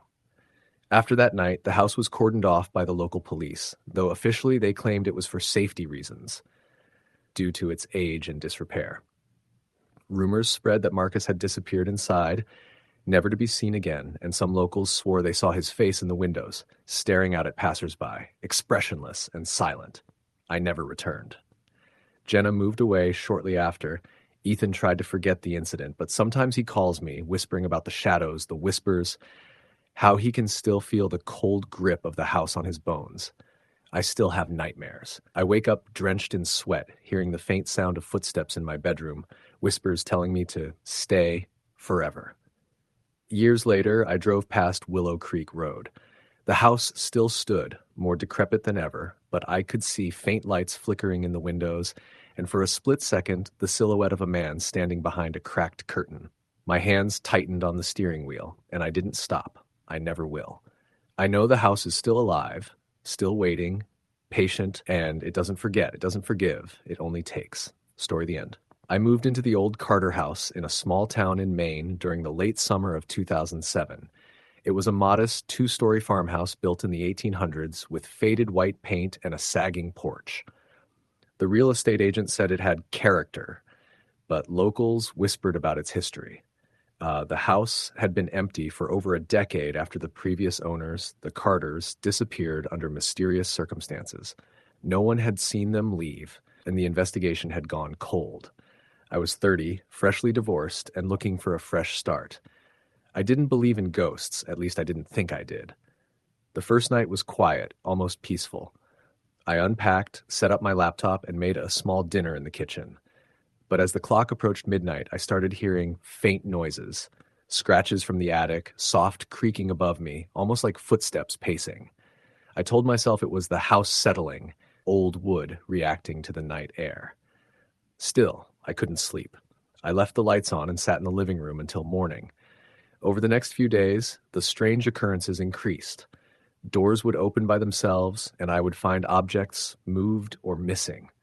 Once I came home from the grocery store to find every chair in the dining room facing the wall. Another time, a stack of old newspapers in the corner was shredded, as if clawed through by unseen hands. I tried to rationalize everything: wind, rodents, my own absent-mindedness, but a gnawing fear settled in my chest that I couldn't shake. One night, around 2 a.m., I woke to the sound of a child crying. I live alone. I checked every room, every closet. Nothing. The crying seemed to come from the hallway leading to the basement. I hesitated at the top of the stairs, flashlight trembling in my hand. The crying stopped the moment I reached the bottom. I turned around to leave and froze. There, in the corner of the basement, was a small rocking chair moving slowly back and forth, empty. After that, I started keeping a journal, hoping that documenting everything would help me rationalize what was happening. I recorded every sound, every shadow, every strange feeling. One entry from September 2nd reads, I saw a figure standing in the corner of the living room at 3:14 a.m., black silhouette, no features. When I looked directly, it vanished. Heart racing, hands shaking. As weeks went on, the activity escalated. The temperature in the house would drop suddenly, even in the heat of the day. Mirrors started reflecting things that weren't there, shapes in the glass, flashes of movement behind me when I turned away. I began hearing whispers in the hallway. At first, I couldn't make out the words, just soft, urgent murmurs. Eventually, I realized they were calling my name. One evening, I invited a friend, Marcus, over to stay the night. He didn't believe me and insisted on experiencing it firsthand. Around midnight, as we sat in the living room talking, the lights flickered and went out. The whispering started almost immediately. Marcus froze, looking around. Then we heard it, a loud bang from the kitchen, followed by the sound of dishes crashing to the floor.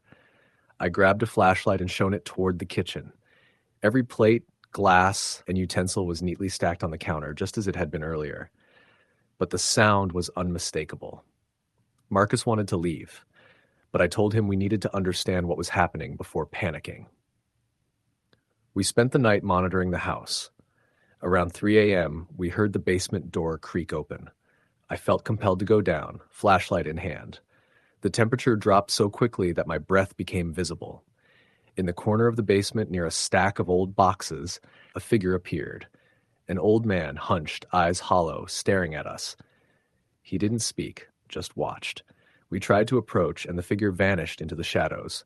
Marcus swore he saw another figure behind me, a woman this time, but when we spun around, there was nothing.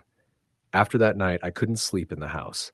I started staying with friends or in a hotel, returning only to check on the property during the day. I considered selling, but no one wanted to buy a house with such a notorious reputation. Eventually, I decided to investigate the Carter family. I discovered old newspaper clippings about their disappearance. They vanished in the winter of 1995, leaving behind all their possessions. Neighbors reported hearing screaming from the house on the night they disappeared, but no bodies were ever found. Some claimed the family was cursed. Others said they were involved in something dark. Late one night, I returned to the house alone. The whispers had grown louder over the months, almost like they were forming words now. I followed them to the upstairs hallway, where I found a door I hadn't noticed before. It led to a small hidden room behind a false wall. Inside, the air was thick with dust and decay. On the floor lay dozens of journals, all belonging to the Carters, chronicling years of fear and paranoia. Their final entries were almost identical to mine, descriptions of whispers, shadows, and a figure that haunted them. The last page of the last journal was smeared with something dark, blood, I assumed, and the words, "We cannot leave. He watches. He waits." That night I heard footsteps above me, slow and deliberate, moving across the floorboards. The whispers turned into voices, distinct now, echoing in the hallways. "Leave, stay." I grabbed my flashlight and ran down the stairs, but the basement door slammed shut behind me. The lights went out and I felt something brush past my legs, cold and heavy. I ran to the front door. It wouldn't open. I pounded on it, screaming. Then the whispering stopped. Silence. When I finally managed to pry the door open and step outside, the sun was rising. I didn't look back, but I could feel it, watching from the windows. The house hadn't let me go. It never would. Months passed. I moved into a small apartment in town, thinking I had escaped. But the experiences didn't stop. At night, I would see shadows moving in the corners of my eyes. Mirrors in my new home sometimes reflected figures standing behind me. The whispers, faint but persistent, followed me. And then one evening I received a package with no return address. Inside was one of the Carter journals, opened to a page I hadn't seen before. It read, "The house remembers. The house wants you." I realized then that it didn't matter how far I ran.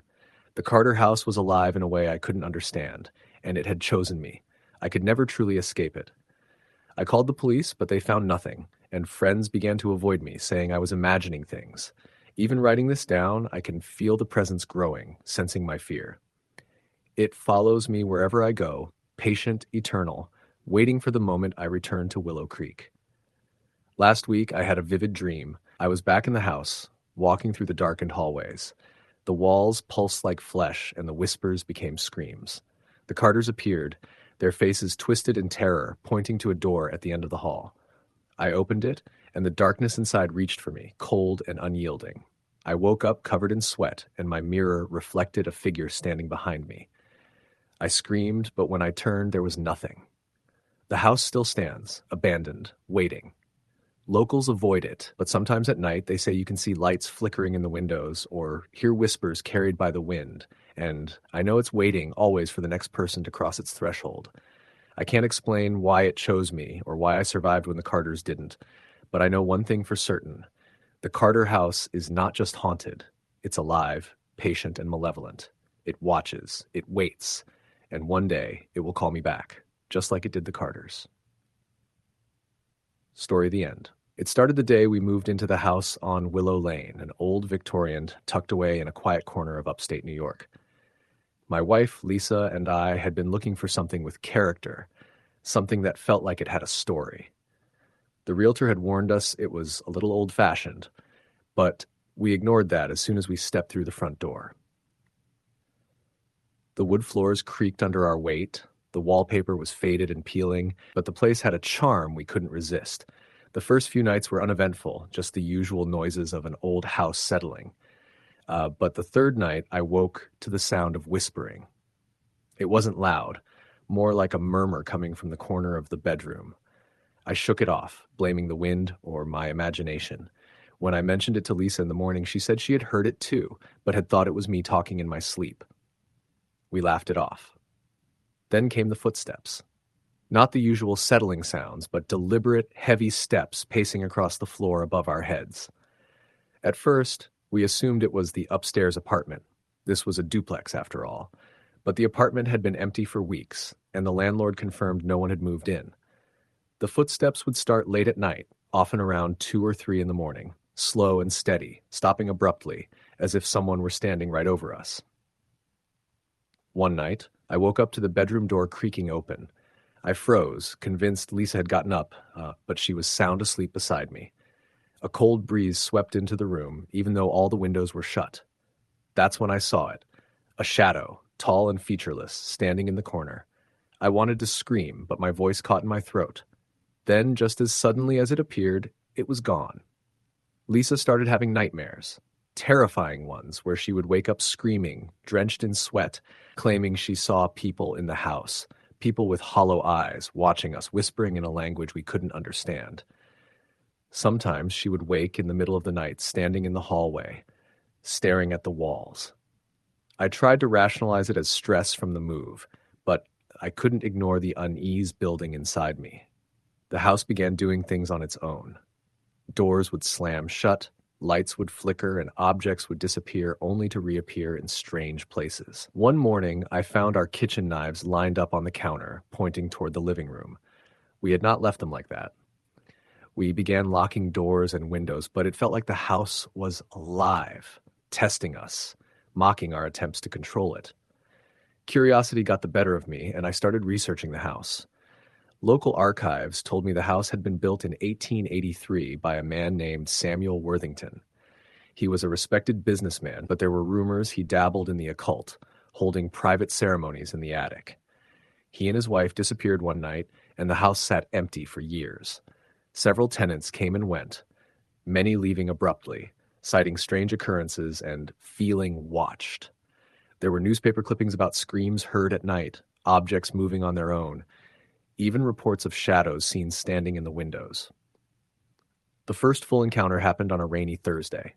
I was in the living room, reading, when Lisa screamed from upstairs. I ran up to find her at the top of the staircase, trembling, pointing down the hallway. There was a figure there, barely visible in the dim light, a man in Victorian clothes, face obscured by shadow. He stepped toward her, but when I flicked on the light, he vanished. I felt cold fingers brush against my arm, though I was alone in the room. After that, we tried everything. We called priests, mediums, and even a psychic who specialized in haunted properties. None of them could rid us of the presence. The psychic, an older woman with sharp eyes, warned us that the house fed on fear.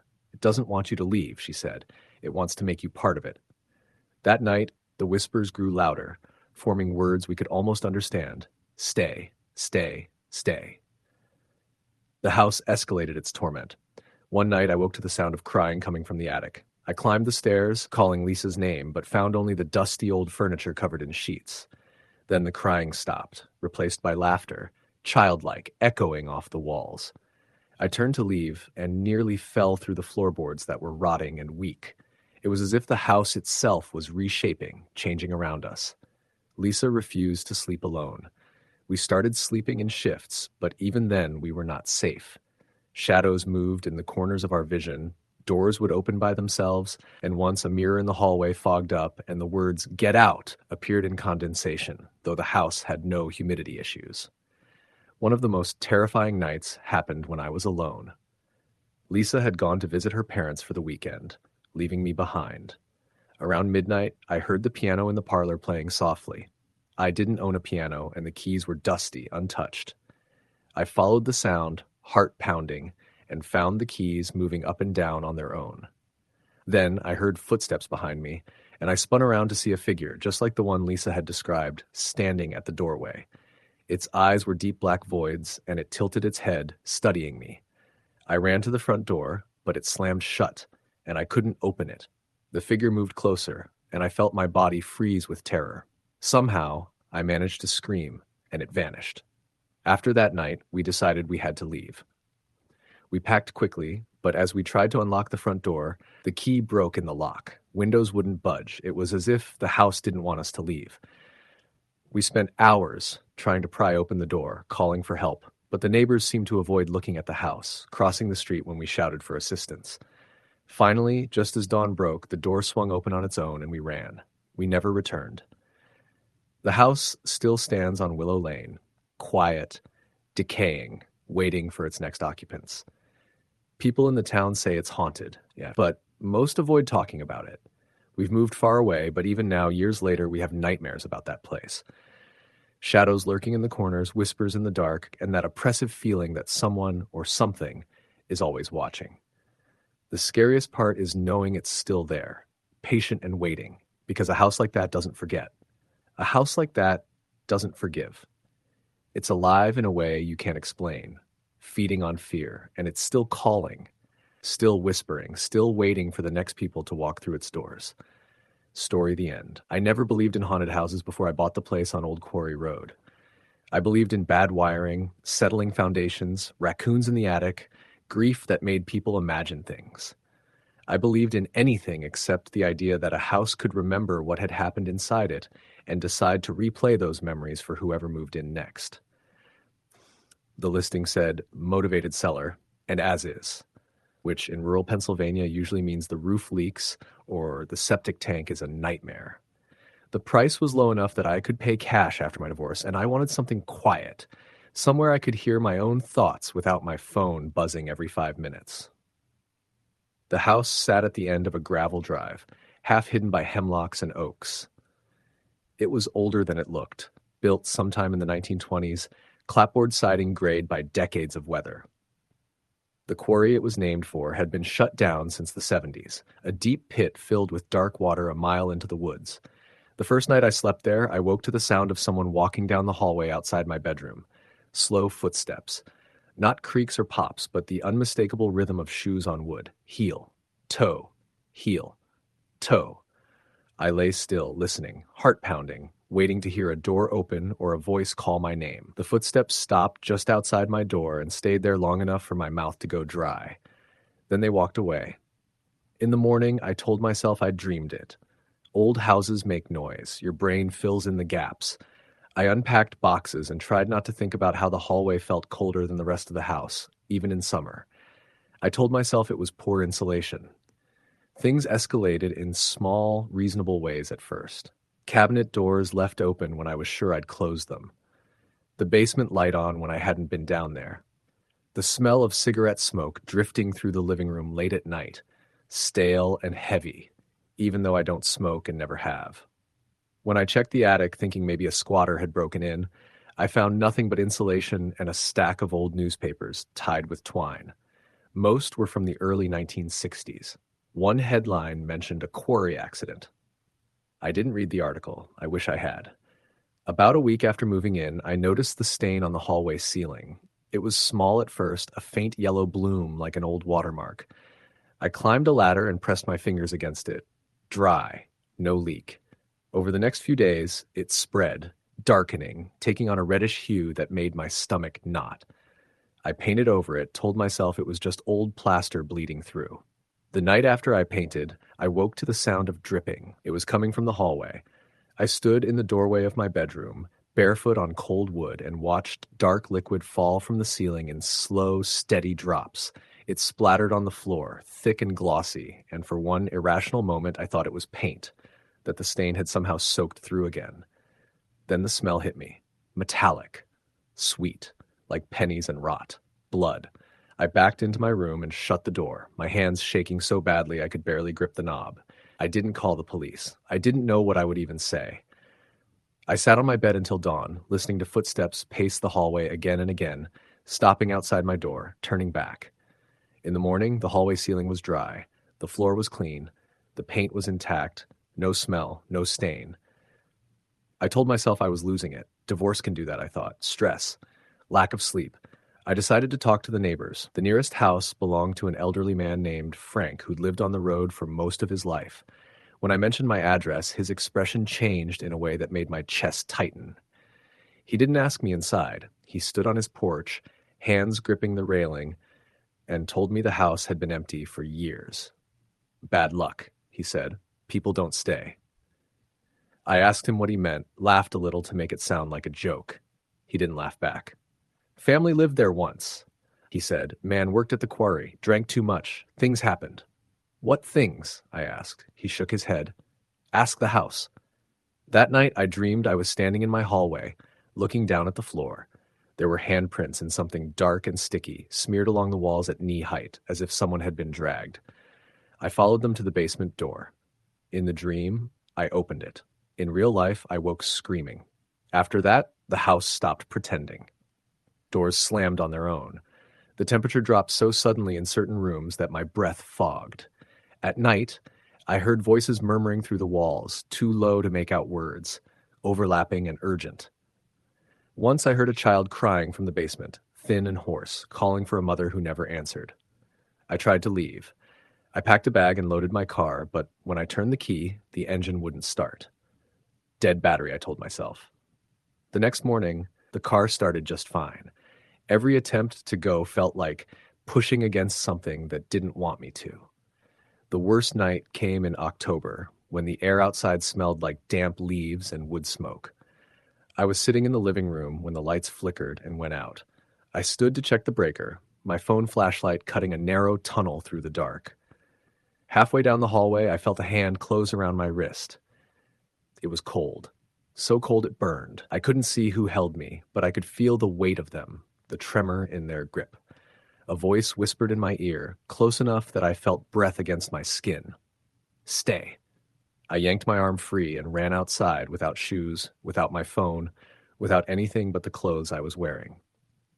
I spent the night in my car at the end of the drive, watching the house. Every light came on one by one, as if someone were walking from room to room. In the upstairs window, a silhouette stood and watched me until dawn. The next day, I called the county records office and asked for everything they had on the property. Deeds, police reports, anything. What I found made my hands shake worse than they had the night in the hallway. In 1963, a man named Harold Whitman had lived in the house with his wife Eleanor and their 2 children. Harold worked at the quarry. After an accident killed 2 men, the quarry shut down temporarily. Harold started drinking more. Neighbors reported shouting. Police were called once for a domestic disturbance, but no charges were filed. One night in November, Eleanor and the children disappeared. Harold told police they'd left him. He was found dead in the house 2 weeks later, an apparent suicide. The case was closed. Years later, when new owners tried to renovate the basement, they found bones sealed behind a false wall. Eleanor. The children. The report noted blunt force trauma. The quarry accident article from the newspapers in my attic mentioned Harold by name. The house hadn't been empty because it was haunted. It had been empty because it was a crime scene that never stopped being one. I went back one last time, telling myself I needed proof, that I needed to see it with my own eyes. The basement smelled like earth and mold. The false wall was still there, patched and painted, but the air around it felt wrong, heavy, like the pressure change before a storm. As I stood there, the whispers rose into voices. Clear now. A woman sobbing, a man shouting, a child screaming. The temperature dropped and the lights flickered. I felt hands on my back, pushing me toward the wall. In that moment, I understood. The house didn't want company. It wanted witnesses. It wanted someone to see what it had seen, to feel what it had felt. It wanted the truth to be acknowledged. I know, I said out loud, my voice shaking. I know what happened. The pressure eased. The voices softened. The lights steadied. I sold the house to the county for a fraction of what I paid. They condemned it. Last I heard, it's scheduled for demolition, the land to be reclaimed by the woods. People ask me if that fixed it, if tearing it down will make the haunting stop. I don't think it works that way. Sometimes late at night, in whatever place I'm living now, I wake to the sound of footsteps outside my bedroom door. Slow, deliberate, heel, toe, and I know the house found a way to follow me. Story the end. The first night I slept in the house, I woke up because someone was standing at the foot of the bed, breathing. I didn't see them at first. I heard them. Slow, wet breaths, like air being pulled through a damp cloth. I thought it was my own breathing until I realized my chest wasn't moving in that rhythm. I lay there with my eyes open, staring into the dark, telling myself it was stress. My wife, Megan, was asleep beside me. I could hear her soft snore, the familiar little hitch in her breath she'd had since college. The room smelled faintly of old wood and dust, a smell I hadn't noticed during the day. Then the mattress dipped, just slightly, as if someone leaned forward to look closer. I sat straight up, heart slamming, and the breathing stopped. There was nothing there, just the dresser, the door, and the faint outline of the closet. I stayed awake until sunrise, listening, waiting, feeling foolish and terrified at the same time. We had bought the house 3 weeks earlier, a 2-story colonial outside a small town in western Pennsylvania. It was cheap for the size, cheaper than anything else in the area, and that should have been our first warning.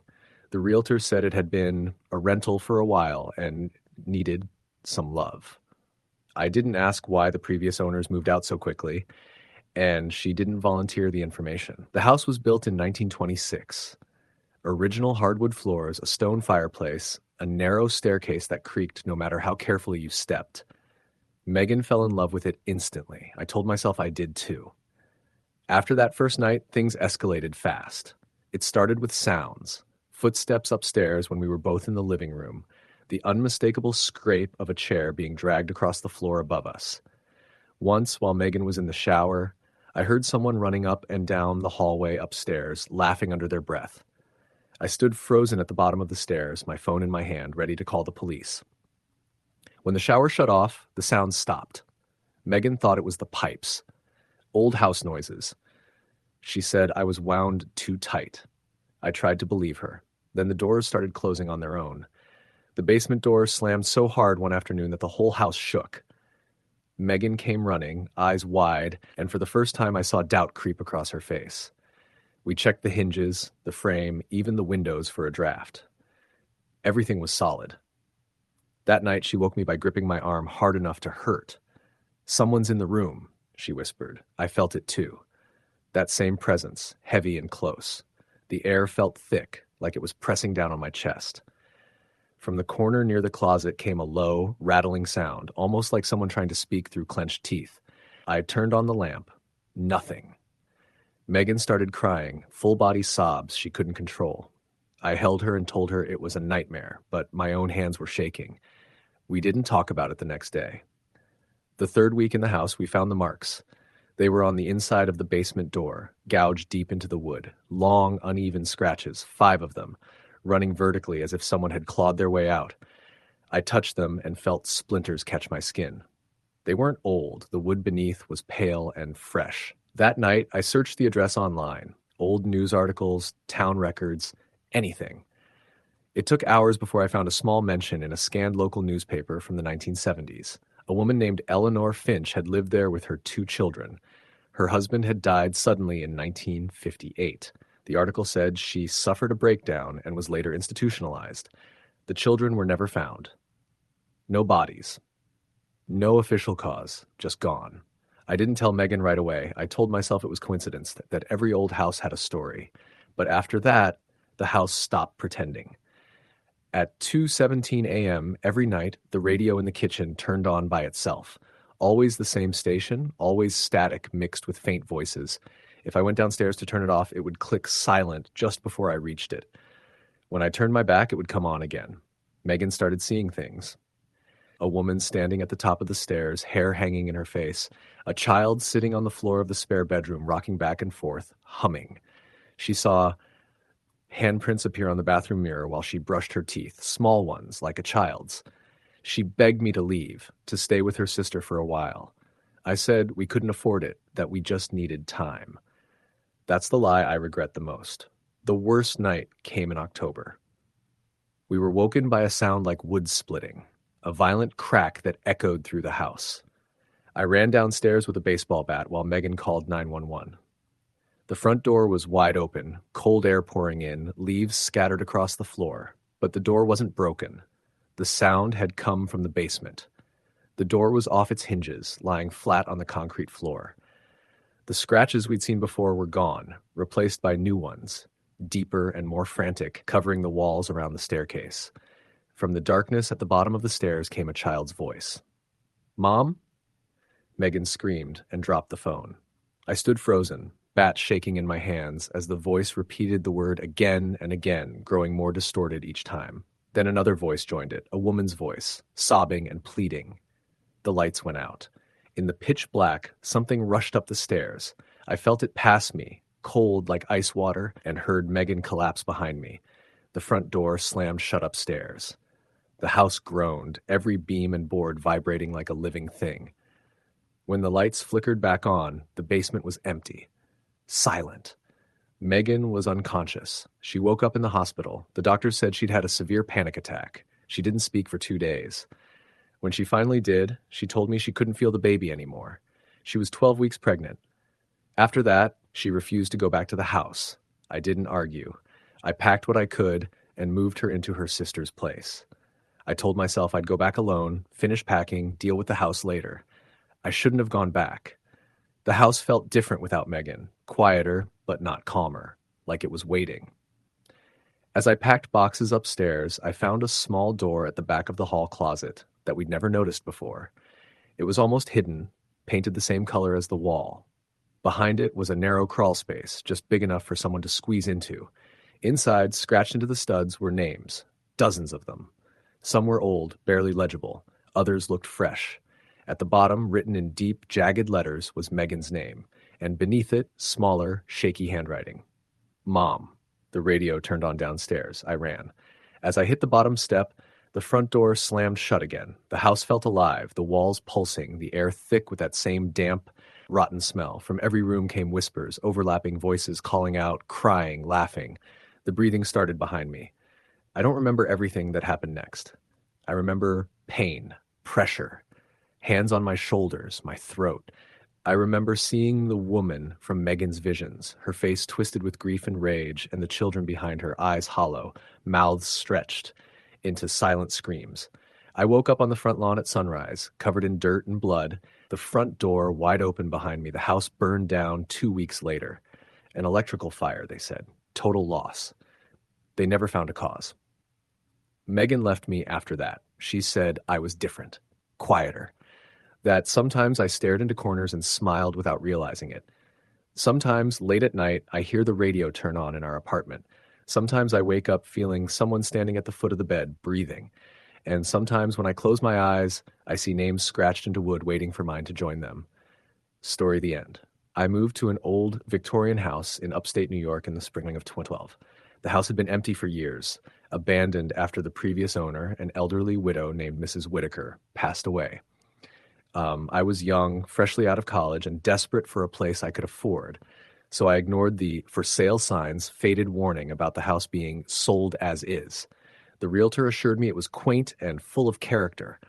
Words I now realize are code for beware. The first few days were mundane. I spent them unpacking boxes, fixing creaky floorboards, and trying to ignore the smell of damp wood and old paint. But even then, something felt off. I chalked it up to the house being old. Everyone knows old houses make noises. Pipes rattle, wood contracts, doors creak. But this house had a rhythm that didn't make sense. Footsteps would echo through the hallways when no one was home, soft at first, then gradually louder, like someone pacing, counting steps carefully. The first real incident happened about a week after I moved in. I was working late on my laptop in the living room when I heard a child's laughter coming from upstairs. I froze. I didn't have kids. No one else lived in the house. I told myself it was a neighbor's kids outside, but the windows were closed. The laughter came again, closer this time, bouncing along the hallway above me. My heart thumped as I grabbed a flashlight and headed upstairs. The hallway was empty. The bedrooms were empty. Nothing. Just the faint smell of old perfume, floral, cloying. I remember thinking, okay, just the wind, just settling noises. I turned off the light, convincing myself I imagined it. Over the next few weeks, the incidents grew more specific, more personal. Objects moved on their own. My keys ended up in the freezer, a single sock pinned to the kitchen wall with a nail I didn't put there.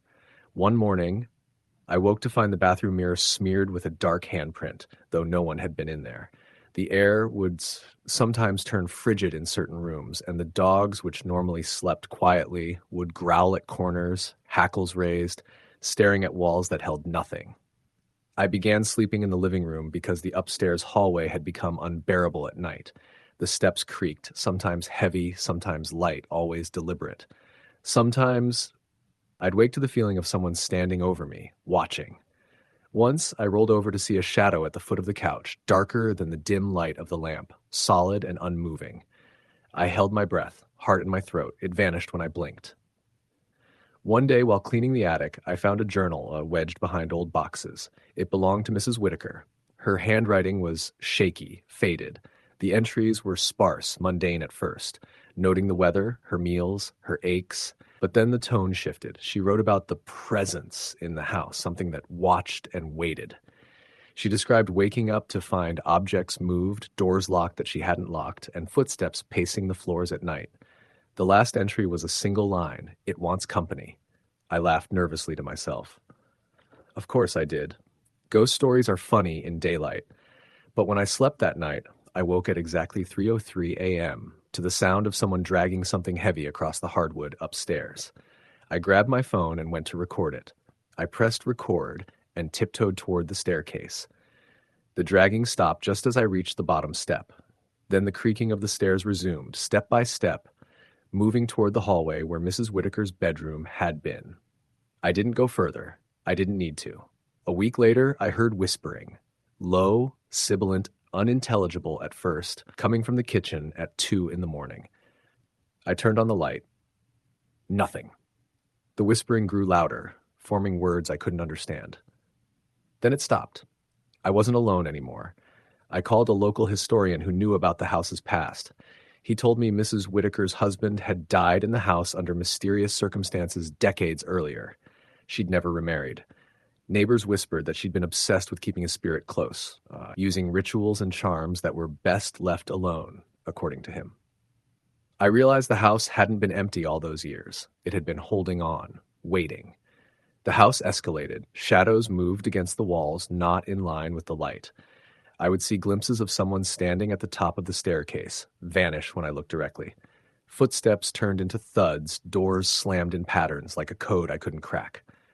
Once, I came home to find every single drawer in the kitchen open, every utensil and plate stacked neatly in the center of the floor. Nothing was broken. Everything was neat. Then came the bedroom incident. I had finally decided to reclaim the upstairs. I set up a camera to record anything unusual. That night, I slept in the master bedroom. Around 3 a.m., the temperature dropped. The camera caught the blankets rising as if someone invisible had sat on the bed. The whispering returned, louder this time. I felt a hand on my shoulder. I jerked awake. Nothing was there. I reviewed the footage the next day. My heart stopped. The camera showed a dark figure, vague and shapeless, sitting at the edge of the bed, its head tilted, watching me. It didn't move, but its presence pressed down, heavy and suffocating. I tried everything. I called priests, spiritualists, and mediums. They came, tried their rituals, left shaken and silent. Some refused to return my calls. The house didn't just resist them.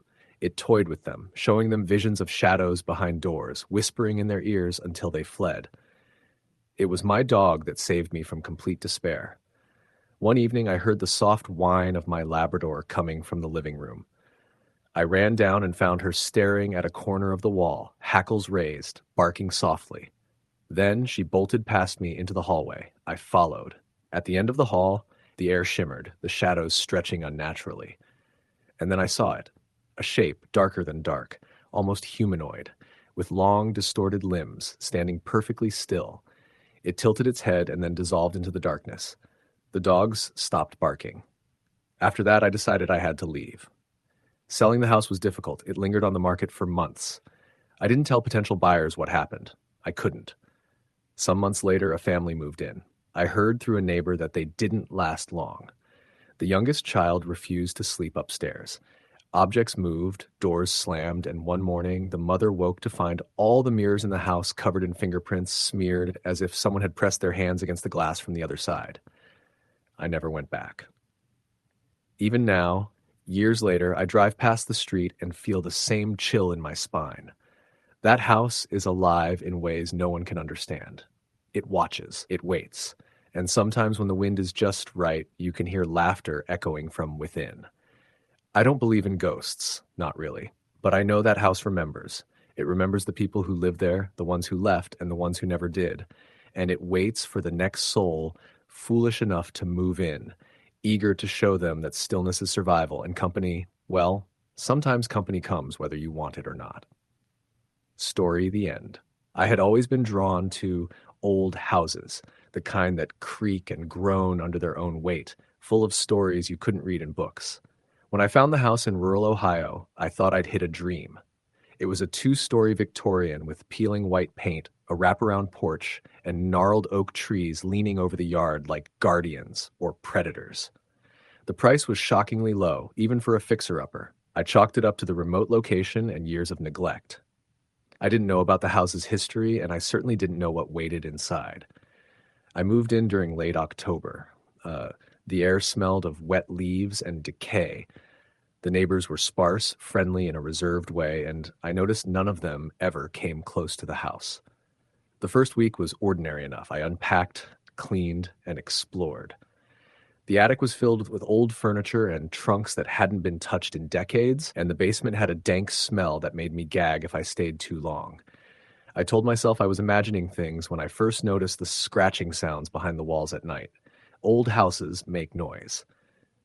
That was all. It started small. At first, it was just the whisper of footsteps above me when I was home alone. I live alone, so no one should have been upstairs. I would hear the soft thump of shoes pacing back and forth in the bedroom or along the hall. Sometimes, the sound of something dragging across the floor would follow. I assumed it was rats or the floorboards settling. But then the shadows started moving where there shouldn't be shadows, and the feeling of being watched was constant. One night, I woke to a loud bang in the kitchen. I had left the window open, but the wind couldn't have been that strong. I grabbed a flashlight and went down the hall. All the chairs were knocked over. Cabinets that I had closed were now wide open.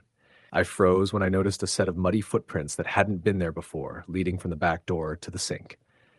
I called the police. They came, searched the house, found nothing, and wrote it off as probably animals or wind. I wanted to believe them, but I couldn't shake the feeling that someone or something had been in my house. The first real encounter happened on a cold November night. I was in the living room, bundled in a blanket, trying to read, when the temperature in the room dropped suddenly. My breath fogged in front of me. The lights flickered, then went out completely. I was used to a few outages in this area, but this felt different, targeted. Then I heard her voice, soft, almost melodic. Please, don't stay. It was coming from the hall upstairs. I froze. My rational mind told me it was the wind, or maybe a neighbor playing a prank. But the sound of slow, deliberate footsteps coming down the stairs told me it wasn't my imagination. I ran out of the house that night and stayed at a friend's apartment. I couldn't sleep. My dreams were filled with the house, endless hallways, and a woman standing at the top of the stairs, her face always hidden by long black hair. She would whisper the same thing over and over, "He's here. He won't leave." I woke drenched in sweat, my heart pounding, the voice still in my ears. Returning to the house a few days later, I found the front door slightly ajar. Nothing had been stolen. Nothing else was disturbed. Just the door open, waiting for me. I wanted to leave, but I had already invested so much and I couldn't bring myself to walk away from it. Not yet. I started documenting everything, keeping a journal of the noises, the cold spots, the strange shadows. That's when the scratches began. They started appearing on the walls near the staircase. Thin, deep lines, like someone had been trying to claw their way out of the plaster. They would disappear, then reappear, sometimes overnight. Once, I woke to find a word etched on the wall above the fireplace. Leave. I didn't sleep at all that night. I began researching the house's history. The previous owners had all left abruptly, some within months of moving in. One had been institutionalized after claiming the house talked to him. Another vanished completely, like only to be found dead in a nearby river days later. No explanation for how he got there. The original owners, a family from the early 1900s, had a daughter named Margaret who died mysteriously in the house. Newspapers from the era hinted at foul play, but the case was never solved. Her father, they said, went mad and eventually disappeared. By December, things escalated. The footsteps were constant now, all hours of the night. Doors would slam shut by themselves. The woman from my dreams began appearing at random, at the foot of my bed, in the hallway, sometimes just a fleeting shadow, sometimes more solid, her cold presence enough to make me gasp. I heard whispers telling me about the house, about her death, about the man who had killed her. They weren't always coherent, but the fear was always clear. One night, while trying to sleep, I heard it, a deep, guttural voice I had never heard before. Male, angry, possessive. He belongs to me. It came from the basement. I had avoided that place for weeks, ever since the first strange occurrences. But this time, I had no choice. I grabbed a flashlight and my phone for recording and slowly descended the stairs. The basement smelled worse than before, damp and metallic, like blood. The beam of my flashlight caught something I'll never forget. Old furniture had been rearranged into a circle, and in the center was a single chair facing the wall. As I shone the light around, I saw handprints, not dusty or faint, dark as if pressed into the wood from a living hand. The chair moved slowly, as if someone had just vacated it. Then the temperature dropped sharply. I saw her then, Margaret, standing behind the chair. She was thin, translucent, her face twisted with fear and sorrow, pointing toward the back wall. "Don't let him back," she whispered. Suddenly, the other presence made itself known. The male voice filled the room, booming and angry. "You can't take her." The air thickened, my chest crushed as if by invisible hands. I felt fingers wrap around my throat. I tried to scream, but couldn't. I remember falling to the floor, covering my face, praying it would stop. Then, as suddenly as it had begun, the pressure lifted. I gasped, shaking, staring at nothing. The air warmed slightly. Her hand brushed against my arm. "Go," she said. "Leave before it's too late." I left that night and never returned. I sold the house at a loss months later to a man who claimed he wanted to restore it. I warned him vaguely about its past, but he laughed it off. I haven't spoken to him since. I still dream of Margaret and the man who killed her. The house haunts me in ways I can't explain. Phone calls that disconnect themselves when I get close to the number of the house, dreams that replay what I saw in the basement, and sometimes, just at the edge of sleep, I hear her whisper, "He's still here. Don't stay." Years have passed, but every time I drive past that stretch of road, I slow down. I can see the house through the trees, dark and silent, yet somehow aware of me. Sometimes I swear I see a shadow at the top of the stairs, waiting. I've tried to forget, tried to tell myself I imagined everything, but the scratches on the walls, the recordings of the footsteps, and the chilling memories refuse to let me. I don't think Margaret ever left. And I don't think her killer, whatever form he has now, ever will. I never go near that house anymore. I've moved out of state, started over, but the fear lingers. There's a reason nobody stays in that house for long, and I've learned the hard way that some places don't just have bad luck, they have bad people, and some of them never leave. Story the end. It started the moment we stepped into the old Victorian on Maple Street. My husband Daniel and I had been looking for our first house, something with history, something with character. The real estate agent, a nervous young man named Paul, kept glancing at his watch as if he wanted to be anywhere else. "It's a steal," he kept repeating. The moment I walked through the front door, though, I didn't care about the price. There was a weight in the air, a heaviness that clung to my skin. Daniel thought it was the smell, old wood, mildew, and dust. I wasn't sure. It was something else, something that made the hair on my arms stand on end. The floors groaned under our footsteps. Paint peeled from the walls in long, curling strips, and the windows were clouded with years of grime. In the corner of the living room, a chandelier hung crooked, its crystals coated in a thin film of dust. Daniel ran his fingers along the banister, smiling. "It's got charm," he said. I nodded, but I couldn't shake the feeling that we weren't alone. The first night, I woke up at exactly 2:43 a.m. The bedroom was cold, colder than it should have been. I felt a presence in the room, something just beyond the edge of the bed, something that didn't breathe, didn't move like a person, but existed nonetheless. My heart pounded in my chest. I pulled the covers tighter around us and told myself it was nothing, that old houses made noises, that my imagination was running wild. But it wasn't imagination. A week after we moved in, Daniel heard it first. Footsteps upstairs, slow and deliberate, pacing the hallway outside our bedroom. He got up, checked the rooms, and found nothing. I tried to convince him it was the floorboards, but when I went to sleep that night, the footsteps returned. This time they weren't pacing, they were coming down the stairs. Heavy, dragging steps, like something was carrying a weight. I froze, listening as the steps stopped at the door to our bedroom. "Hello?" I whispered. No answer. I told Daniel in the morning, but he just frowned and said, "It's just the house settling." But the house didn't settle. It watched. Objects began to move. Small things at first, a book slid off the shelf, a chair shifted an inch to the left. I didn't tell Daniel right away. I didn't want him to think I was losing my mind. But then the nursery doors, which we hadn't yet installed locks on, started opening on their own. One night, I woke to the door slowly creaking open, and a cold draft brushed my face. I looked inside and saw nothing but shadows.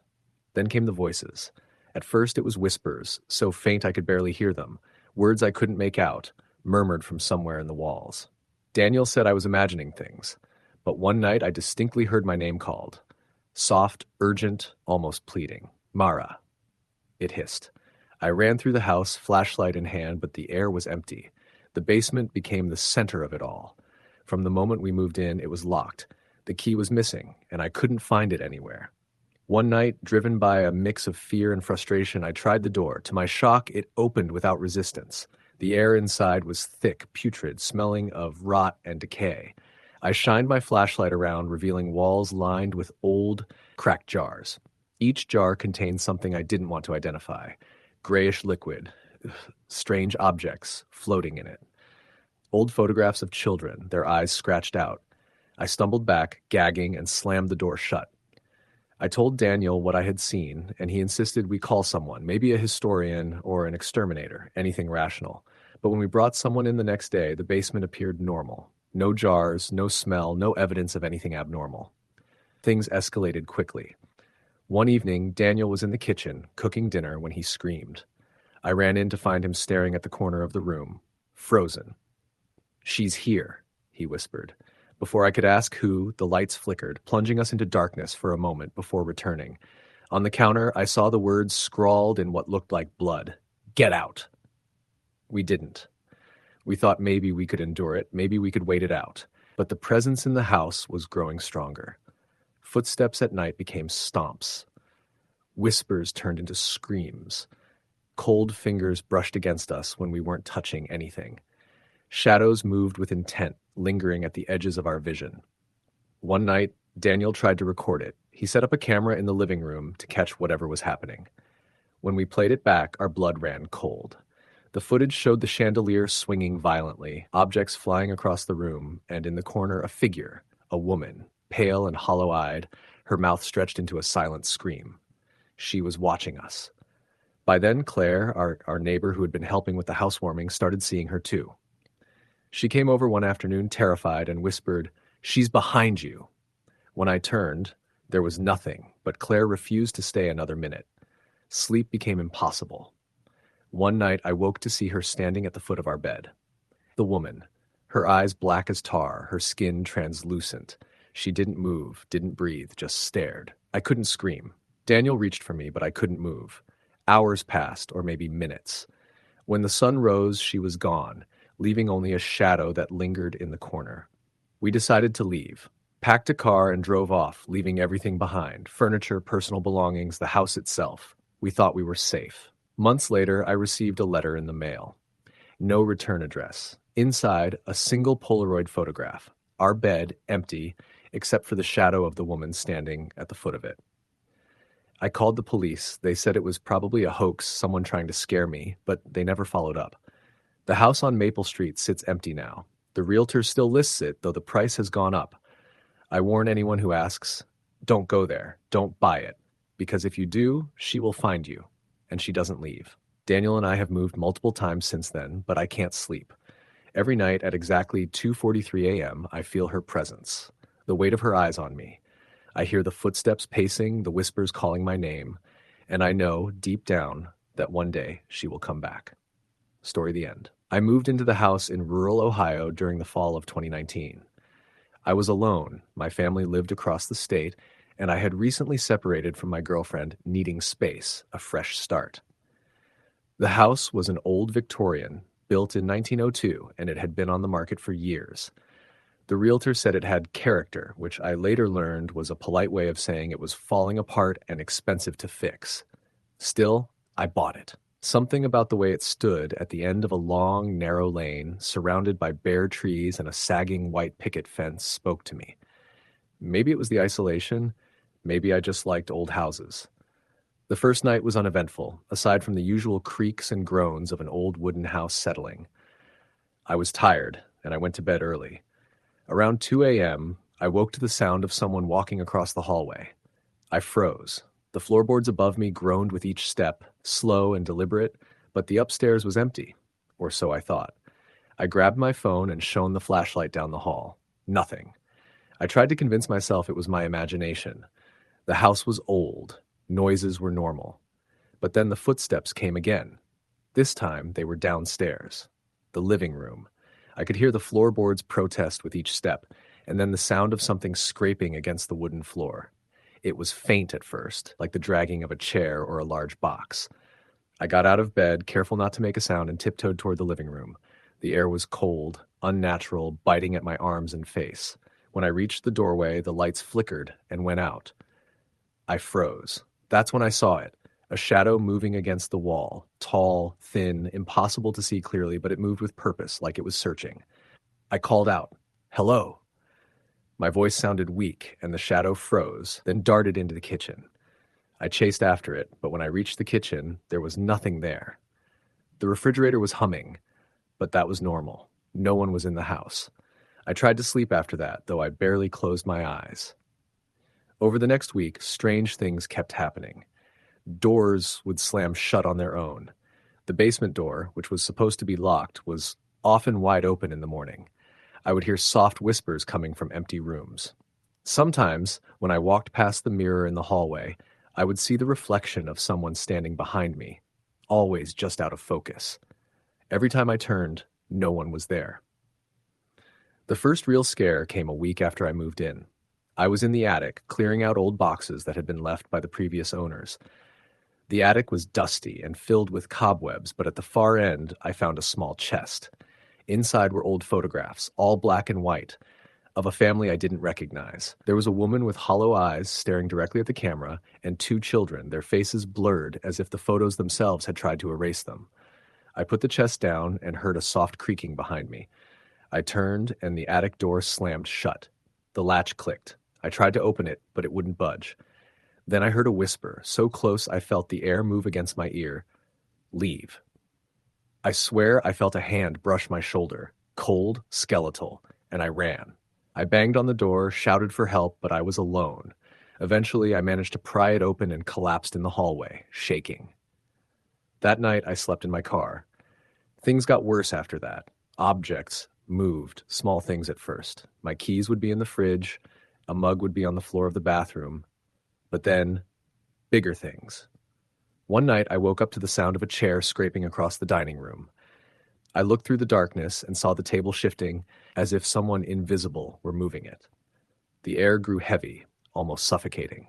The lights flickered violently, and I swear I saw a figure leaning over the table, tall, thin, face featureless, like a shadow made solid. I started documenting the events, thinking I could rationalize them later. I set up a few cameras in the living room and basement. The first night of recording, I watched in horror the next day.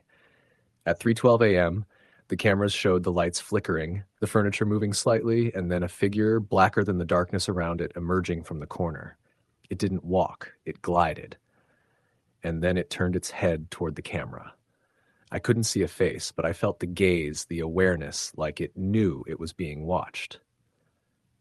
I stopped watching the footage. Megan, my sister, came to visit a few weeks later.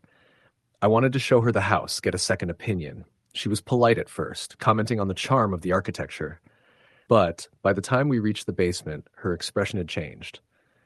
"This place, it feels wrong," she said. We were just about to leave when the basement lights flickered on and off. A door slammed somewhere above us, then another, and the whispering started. I heard multiple voices, overlapping, calling names I didn't recognize, urgent and scared.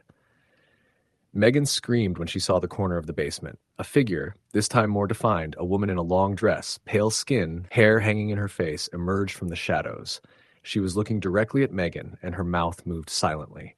I grabbed Megan and ran, up the stairs, out the front door. I didn't stop until we were in the car, heart racing, windows rolled up, doors locked. I didn't go back for a few days. When I did, the house seemed empty, too quiet, almost relieved, but that didn't last. One night, I woke to the sound of a child laughing in the hallway. I live alone. No one should be there. I got up, heart hammering, and followed the sound. It led me to the attic. The chest from before was open. The photographs inside had changed. The woman's eyes seemed to stare at me, now with anger. The children's faces were clearer, their mouths open in silent screams. I dropped the chest, ran down the stairs, and the entire house seemed to shake. The whispering grew louder, voices overlapping, all calling my name. The lights in the house exploded, flickered, and then went out entirely.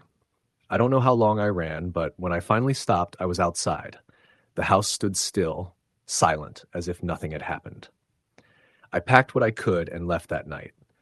I didn't return for months. When I finally had to deal with the house, it was worse.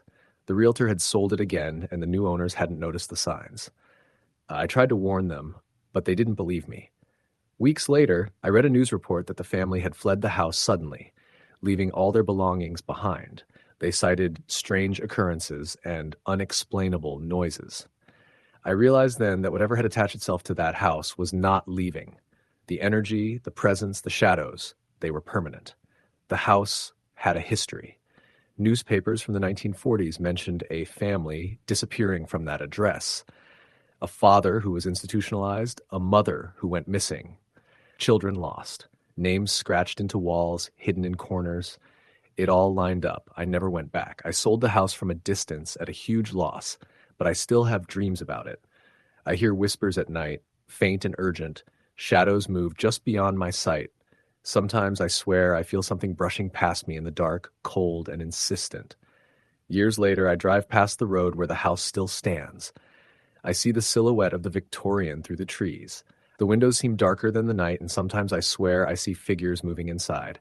I will never live alone again. I will never ignore the warnings of a house. Some places, some things, they don't want you to leave. And even if you do, a part of them comes with you. Story the end.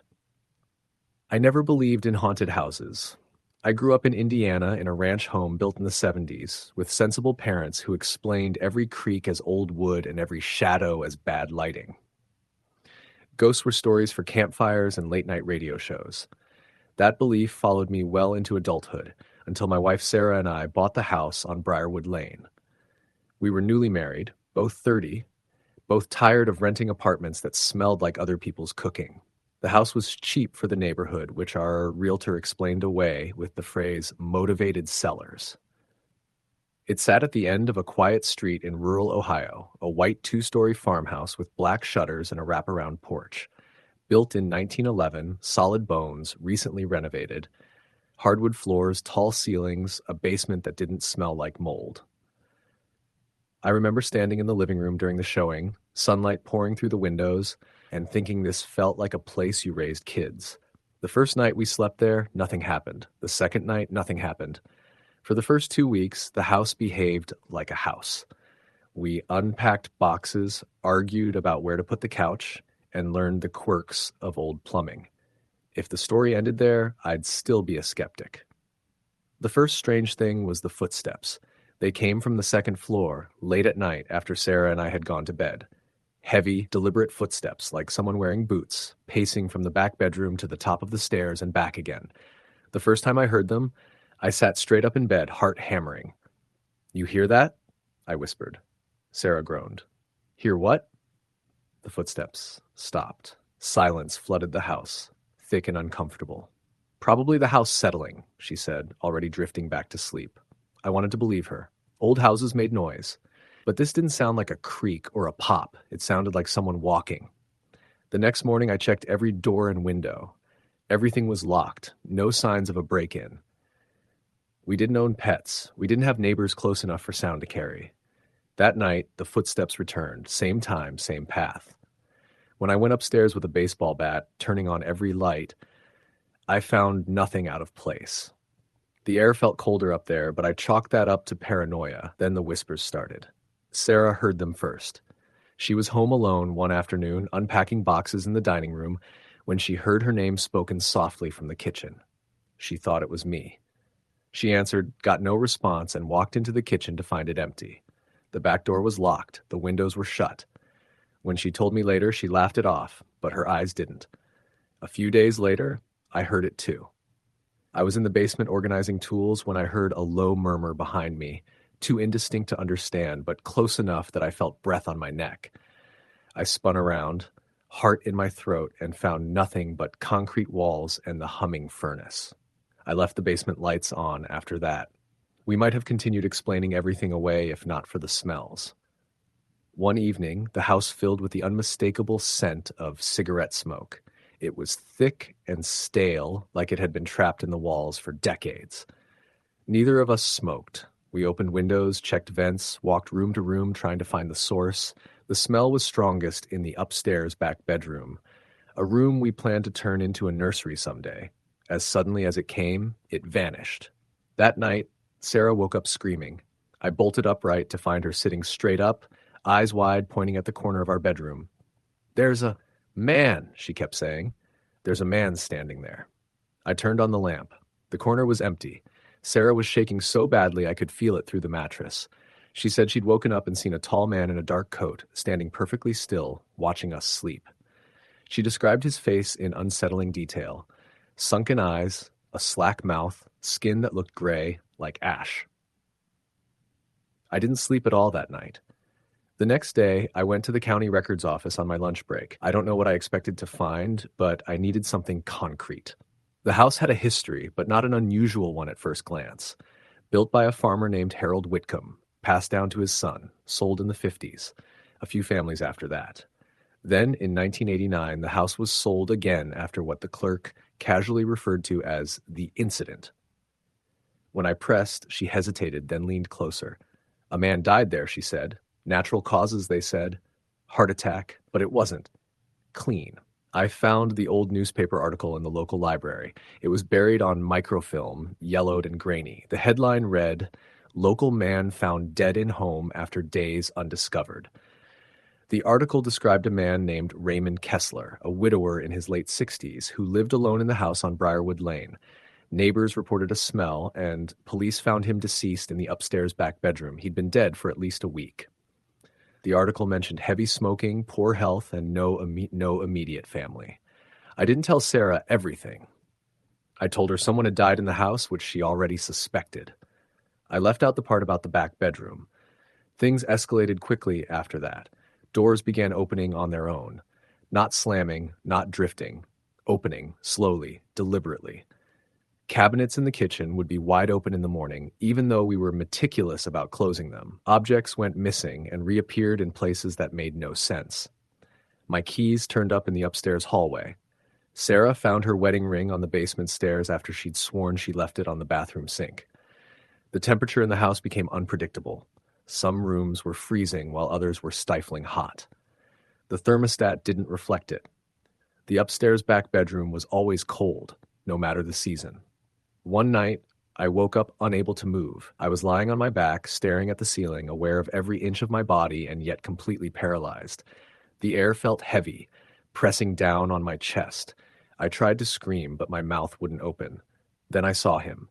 He stood in the doorway, tall and thin, wearing a dark coat that seemed to absorb the light.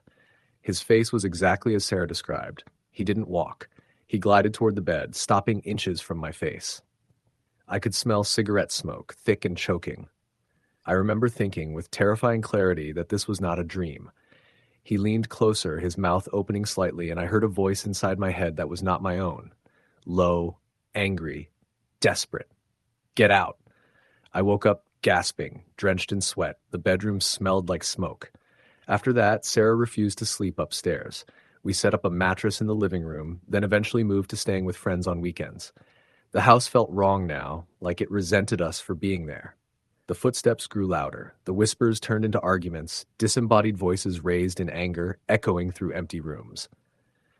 One afternoon, Sarah called me at work, sobbing so hard I could barely understand her. She said she was in the kitchen when all the lights went out at once. Not just flickered. Out. She heard footsteps running down the stairs, fast and heavy, followed by a crash in the back bedroom. When the lights came back on, the door to that room was splintered, like something had slammed into it from the inside. That was the moment we decided to leave. We contacted a priest recommended by a coworker, a man who dealt with house blessings. He came on a Tuesday evening, calm and composed, carrying holy water and a small Bible. He walked through the house, praying softly, sprinkling water in each room. When we reached the upstairs back bedroom, he stopped. He didn't say anything at first. He just stood there, eyes closed, lips pressed tight. The temperature dropped so suddenly I could see my breath. "There is something here," he finally said. "It is not at rest." As if in response, the door slammed shut behind us. The priest's composure cracked. He began praying louder, more urgently. The lights flickered. The smell of smoke filled the room. We heard footsteps on the stairs running upward, even though we were already on the top floor. The priest finished as quickly as he could and left without looking back. He refused to take payment. He told us to leave the house and not return. We packed what we could that night and checked into a motel. The next morning, we contacted a lawyer and put the house back on the market, disclosing everything we were legally required to. It sold 6 months later for even less than we paid. We moved to a different state, a newer house, no history. Sometimes, late at night, I still smell cigarette smoke. Sometimes Sarah wakes up from nightmares about a man standing in the corner of her room, watching her breathe. We don't talk about Briarwood Lane anymore, but we don't have to. It's there, between us, like a scar. I looked up the house recently, out of morbid curiosity. The new owners lasted less than a year. The listing says needs work. The photos don't include the upstairs back bedroom. I still don't believe in haunted houses.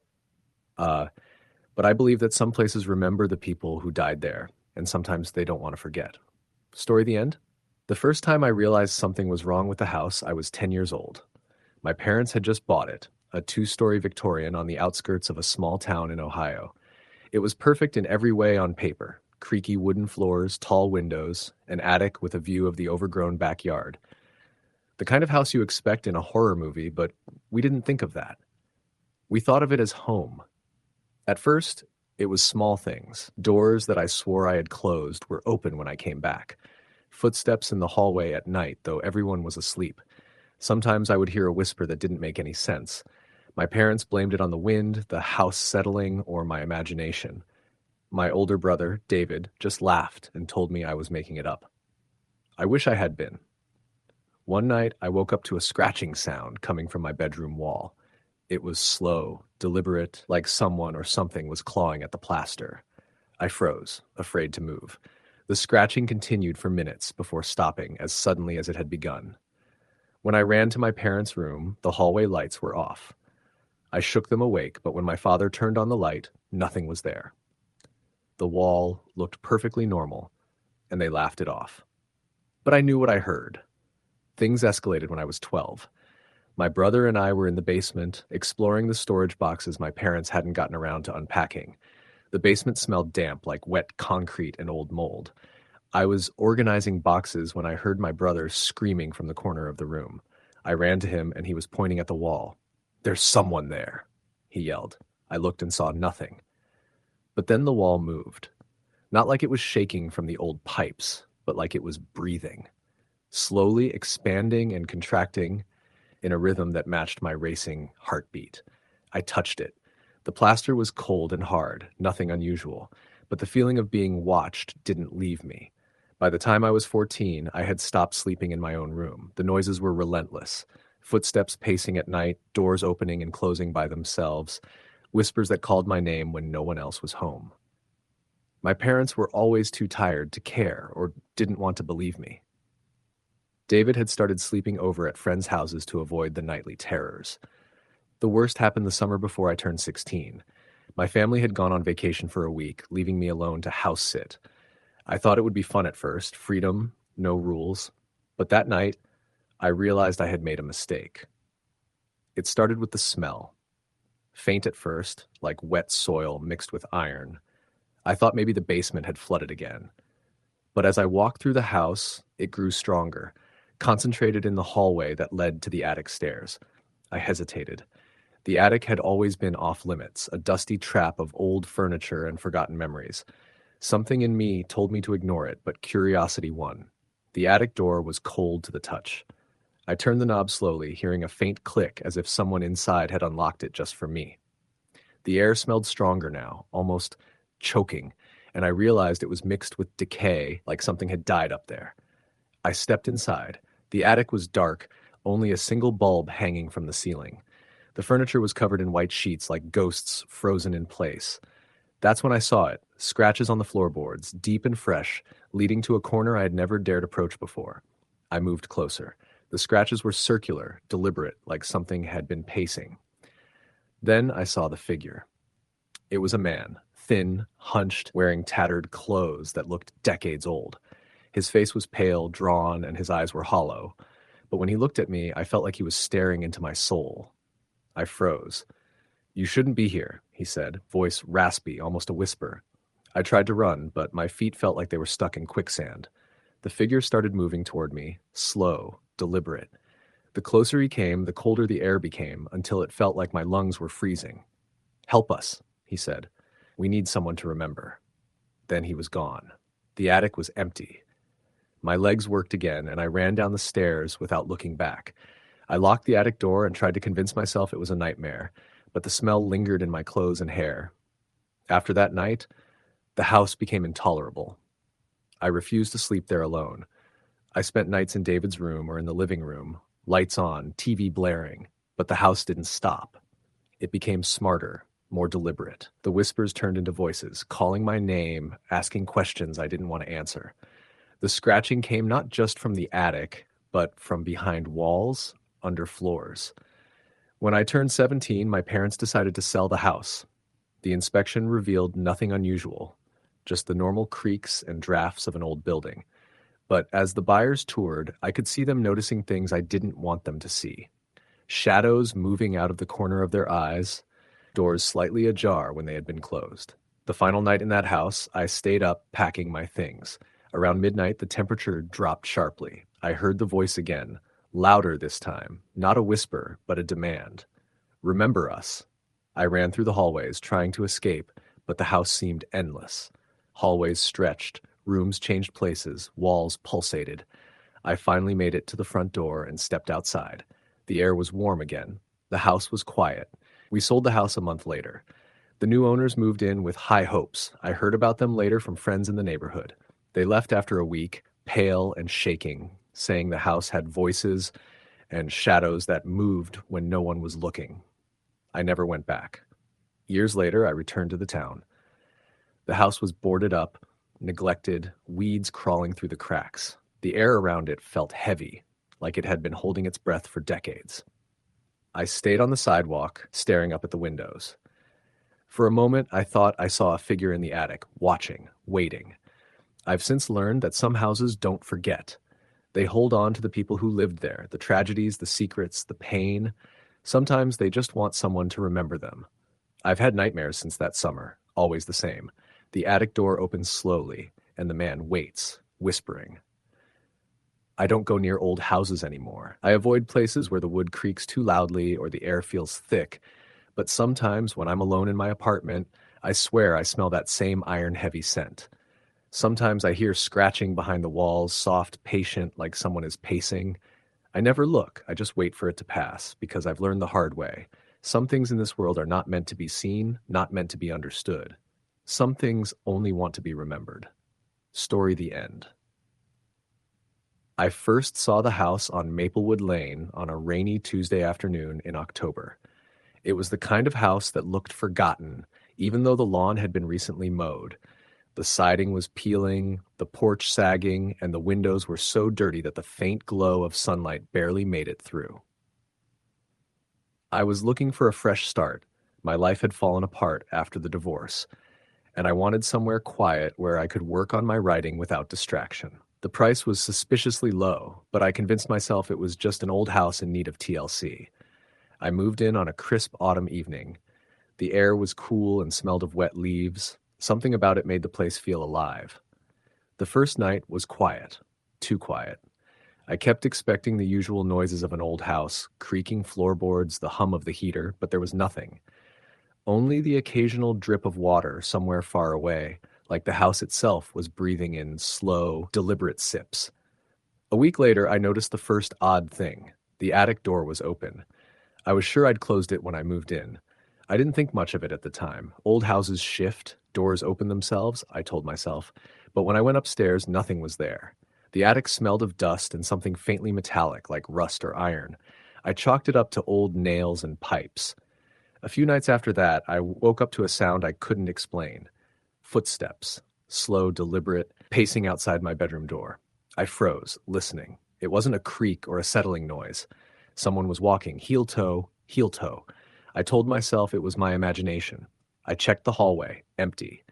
Every night after that, the footsteps returned, sometimes stopping right outside my door, sometimes fading away into silence. Then the whispers started.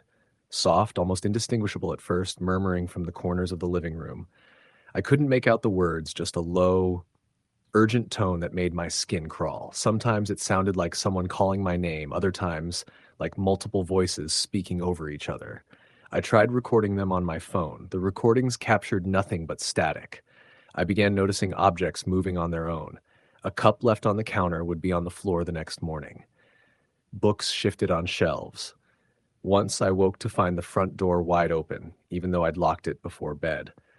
My neighbor, Mrs. Peterson, told me the house had a reputation. People don't stay long there, she said, wringing her hands. It's not right. Bad things happen in that house. I pressed her for details. She told me about a family who had lived there in the late 1960s. A man, his wife, and 2 children. The man had worked at the local factory, drank heavily, and had been abusive. One night, the wife and children disappeared. The man was found dead in the house weeks later. an apparent suicide. Nothing was ever proven, but the neighbors whispered that the house had witnessed something terrible. I tried to rationalize everything. Old houses are weird, I told myself.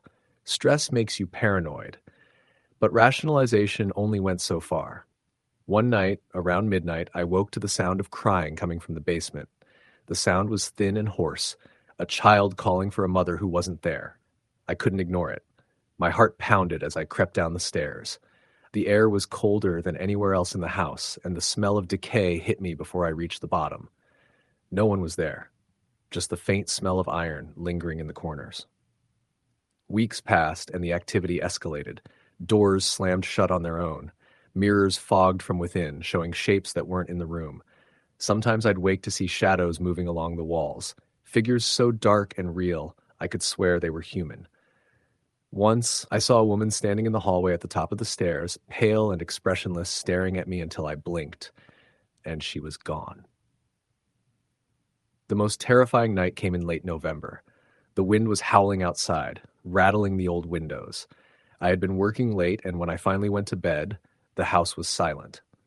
That was when the banging started, heavy, rhythmic, coming from the walls. It sounded like someone was pounding from inside. The walls shook, my bed shook. The air grew thick and hot, like the house itself was breathing rapidly. I tried calling for help, but my phone had no signal. I ran to the door, locked. I tried the windows, stuck. Then I felt it, hands on my shoulders, icy cold, pressing down. I couldn't move. A voice whispered directly into my ear, "Stay with us." I blacked out. When I came to, it was morning. The house was quiet. My shoulders were sore as if something heavy had been pressing down on them. I ran outside, driving straight to town, never looking back. I returned later to research the history of the property. What I found made my stomach turn. Police records confirmed the story. A man named Richard Hendricks lived there with his wife, Carol, and their 2 children. In 1968, Carol and the children disappeared. Richard's body was found hanging in the attic 2 weeks later. Renovations in the 1980s revealed a hidden space in the basement, a small room with signs of struggle. Human remains were discovered, later identified as Carol and the children. The case was hushed, files sealed. Locals still refused to talk about it. I sold the house soon after for a fraction of what I paid. The new owners were warned. The house sat empty for a few years before it was bought again, rumors spreading about people hearing voices and seeing shadows. I try not to think about it, but sometimes, late at night, I wake up in my current home to the sound of footsteps outside my bedroom door. Slow, deliberate. Heel toe. Heel toe. And I remember Maplewood Lane, the house that remembered what happened inside it, the house that wasn't finished with its story. The house taught me one thing. Some places carry memories, and sometimes those memories are darker than we can imagine. You can leave a haunted house, but the haunting doesn't always leave you. It follows in shadows and whispers, in the subtle chill that creeps into your bones when you're alone. Story the end. I bought the house at 42 Willow Creek Lane in the fall of 2015. It was a 2-story Victorian with peeling white paint, shuttered windows, and a wraparound porch that groaned under even the slightest weight. The previous owners had left in a hurry, leaving behind furniture that smelled of mothballs and decay. The real estate agent told me it had been on the market for years because of its age and upkeep issues. Nothing more. I was excited. Affordable, big, and in a quiet neighborhood. What I didn't know then was that the price reflected more than just the creaking floors and drafty windows. The first night, everything seemed fine. I unpacked boxes and went to bed early, exhausted from moving. Around 2 or 3 a.m., I woke up to a strange sound. It was subtle at first, a faint tapping like fingernails on wood. I listened carefully. The sound wasn't coming from outside. It was coming from the attic hatch above my bedroom. I told myself it was the house settling. Old houses creak, especially in the middle of the night. I closed my eyes and tried to sleep. A week later, I started hearing whispers. Not the sort of whispers you can chalk up to wind, but actual human voices, muffled and indistinct, echoing through the hallways. Sometimes I could swear they were coming from inside the walls themselves. One night, I woke to see a shadow moving in the corner of my room. I froze, thinking it was my imagination. When I turned on the light, nothing was there. The whispers didn't stop. The activity escalated after I tried to explore the attic. I had always loved attics, hidden spaces with old memories trapped in boxes. I climbed the ladder slowly, my flashlight illuminating dust and cobwebs. There, at the far end of the attic, I saw a chair rocking back and forth on its own. My heart raced, and I almost dropped the flashlight. I reached out and touched it. It stopped immediately. I ran down the ladder, my hands shaking, and locked the attic door. Neighbors were few, and the ones I spoke to were hesitant. One elderly woman, Mrs. Halloway, told me that the house had a long history. Built in 1892, it had been the site of at least 3 unexplained deaths. The most infamous was a woman named Eleanor Griggs, who had lived alone for years after her husband died in a train accident. Eleanor vanished one winter, and no one ever found her body. Some claimed her ghost still roamed the house, desperate and angry. At first, I didn't believe her. Ghost stories were for Halloween, not for people like me. Practical, rational, and grounded. But the house had its own way of convincing me otherwise. It started small, lights flickering, doors opening when I was in another room, objects shifting from their original places. One morning, I found a small porcelain doll sitting on the kitchen counter. I hadn't owned a doll since I was a child. I put it back in the box and left it there, only to find it on the living room couch later that day. The nights became unbearable. Around 2:15 a.m., I would hear footsteps pacing across the floors above me. Sometimes the pacing stopped outside my bedroom door, and I could hear breathing, shallow, deliberate, and waiting. Once, I woke to the sound of my bedroom door creaking open slowly. I bolted upright in bed, staring at the dark hallway, heart hammering. Nothing moved. Nothing was there. I started documenting everything, audio recordings, video cameras, even motion sensors. The first few nights revealed nothing out of the ordinary, just the usual creaks of an old house. Then on the 4th night, my audio captured a whisper so clear it made my blood run cold. Leave. Now. I froze. My first thought was that it had to be a neighbor or a prank, but the sound came from the direction of the attic, not the walls, not the floors, directly above me. The basement was worse. I had avoided it for the first few weeks because it smelled damp and rotten. One night, curiosity, or maybe foolishness, got the better of me. I opened the heavy wooden door. Cold air hit my face, and a metallic scent filled my nostrils. The basement was empty, except for a set of stairs leading down into total darkness. As I descended, my flashlight flickered. I reached the bottom and froze. There, smeared across the concrete floor, were handprints. Large, adult-sized, dragged across the floor, as if someone had crawled there in desperation. I ran up the stairs and locked the door behind me. That night, I slept in the living room with all the lights on. The house seemed to notice. The whispers became voices. The voices became sentences. I started hearing clear phrases repeated over and over. Get out. Get out. Don't stay. Objects moved on their own. My favorite armchair would be in the living room one moment, in the hallway the next. Kitchen knives shifted positions. My cat, who usually slept in my bedroom, refused to enter it, hissing at empty corners. One particularly cold night in December, I woke to the sound of someone walking down the stairs. Slow, heavy footsteps, deliberate. I reached for my phone intending to call 911, but the line was dead. My cell signal had disappeared. The footsteps stopped at the bottom of the stairs, just outside the living room.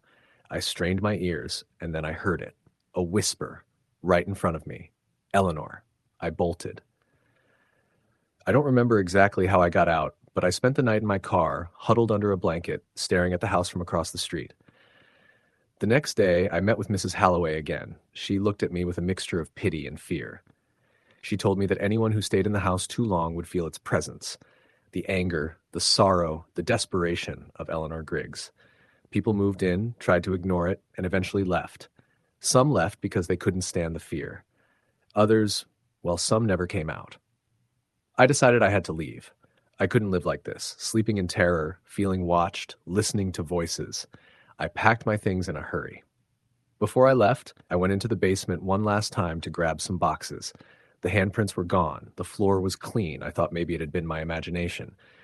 When I got into my car and drove away, I felt relief I hadn't felt in months. I didn't look back until I reached the highway, and even then, the house seemed normal. Quiet. Still. Months later, I learned that the house had been sold again. A young couple with children moved in. I considered warning them, but how could I? They would think I was insane. I only hoped they would leave before it consumed them, as it had so many before. Sometimes when I drive through that town, I see the house from afar. The windows glow faintly at night, even when I know no one is inside. And sometimes, just sometimes, I swear I hear the faintest whisper carried on the wind, "Stay forever." I never moved back, and I never will. Some houses hold memories. Some houses hold something else entirely.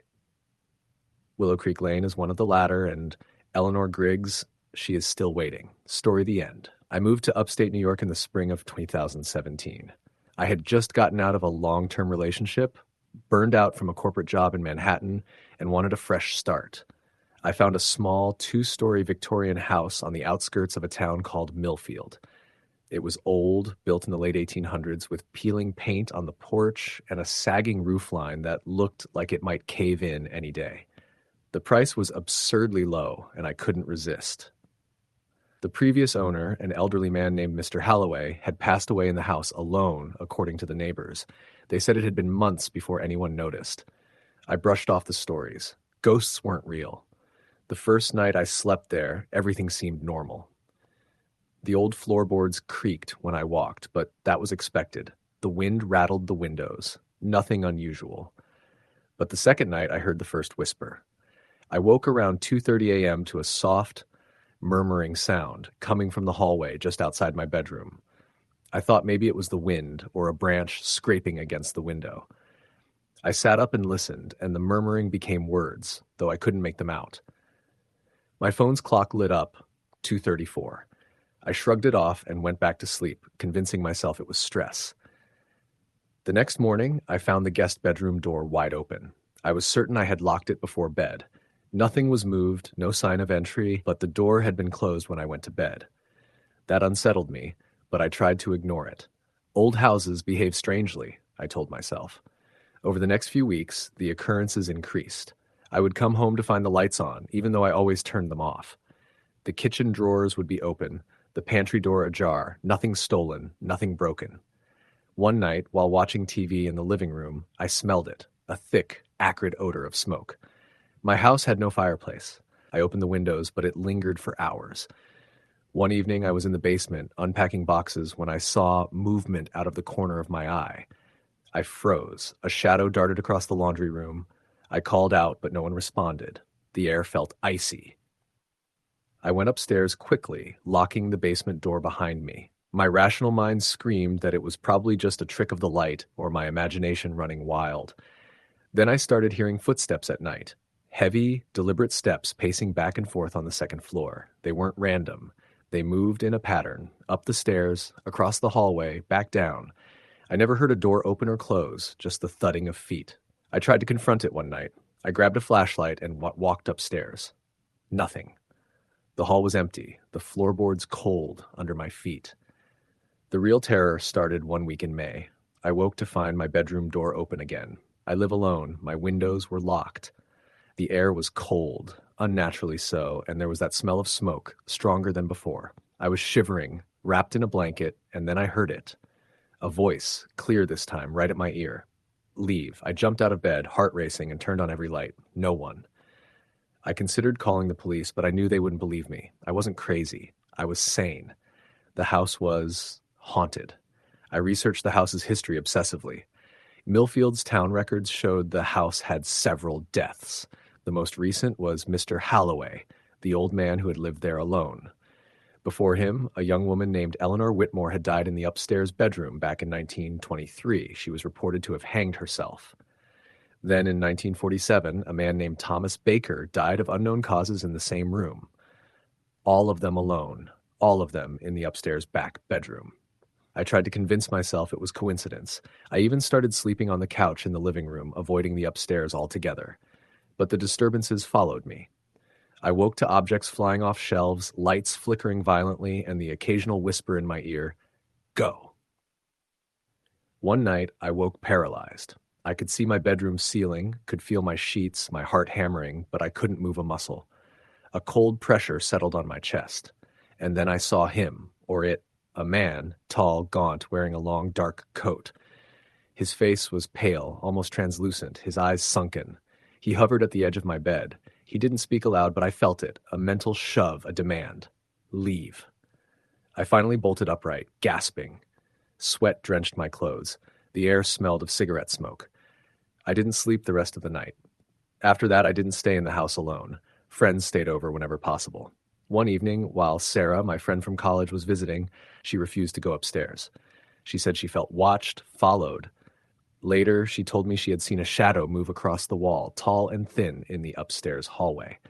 I contacted a local paranormal investigator, a man named Carl. He came with cameras, EVP recorders, and a small team. They spent the night in the house. When they played back the audio recordings, we could hear whispers, fragmented words, leave, leave, leave, don't stay, go. The cameras caught brief flashes, distorted shadows that didn't correspond to any physical objects in the room. Carl was honest. The house was active. Not dangerous in a violent way necessarily, but the energy was intense, angry, and insistent. Something, or multiple things, did not want anyone living there. I tried to stay. I moved furniture, burned sage, did every ritual I could find online. The house retaliated. One night the front door slammed so hard it broke the frame. Another night, I woke to find all the pictures on the walls turned face down, including my own.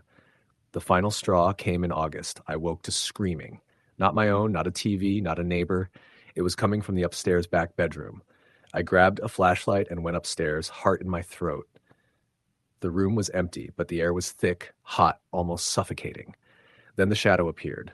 Tall, dark, moving toward me with unnatural speed. I ran, tripping on the stairs, my flashlight clattering across the hallway. I didn't look back. I packed my essentials that night and left, staying at a motel. I put the house on the market immediately. I disclosed the death history, the strange occurrences, as much as I legally could. Months later, I saw that it had sold, again inexplicably cheap.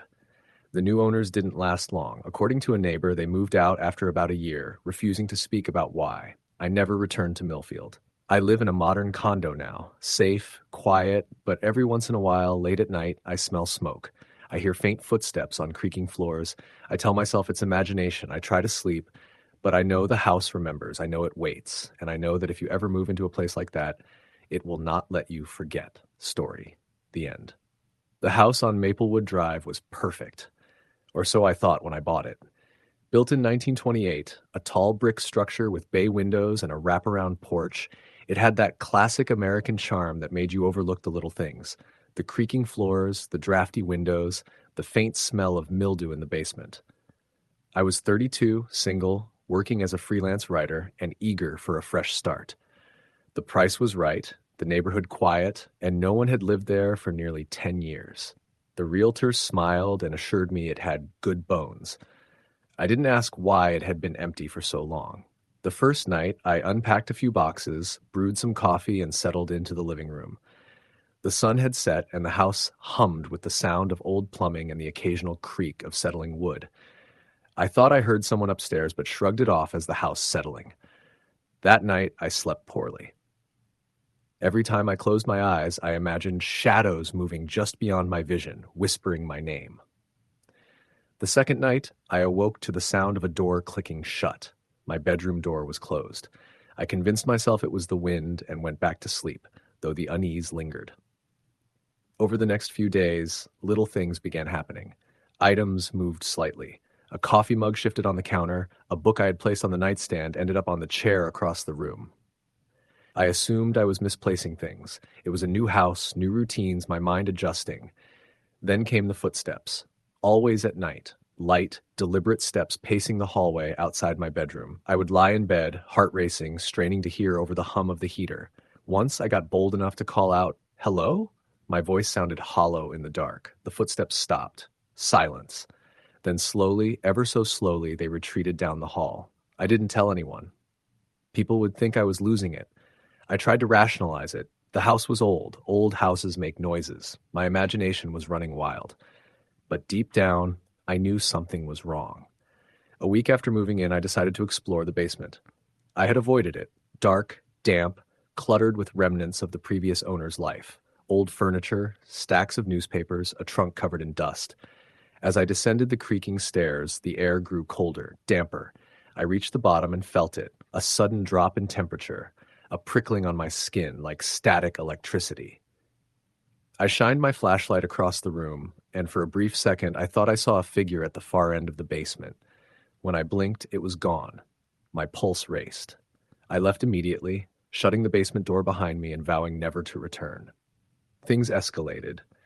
I started seeing shadows out of the corner of my eye. A dark shape slipping past doorways, standing at the top of the stairs, always just out of direct sight. One evening, I was in the kitchen making dinner when I heard whispering. Low, incomprehensible murmurs, like a group of people talking in another language. I spun around, but the kitchen was empty. The whispering stopped. I tried to brush it off, telling myself it was the old house settling, the wind, my mind. Sleep became impossible. I would lie awake in bed, staring at the ceiling, listening to the floorboards groan, counting the footsteps on the stairs, feeling the sense of being watched growing heavier. One night, I woke to the sound of someone breathing in the hallway. I sat up, heart hammering, and saw a shadowy figure standing at the end of the bed. I froze. Its face was obscured, but the presence was suffocating. It leaned closer, and I heard a whisper, "Leave." I didn't sleep at all that night.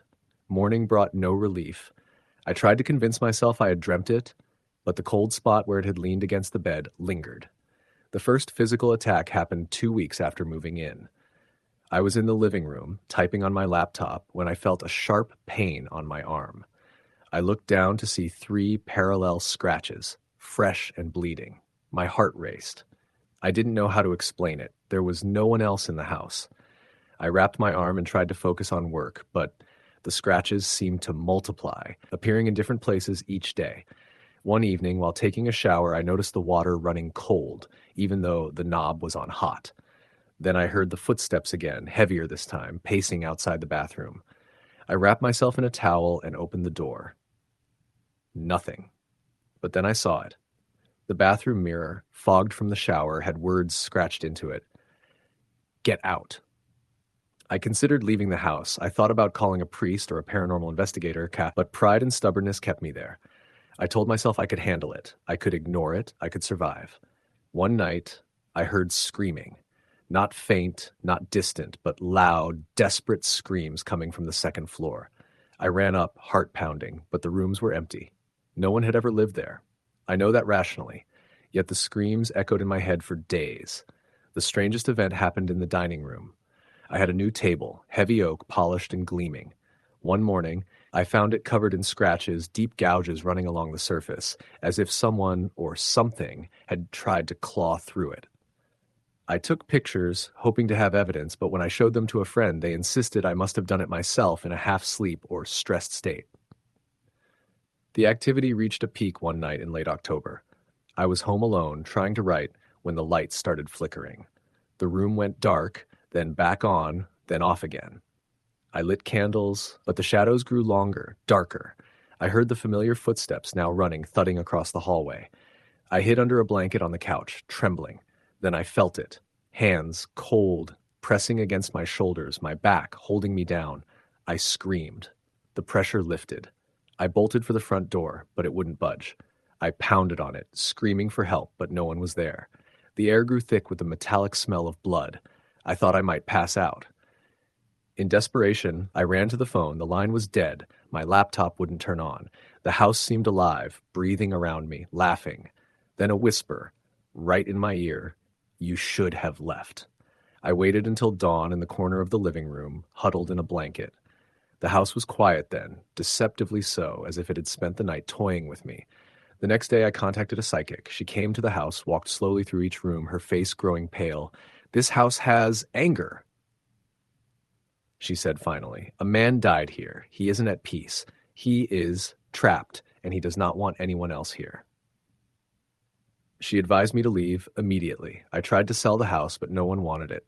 It stayed empty for months, until a family moved in against the warnings of neighbors. I visited once months later to see the "for sale" sign gone. The house looked peaceful from the street, but I knew better. I moved to another state, to an apartment on the 3rd floor of a building with modern conveniences and noise insulation. I sleep better now, but sometimes, when the wind is right, I swear I hear footsteps behind me, just out of sight, and I smell that rotting metallic scent in the air. I've told friends, but they think it's stress, imagination, loneliness. Maybe they're right. But I know what I experienced in that house on Maplewood Drive was real.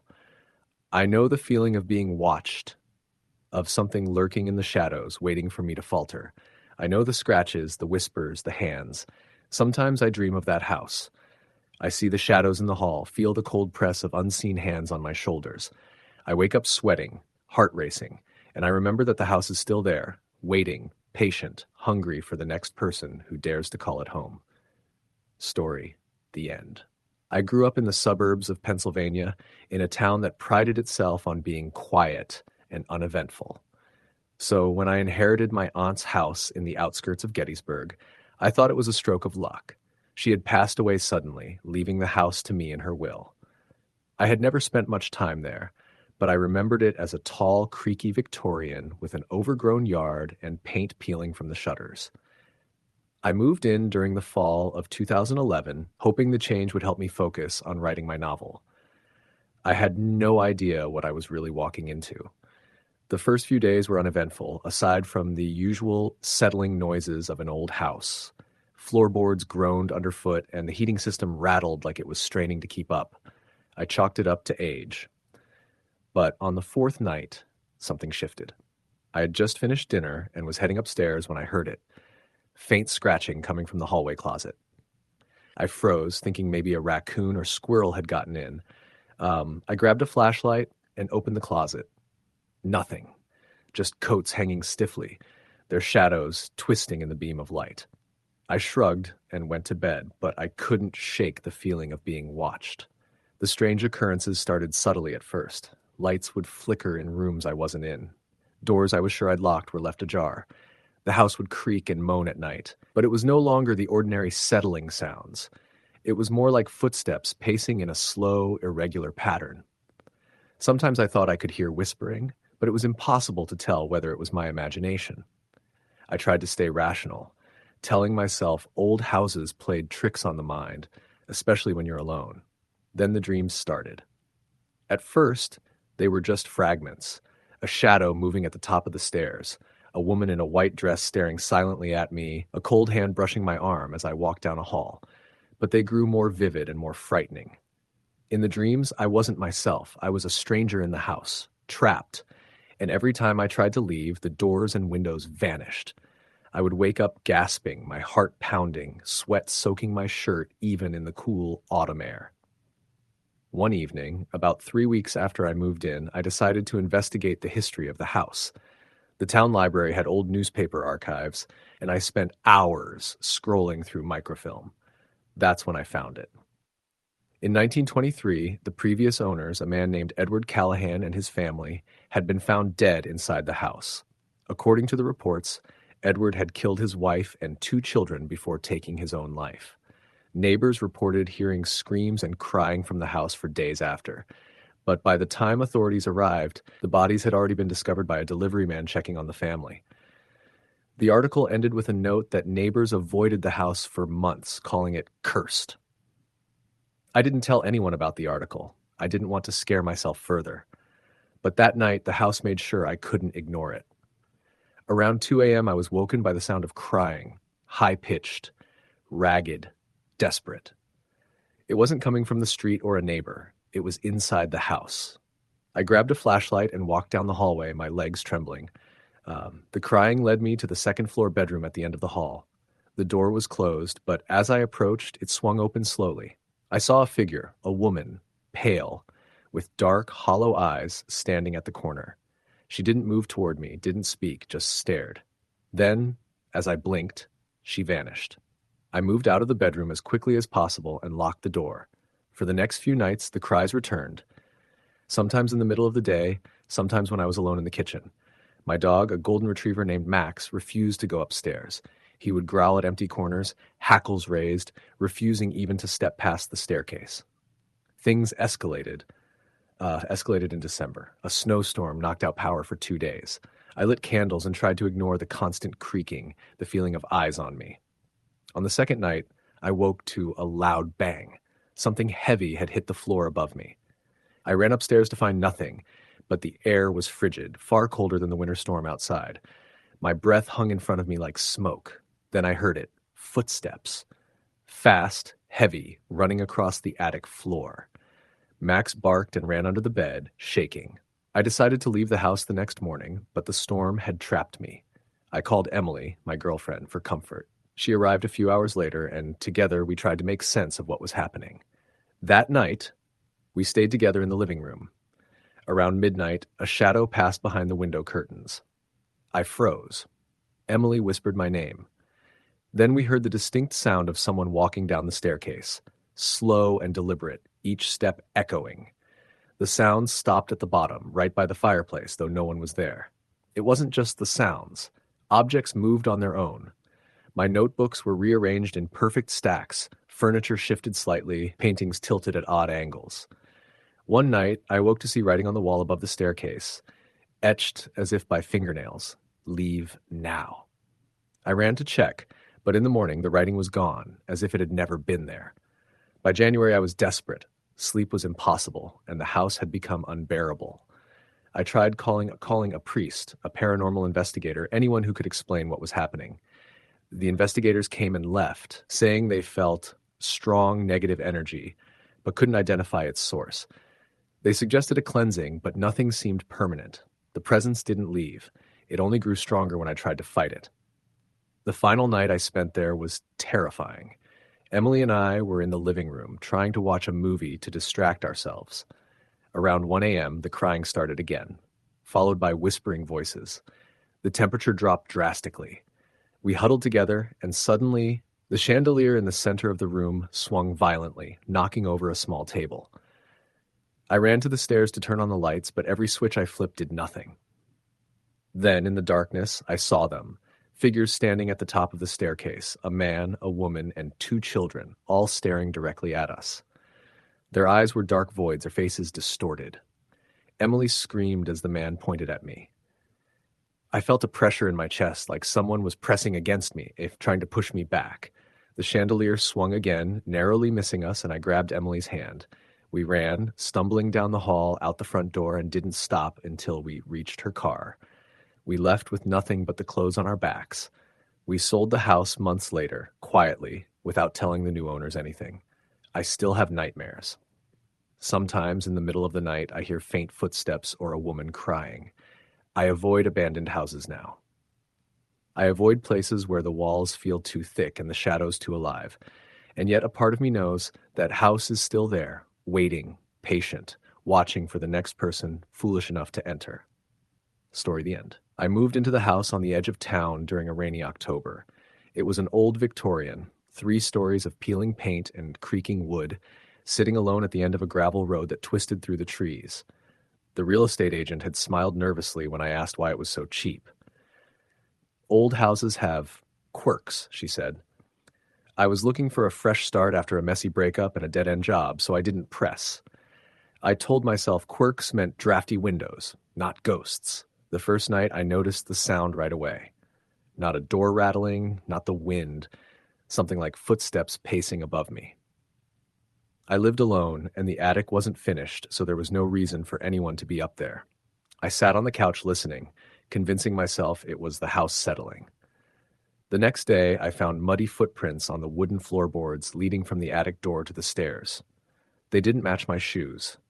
I took pictures and shrugged it off, posting them online as old house weirdness. Nobody responded. Over the following weeks, the occurrences escalated. Doors would open and close on their own. The lights flickered, sometimes turning on when the switches were off. I'd hear whispers in the hallways, soft murmurs that seemed almost conversational but impossible to understand. At first, I tried to rationalize everything. The house was old, the wiring was faulty, but some things couldn't be explained. I started seeing shadows, not vague shapes, figures with human outlines. One night, I woke to see a woman standing at the foot of my bed. She wore a tattered white dress, her hair long and black, hanging in front of her face. I froze, thinking I was dreaming, but the air was cold and the smell of damp wood filled my nostrils. When I blinked, she was gone. I bought a camera and set it up in the living room, thinking maybe it would catch something while I slept. The footage was strange. Every morning, I reviewed it, and the camera seemed to move on its own. Sometimes the lens would tilt down toward the floor. Other times, a dark figure would dart past in the corner of the frame. On one clip, I saw a man standing in the hallway, staring at the camera, then disappearing as if the floor swallowed him. The basement was worse. I hadn't been down there much because it smelled of mildew and decay, but one night I went to fetch boxes I had stored. The stairs groaned as I descended, and the light bulb flickered violently. In the corner, I saw a chair, overturned, with deep scratches etched into the wood. On the wall above it, there were faint handprints, pressed as if someone had been climbing or trying to hang on. I ran back upstairs and locked the basement door, never going down again. Neighbors were scarce. The few I spoke with were hesitant. An elderly man told me, "That house? It's not right. People leave, sometimes never coming back." When I pressed for details, he shook his head. "Best not to know," he said. The worst came one stormy night. Rain slammed against the windows and the wind howled through the cracks. I was in the kitchen when I heard crying from upstairs. It wasn't faint. It was loud, guttural, desperate. I recognized the voice. It was my own, calling my name. I froze, gripping the counter. The crying came closer, moving through the hallway, then down the stairs. My heart hammered in my chest. I ran to the staircase and saw her again, the woman in the white dress. She floated down, her face still hidden by hair, and the crying continued. I tried to speak, to ask her who she was, but no sound came out.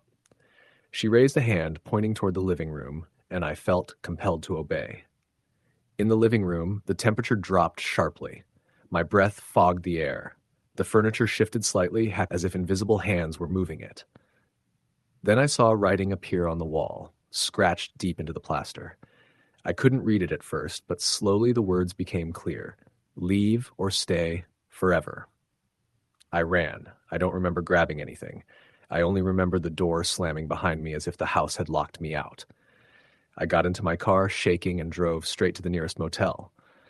The following days were a blur of research. I found out the house had a dark history. In the early 1900s, the previous owner, a man named Henry Caldwell, was rumored to have practiced occult rituals in the basement. Neighbors said he disappeared without explanation, and subsequent tenants reported strange occurrences, some so severe they fled in the middle of the night. In the 1970s, a family of 4 moved in, and within a year, the father had died in a house fire. The mother and children vanished, never seen again. The town buried the story quietly. I debated calling Everett, the current owner, but something told me it wasn't his fault and that the house would do the same to anyone. I didn't want to tempt it. Months passed. I thought leaving had ended it. But then came the calls. At first, it was just static. Then my own voice whispered from the phone, the same voice I'd heard in the house, calling my name, saying, "Come back." I would answer, but there was only silence. Sometimes I would hear footsteps on the line, pacing, circling. One night I dreamt I was back in the house. The hallway stretched endlessly, and the woman in the white dress waited at the end, her face finally visible. A pale, twisted mirror of me. She reached out, and I tried to run, but my feet wouldn't move. I woke screaming, and my phone was on the nightstand, the screen glowing. A message appeared, "We're waiting." I sold my belongings and moved again, but the house found me. Small things, objects misplaced, keys appearing in my pocket that I hadn't touched, whispers in empty rooms. The smell of damp wood and pennies follows me. Every mirror I pass, I catch a glimpse of that hallway, stretching infinitely behind me, and the woman, my reflection, waiting. I know some people will call this paranoia. They will say I am imagining things, but I have learned to trust what I feel more than what I see. Houses remember. They keep score. That Victorian on the edge of town is still there, leaning and sagging, empty but not alone. And sometimes late at night, I swear I hear my own voice echoing from somewhere deep inside it, calling, waiting. No one stays long. The listing is always for rent, and the house waits for the next person to come through its doors, curious, desperate, alone. I've moved 3 more times since then. I haven't slept well in years. The calls, the whispers, the shadows, they are never far. And sometimes when the wind is right, I smell the pennies. Story the end. I hadn't planned on buying a house that everyone in town whispered about, but it was cheap. Sitting on the edge of Pinewood, Alabama, hidden behind overgrown oaks and a chain-link fence, that sagged like it was tired of holding anything in. I thought the stories were exaggerations, teenagers daring each other to sneak in, old-timers recalling strange happenings that probably never happened at all. I didn't believe in ghosts. Erin, my wife, was more cautious but trusted me when I said the house had potential. We moved in during late September when the air smelled of damp leaves and the first frost had yet to arrive. The house looked empty, abandoned for years. Its siding peeled and the porch sagged, but the windows glinted as if daring us to come inside. The realtor waved us off with a shrug. Old Mill House has a reputation, but it's solid. Nothing wrong with the structure. Just stories. The first night was quiet, too quiet. The house settled with the usual creaks and groans of old wood, but I noticed the air felt different, heavier, almost weighting. I chalked it up to imagination. Erin, exhausted from unpacking, fell asleep immediately. I stayed up, pacing the living room. That's when I heard it, a soft, dragging sound upstairs, like furniture being moved. The attic wasn't finished. There was nothing up there. I tried to convince myself it was the old floorboards or the wind. The sound stopped before I could investigate. The next morning, Erin teased me. "Already scared of our old house?" she said. I forced a laugh, though my stomach nodded. Over the next few days, strange things became undeniable. The first incident was minor, a set of footprints in the dust leading from the hallway into the attic. I lived in the house. I had seen no one. Erin hadn't been up there. The ladder was folded, locked in place. I cleaned them and didn't mention it to her. Then the whispers started. At first, just faint murmurs in the corners of rooms.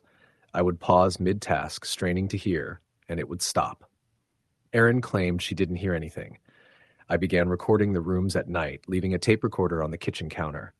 Morning playback revealed hushed voices, too low to make out words, but there, undeniably, in the background.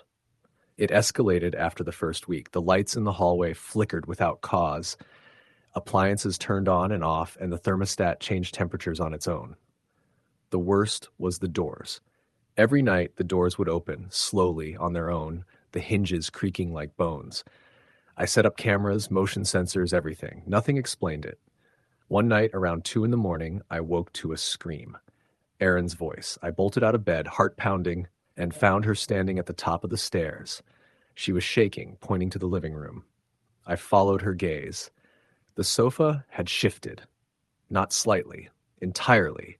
It had been moved so that it faced the wall. No one could have done it. We had tried earlier, together, and it had required effort and leverage. Yet there it was, positioned unnaturally, facing the wall like someone or something was hiding behind it, waiting.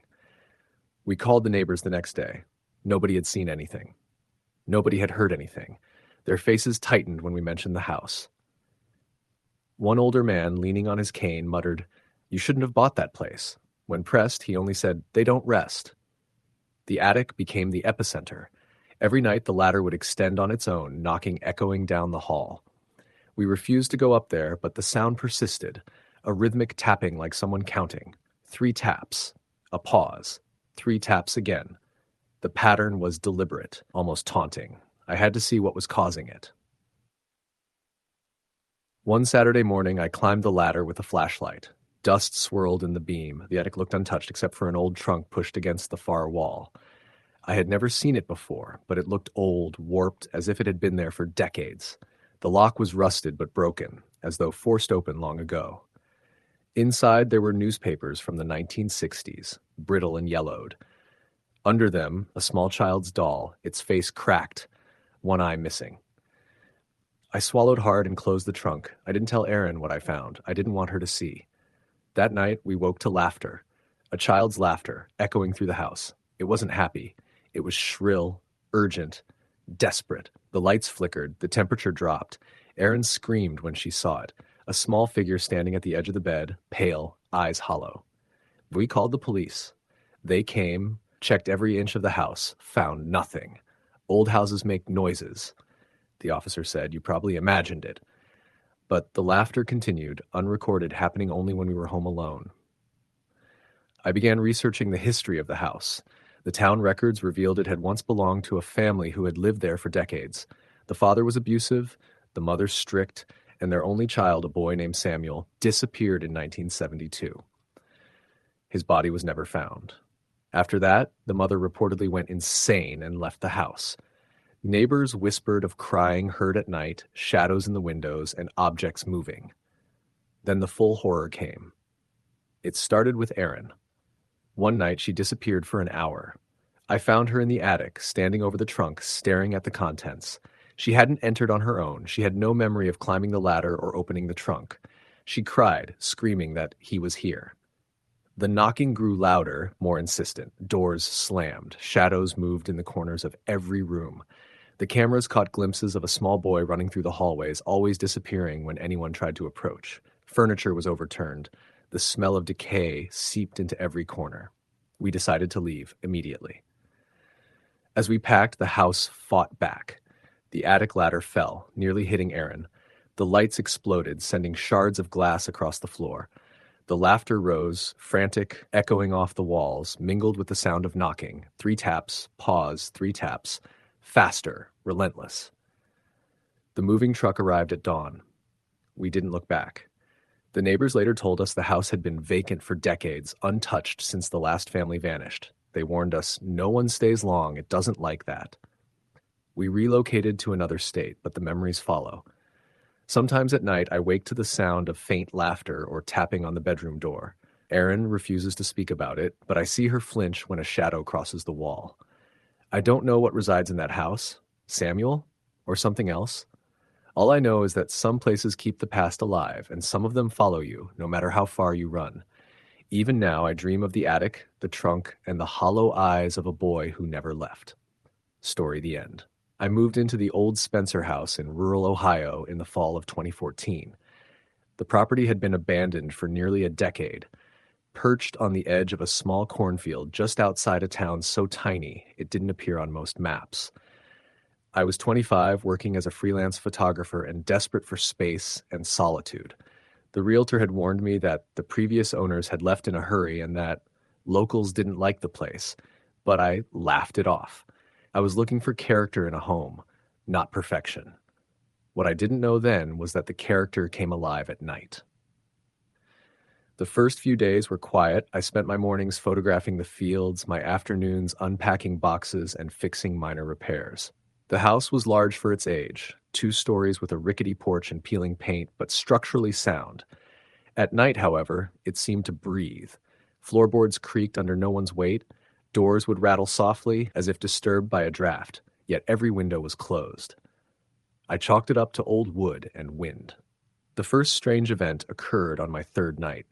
I woke to the sound of whispering. It was low, almost inaudible, coming from the living room. I grabbed my flashlight and tiptoed downstairs. The beam cut across the furniture, dust motes floating in the air, but there was no one there. The whispers stopped as soon as I entered the room, leaving only a sense of oppressive silence. I checked all the locks and went back to bed, trying to convince myself it was a dream. Over the next week, the activity escalated. Items began to move. My coffee mug would appear on the dining table, even though I had left it in the kitchen. My camera equipment, carefully stacked in the corner, would be found scattered across the living room floor. Once, while reviewing photos I'd taken during the day, I noticed something odd in the background of several shots.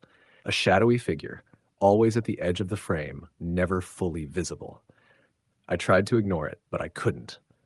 My nights became restless. I began to hear footsteps in the hallway, slow, deliberate, pacing back and forth. When I confronted them, there was nothing, just the faint echo of my own heartbeat. My dog, Max, a large German shepherd I'd rescued, refused to sleep in the house. He would sit at the foot of the stairs, growling at empty space, ears pricked, hackles raised. It was the basement that truly unsettled me. I had avoided it at first, ignoring the unfinished room below the main floor. One night, while checking the fuse box, I noticed scratches on the walls, deep grooves that weren't there before. They formed a pattern, almost like tally marks, but the spacing was inconsistent.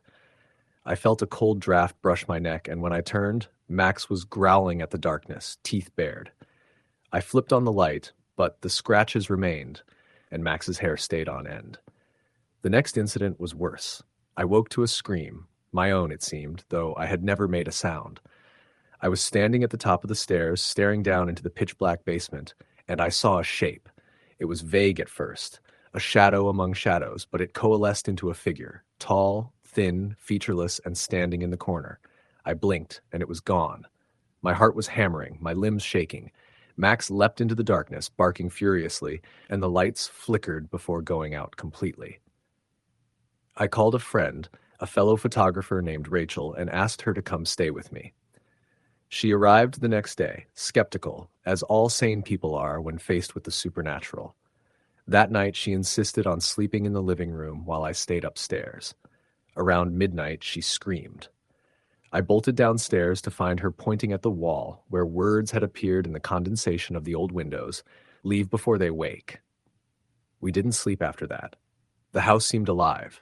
Hallway lights flickered on and off. Footsteps moved from room to room. Doors slammed and locked themselves. Max refused to move from the center of the living room, growling at the corners where shadows deepened unnaturally.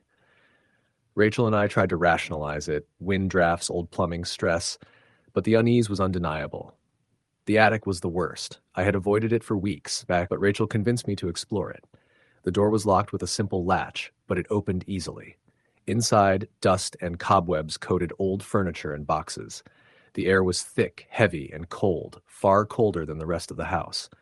At the far end, under a tattered sheet, was a small door.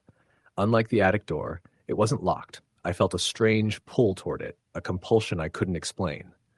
When I opened it, the darkness behind it was nearly tangible. I shone my flashlight in and saw nothing but blackness, as if the attic continued endlessly. Then I heard it, a low, rasping voice speaking my name. "John." It hissed. I slammed the door shut and stumbled back. Rachel had turned pale, staring at the door, whispering that she could hear crying. We left the attic immediately. After that night, things accelerated. The whispers became voices, arguing and shouting, calling names we didn't recognize. Objects hurled themselves across rooms. Max disappeared for an hour, only to be found trembling in the basement. The basement scratches had multiplied, now covering every wall, spiraling into patterns that made no sense. Then the dreams started. Every night, I dreamt of the house before we owned it. I saw families moving in and out, hearing the same whispers I heard. I saw shadows watching from corners, standing silently, waiting. The final straw came when I dreamt of myself, standing in the attic, opening that small black door. Hands reached out from the darkness, dragging me in. I woke screaming, sweat-soaked and gasping for breath. Rachel left soon after. She said she couldn't stay and warned me to leave.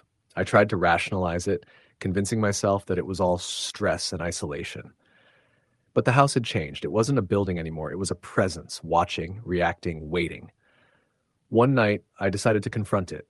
I went into the basement, calling out, demanding it show itself. The lights flickered, the air froze, and the shadows gathered at the far corner. A figure emerged. Tall, humanoid, but featureless. It moved silently, and I felt its gaze pierce through me. I stumbled backward, tripping over a loose floorboard, and the figure disappeared. When I looked up, the tally marks on the walls had changed. One new mark was deep and jagged, as if carved with a claw. I packed the essentials and left the house at dawn. I didn't look back. The realtor later told me it had been sold again to a family from Columbus. They moved in cautiously, unaware of the history. I never heard what happened to them. Years later, I drive past the old Spencer house when I'm in the area. It still stands, abandoned again, windows dark, porch sagging. Sometimes, when the wind is right, I swear I hear whispers carried across the fields.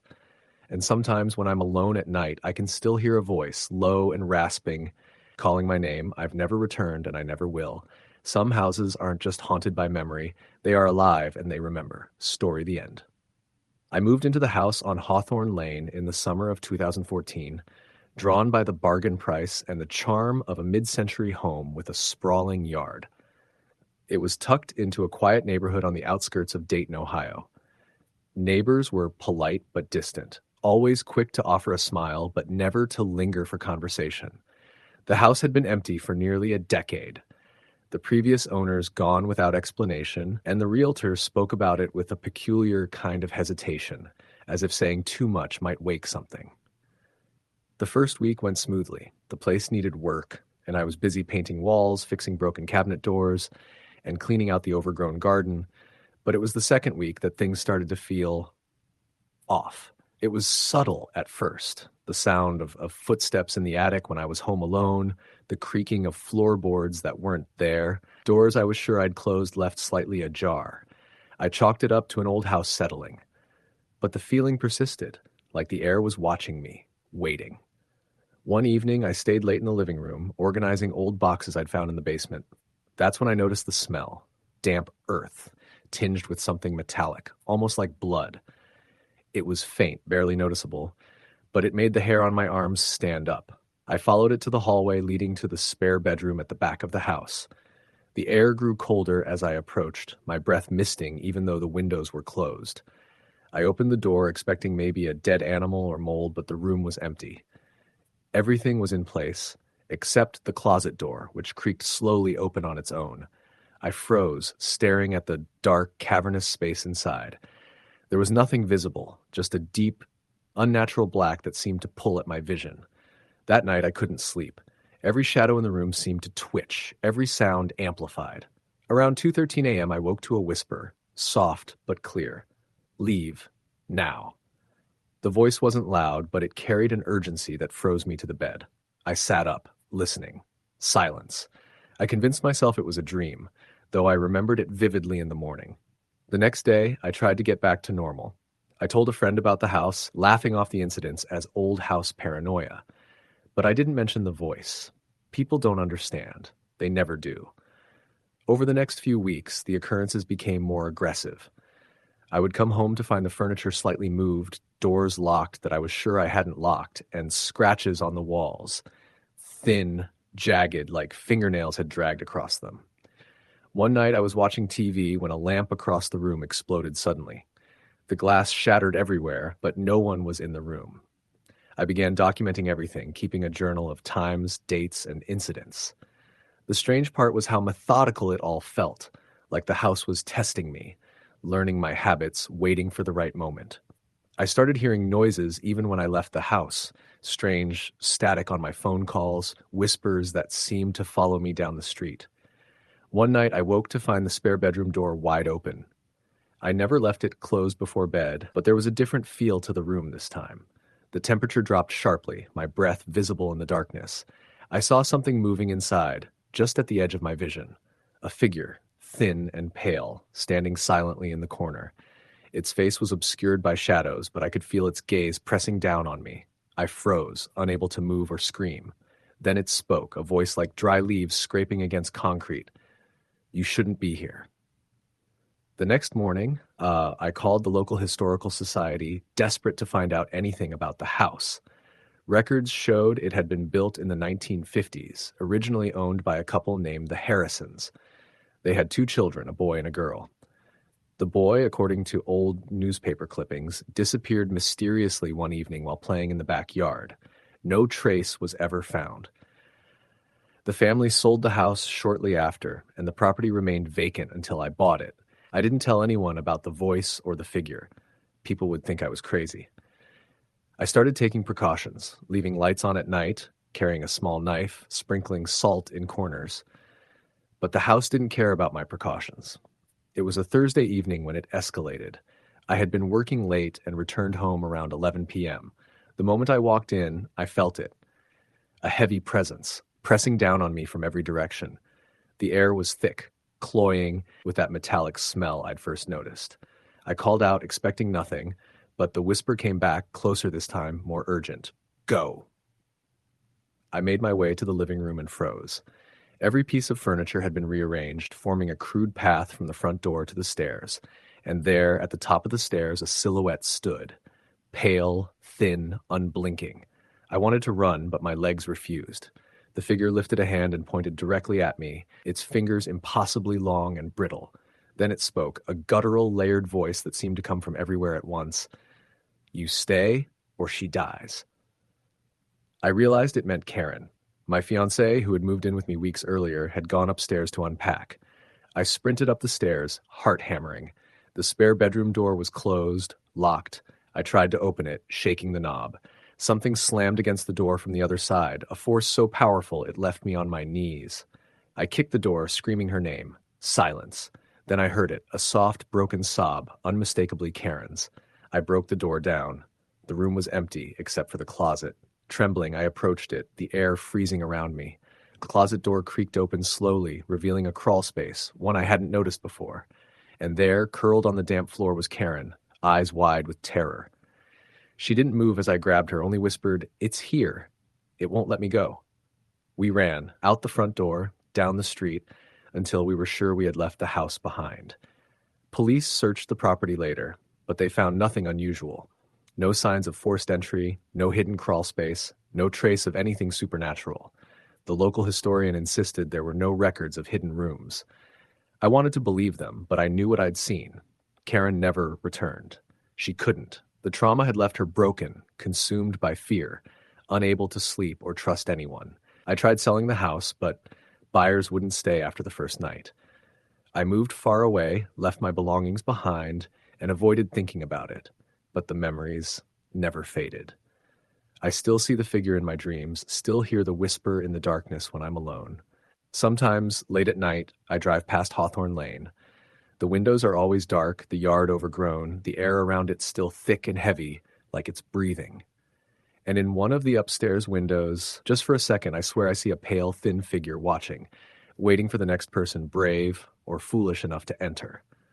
Story the end. I never believed in haunted houses before I lived in one. I didn't grow up with ghost stories or church warnings about spirits.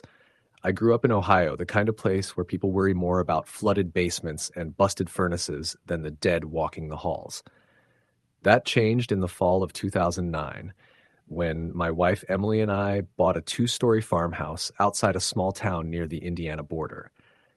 The house was old, built sometime in the late 1800s, but it was cheap, solid, and surrounded by fields instead of neighbors. We wanted quiet. We got something else. The first night we slept there, the house felt colder than it should have. The heat worked, the vents blew warm air, but the cold came from inside the walls, a deep chill that settled into your bones. Emily joked that old houses just felt that way. I agreed, because that was easier than admitting how uncomfortable I felt standing in the upstairs hallway, staring at a closed door that led to a small storage room. The knob was loose, slightly twisted downward as if someone had just let go of it. We blamed the noises on the house settling. At night, we heard footsteps moving slowly across the ceiling above our bedroom, even though the attic was unfinished and filled with insulation and old boards. I went up there during the day and found nothing out of place. No animal droppings, no signs of raccoons or squirrels, just silence and the smell of dust. The first truly strange thing happened 2 weeks after we moved in. Emily was working late, and I was alone in the house watching television in the living room. Around 10 p.m., I heard a woman crying. It came from upstairs, faint but unmistakable. It wasn't a TV sound or a neighbor. It was close, inside the house, breaking and breathless like someone trying not to be heard.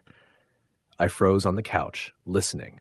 The crying moved from one room to another, slow and dragging, until it stopped directly above me. I called out Emily's name without thinking. The crying stopped immediately. The silence afterward was worse. I walked upstairs with every light on, my heart pounding so hard I could hear it in my ears. Every room was empty. When Emily came home, she found me sitting on the bed with the lights on, pretending nothing was wrong. Things escalated after that. Doors opened on their own. We'd come home to find the kitchen cabinets wide open, plates neatly stacked on the counter like someone had taken them out to use and changed their mind. One morning, Emily found muddy footprints leading from the back door to the bottom of the stairs. They were small, barefoot, and stopped halfway up, as if whoever made them had vanished. We started having the same dream. In it, we stood at the bottom of the staircase while a man watched us from the landing above. He wore old-fashioned clothes, suspenders, a white shirt stained dark at the chest, and no shoes. His face was wrong, not disfigured, just blurred, like it couldn't hold a shape. He never spoke. He just stared until we woke up, gasping for air. When Emily told me about her dream, my stomach dropped. I hadn't told her about mine. The house began to smell at random times. Not rot, not mildew, but something metallic and sharp, like blood mixed with cold iron. The smell would come suddenly, strongest near the stairs, then fade away. No leaks, no dead animals, no explanation. One afternoon, I decided to research the house. The county records showed a history of ownership stretching back over 100 years. Most families stayed only a few years. One name stood out, the Harlan family, who lived there in the 1920s. The records showed a sudden end to their residency, followed by a long gap before the house sold again. There were no notes explaining why. I went to the town library and dug through old newspapers on microfilm. It took hours, but I finally found it. A small article buried on the third page of a 1924 edition. It described a domestic incident at a rural farmhouse. A man named Thomas Harlan had killed his wife and 2 young daughters before hanging himself in the stairwell. The bodies weren't discovered for days. The article ended with a line that stuck with me. Neighbors reported hearing crying at night long after the house was abandoned. I didn't tell Emily right away. I didn't want to scare her more than she already was. But the house didn't care about my intentions. That night, we were woken by the sound of footsteps running up and down the stairs. Heavy, frantic, like someone pacing in panic. Emily clutched my arm as we listened. Then the footsteps stopped, and something began knocking on our bedroom door. 3 slow knocks, a pause, 3 more. I opened the door, expecting nothing and everything at the same time. The hallway was empty, but the air was freezing, so cold it burned my lungs. At the end of the hallway, the storage room door was open. Inside, the light flickered on and off, even though there was no bulb installed. Hanging from a beam in the ceiling was a thick rope, swaying gently, leaving a dark stain on the floor beneath it. We didn't sleep after that. Emily started hearing whispers during the day, soft voices calling her name from empty rooms. I began finding scratches on my arms and chest when I woke up, thin red lines that burned but never bled. Our dog refused to go upstairs and spent most of his time whining at the bottom of the stairs, staring up at nothing. The worst night came in December. A snowstorm had cut the power, leaving us with only candles and a fireplace for light and heat. The house felt alive in the darkness. The walls creaked, not with settling, but with movement, like something shifting its weight inside them. Around midnight, the crying started again, louder than before, joined by a man's voice shouting in rage. The sounds echoed through the house, overlapping, building into a chaos of grief and anger that made my head ache. Emily screamed when the temperature dropped so fast we could see our breath. The candles went out one by one, plunging us into darkness. In that moment, I felt hands wrap around my throat. They were ice cold and strong, lifting me slightly off the floor. I couldn't breathe. I couldn't scream. I saw Emily struggling against something invisible, her body jerking as if she were being pulled backward. Then the lights came back on. The hands vanished. We collapsed on the floor, gasping. The house was silent again, as if nothing had happened. The next morning, we packed what we could fit into the car and left. We didn't list the house right away. We couldn't bring ourselves to go back. Eventually, we sold it at a loss to a man who said he wanted to restore it. I warned him. I told him everything. He laughed and said old houses always had stories. A year later, I saw a short article online about a fatal accident at a farmhouse near our old town. A man had been found dead in the stairwell, ruled a suicide. The photo showed the front of the house, unchanged, watching. I still dream about the stairs. I still wake up sometimes smelling cold iron in the air. And every so often, when the house I live in now creaks at night, I listen closely, afraid I'll hear crying where it doesn't belong. Story the end. The house on Edgewood Avenue had been empty for nearly 40 years before the Mullins bought it. Its gray clapboard siding was weathered and cracked, the roof sagging in places as though it were bowing under the weight of its own history.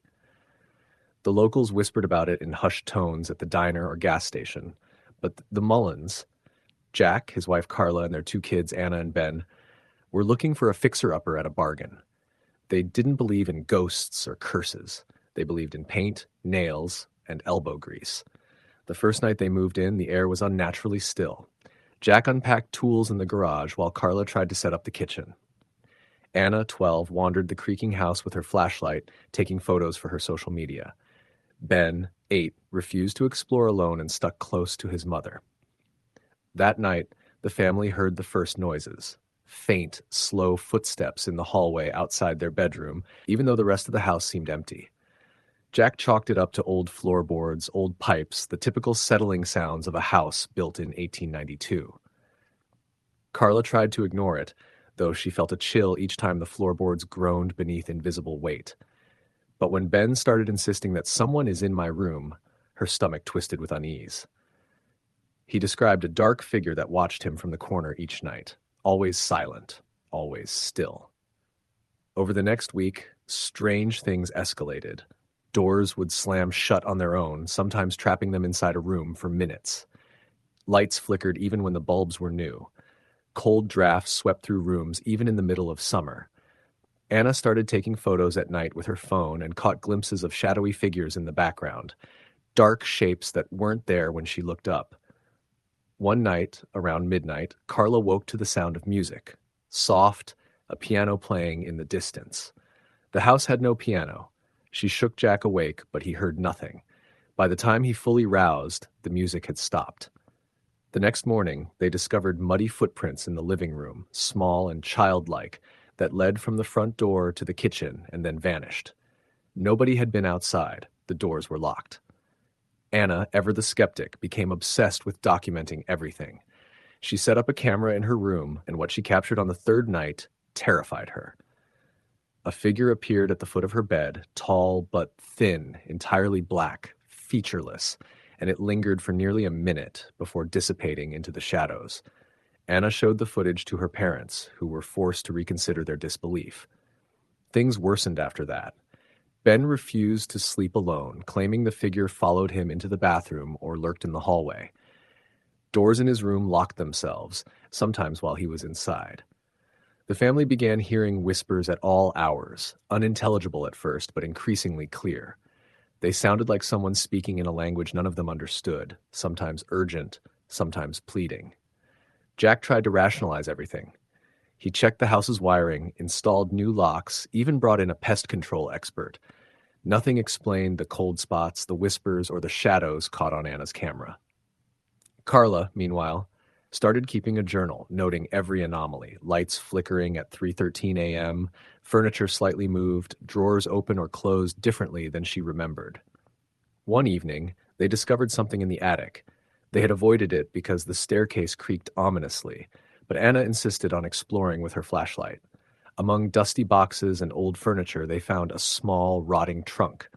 Inside were children's clothes, toys, and an old diary belonging to a girl named Margaret who had lived in the house in the early 1900s. The diary chronicled her life with a father who was cruel and distant, and a mother who had died when Margaret was young. The final entries spoke of a shadowy in the house, something that whispered and watched her constantly, something she called the Watcher. After that discovery, the activity intensified. Furniture moved on its own, cabinets opened violently, and every mirror fogged over with messages in a childish scrawl. Leave. Don't sleep. He's watching. Ben became withdrawn, crying himself to sleep most nights. Anna refused to go upstairs alone.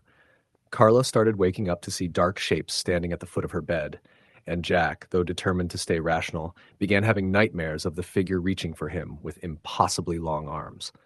One night, Carla woke to a whisper in her ear. She's mine. She bolted upright, and the room was empty, but the sensation lingered, the air thick and suffocating. Jack found muddy footprints in the hallway leading from the basement to the living room.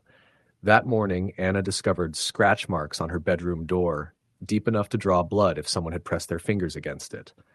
The Mullins reached out to a local historian, hoping for some explanation.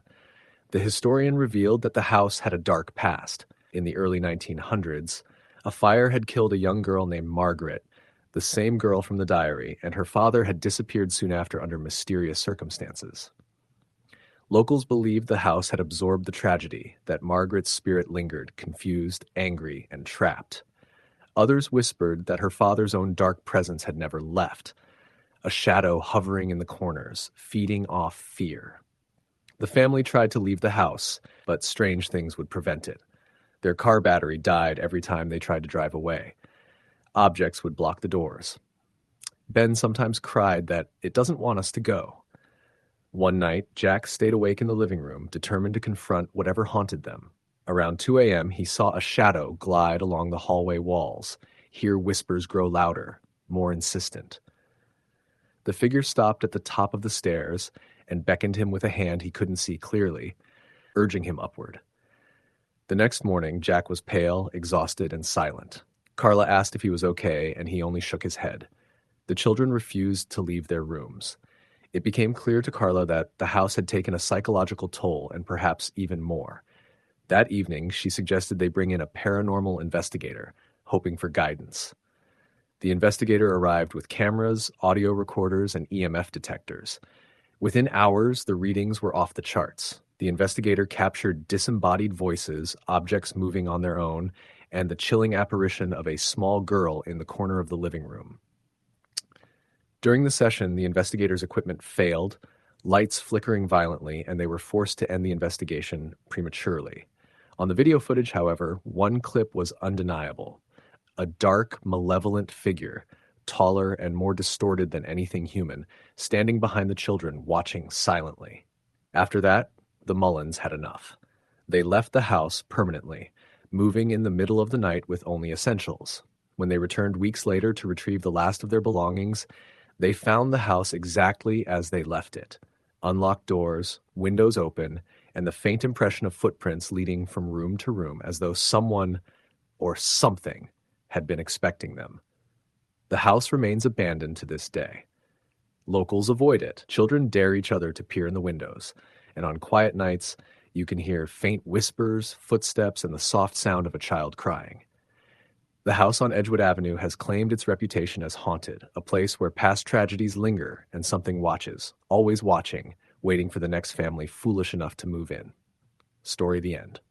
The first night I slept in the house on Wexler Avenue, I woke up convinced someone was standing at the foot of the bed. I could feel the pressure of being watched, the way your skin prickles when your body knows something your mind hasn't caught up to yet. The room was dark, except for a thin line of streetlight cutting through the blinds. I remember holding my breath, listening. The house had that old wood smell, dust and varnish, and something faintly metallic. I told myself it was nerves. I had just moved in. New place, unfamiliar sounds. I lived alone then. I was 36, divorced, working nights as a claims adjuster. The house was a two-story Craftsman built sometime in the 1920s, tucked into a quiet neighborhood outside Columbus, Ohio. It was cheap for the size, which should have been a warning, but the inspection came back clean. The previous owner had died, and his adult children wanted it gone fast. No one mentioned anything strange. That first night, when the feeling finally passed, I laughed at myself and rolled over. The floor creaked softly, like someone shifting their weight downstairs. Old houses make noise. I slept. It started small. Doors I knew I had closed were open when I got home from work. Not wide open, just cracked, like someone had changed their mind halfway through. The kitchen cabinet under the sink was the worst. I would shut it, even push on it to be sure the warped wood caught, and the next morning it would be ajar again. I blamed the house settling, pressure changes, anything reasonable. Then there were the sounds. Footsteps on the stairs at night. Slow, careful steps, always stopping just before the landing. The first time I heard it clearly, I sat up in bed, heart hammering. I called out, feeling stupid even as I did it. "Hello?" My voice sounded wrong in the dark, bass too loud and too small at the same time. The steps didn't come any closer. After a minute, I lay back down, staring at the ceiling until dawn. I didn't tell anyone. You don't want to be the guy who buys an old house and immediately starts talking about ghosts. I kept working, kept unpacking, tried to fill the place with noise. Music, the TV on in the background. Silence made me uneasy now. The first truly frightening thing happened on a Sunday afternoon. I was in the living room sorting boxes when I heard the door to the basement open. It wasn't a subtle sound. The door was heavy, and the hinges groaned. I froze, listening. The basement stairs were unfinished wood, steep and narrow. Someone was coming up them. I grabbed the fireplace poker, my hands slick with sweat, and stood facing the hallway. The steps stopped halfway up. I waited, muscles screaming. After a long moment, I forced myself to move. I walked to the basement door and pulled it open. The basement was empty. Concrete floor, old furnace, stacks of paint cans left by the previous owner. The air was colder down there, damp. I stood on the top step, staring, trying to convince myself I hadn't heard what I heard. Then I noticed the light was on. I never turned that light on. I hated the basement and avoided it. The switch was at the bottom of the stairs. That night, I slept with my bedroom door locked. Things escalated after that. I would come home to find my things moved. Not stolen, just rearranged. A mug placed carefully in the middle of the kitchen table instead of the sink. A book from my nightstand sitting on the couch, open to the exact middle. I started taking pictures on my phone before I left for work, just to be sure I wasn't losing track of things. The pictures confirmed it. Stuff was changing while I was gone. The worst was the smell. It started in the hallway outside the spare bedroom I used as an office. A sour, sweet odor, like rotting flowers and iron. Blood has a smell like that. I knew it from a car accident I'd once come upon. I tore the room apart, looking for a dead animal, checked the walls, the vents. Nothing. The smell would come and go, sometimes strong enough to make my eyes water. I finally broke down and asked a neighbor about the house. Her name was Linda, a retired teacher who had lived on Wexler Avenue for decades. We were standing in her driveway, the late summer sun hot on my neck, cicadas buzzing in the trees. "Oh," she said when I mentioned the previous owner, "that was Mr. Harlan. Lived there alone for years." "Did anything happen?" I asked, trying to sound casual. She hesitated. "Just for a second." "Well, he passed in the house. Natural causes," they said. "Heart, I think." "In the house?" I asked. "Yes, upstairs. They found him after a few days." She pursed her lips. Poor man. I thanked her and went home with my stomach in knots. That night, I dreamed I was standing in my hallway, unable to move, watching a dark shape drag itself up the stairs. When I woke, the smell was back, thick in the air. I started to think I was being watched all the time. Not just at night. In the shower, at the kitchen sink, sitting on the couch. I would catch myself turning around suddenly, convinced I'd see someone standing there. I never did. The scratches appeared on my arms next. Thin red lines, 3 at a time, running parallel. I noticed them one morning brushing my teeth. They didn't hurt, but the skin was raised, angry. I told myself I must have scratched myself in my sleep. Stress can do strange things. I covered them with long sleeves and went to work. Sleep became impossible. When I did manage it, I woke to whispering, not words I could understand, just breathy sounds close to my ear. Once, I felt the mattress dip beside me, like someone sitting down. I lay there shaking, eyes squeezed shut, praying it would go away. I considered moving out, taking the financial hit, but pride kept me there longer than it should have. I didn't want to admit defeat to an empty house, so I tried to take control. I saged the place, even though I didn't really believe in it. I said out loud that whatever was there wasn't welcome. My voice trembled, but I said it anyway. That night, the house exploded with noise. Doors slammed. Cabinets banged open and shut. The footsteps on the stairs were no longer careful. They rushed up and down, heavy and angry. I stood in the living room, clutching my phone, ready to call 911, but what would I say? There's a ghost destroying my house? Then the temperature dropped. My breath fogged in front of me. The smell of rot was overwhelming. I felt a pressure in my chest, like hands pushing me backward. I stumbled and fell onto the couch. I saw him then. He stood at the end of the hallway, half in shadow. A tall man, gaunt, his skin gray and mottled. His eyes were sunken, dark pits that seemed too deep for his skull. He wore an old button-down shirt and slacks, stained and stiff. His mouth opened, and I heard the whispering clearly for the first time. "Get out!" I screamed. I didn't care how it sounded. I scrambled to my feet and ran for the front door. As I reached for the knob, I felt a burning pain rake across my back, like nails digging in. I yanked the door open and fell onto the porch, sobbing. The house went silent behind me.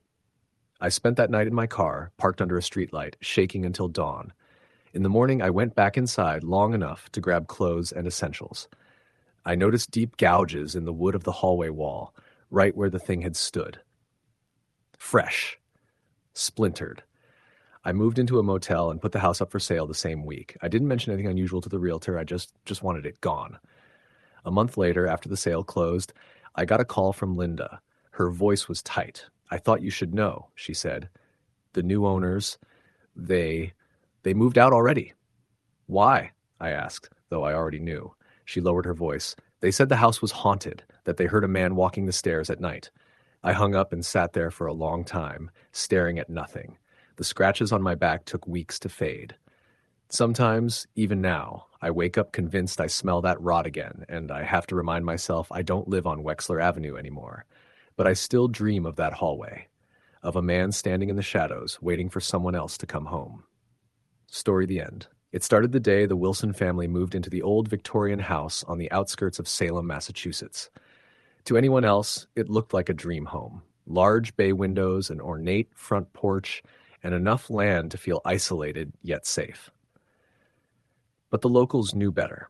The house had sat empty for over 20 years, ever since the previous owner, a reclusive woman named Margaret Halloway, disappeared without a trace.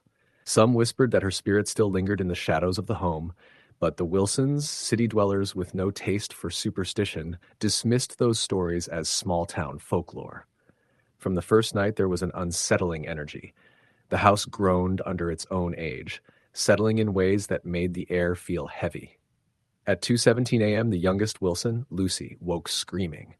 Her parents rushed to her room to find her pointing at the corner where the shadows seemed to pool unnaturally. She wouldn't speak at first, only shaking violently and whispering about a woman in a long, tattered dress staring at her. Her parents chalked it up to nightmares, but when Lucy later described the figure with details she couldn't have known, her eyes were hollow and her hands dragged along the floor like she was searching for something. They began to feel uneasy. Over the next few weeks, small, inexplicable things happened. Doors would slam on their own. Lights flickered despite new wiring. Items moved from room to room, sometimes disappearing entirely. But the strangest occurrences centered around the basement. The father found a locked trapdoor beneath the old staircase. The key had rusted shut, and when he tried to force it open, a cold wind poured out from underneath, carrying a faint whispering that made his blood run cold.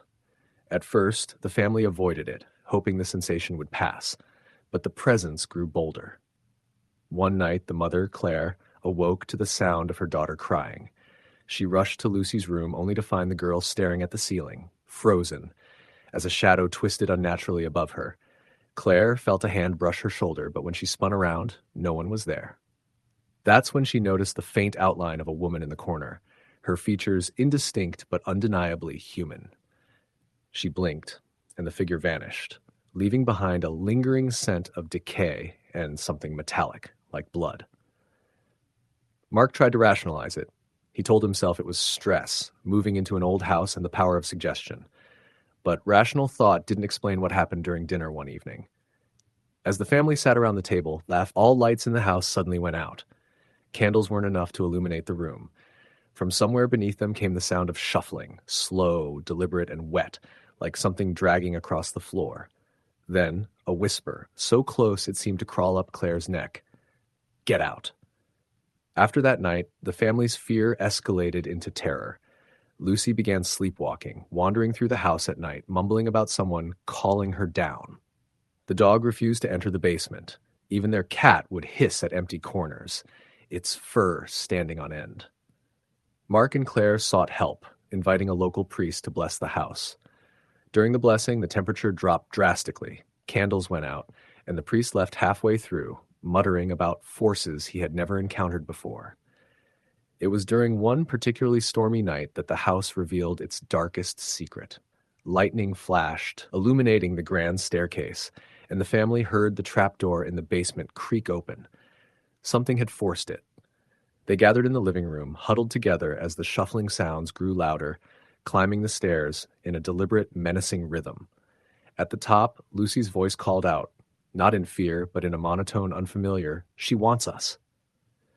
Mark grabbed a flashlight and went to the basement. The door had swung open fully, revealing a staircase that descended into pitch darkness.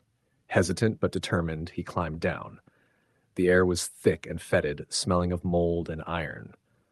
As he reached the bottom, the beam of his flashlight landed on walls covered in scratches, deep and frantic, as if someone or something had tried to claw its way out over decades.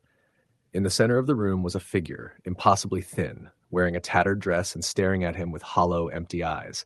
The figure lifted a hand, pointing toward a corner where a small wooden chest sat. Against his better judgment, Mark opened it.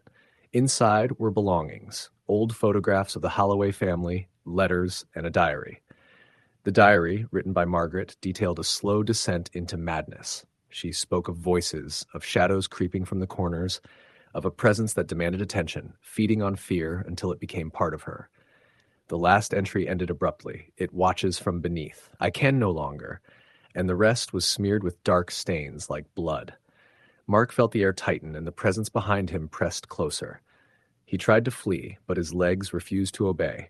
The shadow loomed, whispering in 1,000 voices at once, promising safety only if the family would stay, if they would join the house. It was then that Mark understood. The house didn't just hold spirits. It held a hunger, feeding on those who dared to enter, trapping their souls in its decaying walls. He ran upstairs, dragging Claire and Lucy out, and they fled into the stormy night. Behind them, the house groaned, as if in anger, doors slamming and windows shattering. When they reached the main road, they dared to look back. Through the lightning, the upper windows glimmered, and for the briefest moment, they saw figures standing in the shadows. Margaret Holloway and others, faces hollow and twisted, watching, waiting. The Wilsons never returned. The house remained empty, but locals reported strange sightings, flickering lights in the windows, shadows moving behind curtains even when the property was vacant, and the faint sound of whispers carried on the wind at night. Sometimes a traveler would pass by thinking they saw someone staring from the attic window, only to find it empty when they stopped to look. Years later, the house gained notoriety.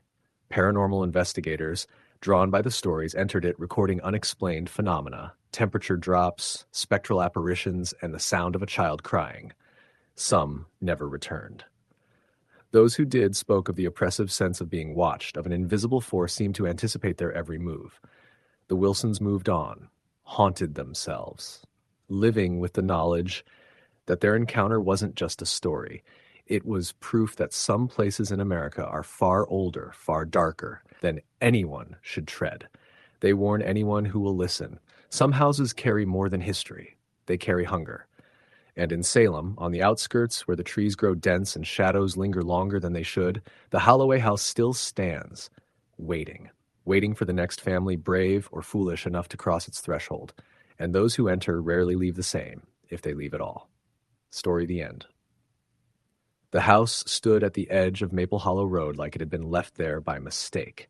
It wasn't grand or Gothic, just a 2-story clapboard home with a sagging porch and windows that reflected the sky too darkly. Locals called it the Harrow Place, though the original family name had been lost. When my wife Emily and I bought it in the summer of 2012, we didn't know the nickname. The realtor mentioned it had been empty for a while and that the price reflected quirks. We were newly married, short on money, and eager to leave our cramped apartment in Columbus. The inspection report came back clean enough. The foundation was solid, the wiring was old but safe, the water pressure was good, nothing warned us away. The first night we slept there, the house made noises. That didn't alarm me. Old houses settle. Wood contracts, pipes groan. What bothered me was the rhythm of it. Every sound seemed to answer another, like footsteps responding to footsteps, always just out of sync with our own movements. When I went downstairs to get water around midnight, the kitchen floor creaked behind me, though I hadn't stepped there yet. I laughed it off and blamed my nerves. Emily was already asleep when I returned, but I remember pausing at the bedroom door because I thought I heard someone breathing from inside. We both worked during the day, so we didn't spend much time in the house at first. Emily taught 3rd grade. I did IT support for a hospital network, but little things started stacking up. Cabinet doors would be open when we got home. The radio in the living room turned itself on twice, always tuned to an AM station that played nothing but static and distant voices. Once, while Emily was grading papers at the dining table, she asked me to stop pacing upstairs. I was in the garage the whole time. The basement was unfinished, low-ceilinged, and smelled of damp earth. I avoided it when I could, but the breaker box was down there. One evening, the lights flickered and died while Emily was showering. I grabbed a flashlight and went down. As I descended the steps, the air grew colder, enough that I could see my breath. The flashlight beam caught on something scratched into the concrete wall near the furnace. At first I thought it was graffiti from kids. Then I realized it was writing. Dozens of overlapping names etched so deep the concrete had chipped. Some names were crossed out, others were circled. None of them matched the owners listed on our deed. When I flipped the breaker back on, the lights snapped to life upstairs, but the basement bulb above me stayed dark. In that darkness, I heard a sound like someone dragging their nails across wood. It came from behind me, from the underside of the stairs. I turned too quickly and slammed my shoulder into the wall. The flashlight beam shook wildly, catching nothing but dust and cobwebs. The sound stopped. I told myself it had been rats. That night, Emily woke me by gripping my arm so hard her nails drew blood. She said someone was standing at the foot of the bed watching us. I sat up, heart racing, and saw nothing. The room felt wrong, though, like the air had thickened. I reached for the lamp, and when it turned on, Emily burst into tears. She said she'd seen a man in a dark coat, his face turned away, his hands hanging too long at his sides. She said he'd smelled like wet soil. We started sleeping with the lights on. A week later, our dog refused to go upstairs. Cooper was a lab mix, brave to the point of stupidity. He'd chase fireworks. He'd bark at thunderstorms. But when he reached the bottom of the stairs, he froze, ears flat, tail tucked, and whined until we carried him. At night, he would growl at the hallway, his eyes tracking something that moved slowly from room to room. Emily began finding mud on the kitchen floor in the mornings. Not clumps, just smears, as if someone had walked through with dirty shoes and wiped their feet badly. The back door was always locked. The windows were intact. I checked for footprints outside. There were none. We argued about it. I wanted to call a plumber, an electrician, maybe an exterminator. Emily wanted to leave. She said the house felt angry. She said it felt like we weren't alone and never had been. I accused her of letting stress get to her. She accused me of not listening. We both stopped sleeping well. One afternoon, Emily called me at work, whispering. She said she was in the house and she could hear someone crying in the walls. Not the pipes, not wind. Crying. A child's voice, hoarse and desperate. I left work early and drove home faster than I should have. By the time I arrived, the house was silent. Emily was sitting on the porch, pale and shaking. She refused to go back inside. That night, after she finally fell asleep on the couch with Cooper curled against her, I searched the house. I opened closets, checked crawl spaces, knocked on walls. In the upstairs bathroom, I noticed the mirror was fogged, though no one had used the shower. Written in the condensation were 4 words, shaky and uneven, like they'd been traced by someone unfamiliar with letters. "Let me back in." I wiped the mirror clean and stood there until the glass reflected only my own face. I didn't tell Emily. The next morning, we found the attic door open. We hadn't been up there since we moved in. The ladder hung down, swaying slightly. Dust drifted through the sunlight like smoke. Emily stood at the bottom and said she felt sick. I climbed up alone. The attic was larger than I expected, stretching across the length of the house. Old trunks and furniture lay under white sheets. At the far end, nailed to a support beam, was a door. Not a hatch or a panel. A real door, painted black, its knob tarnished and worn smooth. I don't know why I touched it.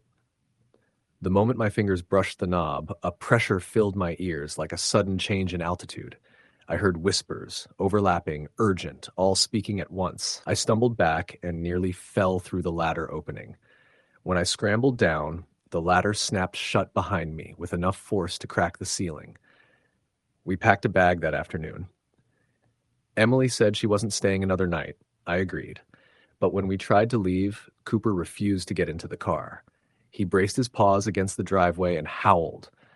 As I dragged him toward the door to try again later, the house lights flickered on and off, and every door inside slammed shut in sequence from the basement to the attic. The sound was like gunfire. We stayed because we were trapped by our own fear, and because we still believed there was a rational explanation. That belief died the night the knocking started. It began at 2:17 a.m., 3 slow knocks on the bedroom door. I sat up, heart pounding, and asked who was there. There was no answer. I opened the door to an empty hallway. The knocking moved downstairs, then to the front door, then to the walls themselves. Each knock reverberated through the house, shaking pictures from the walls. Emily screamed when the knocking started inside the room from the closet door from beneath the bed.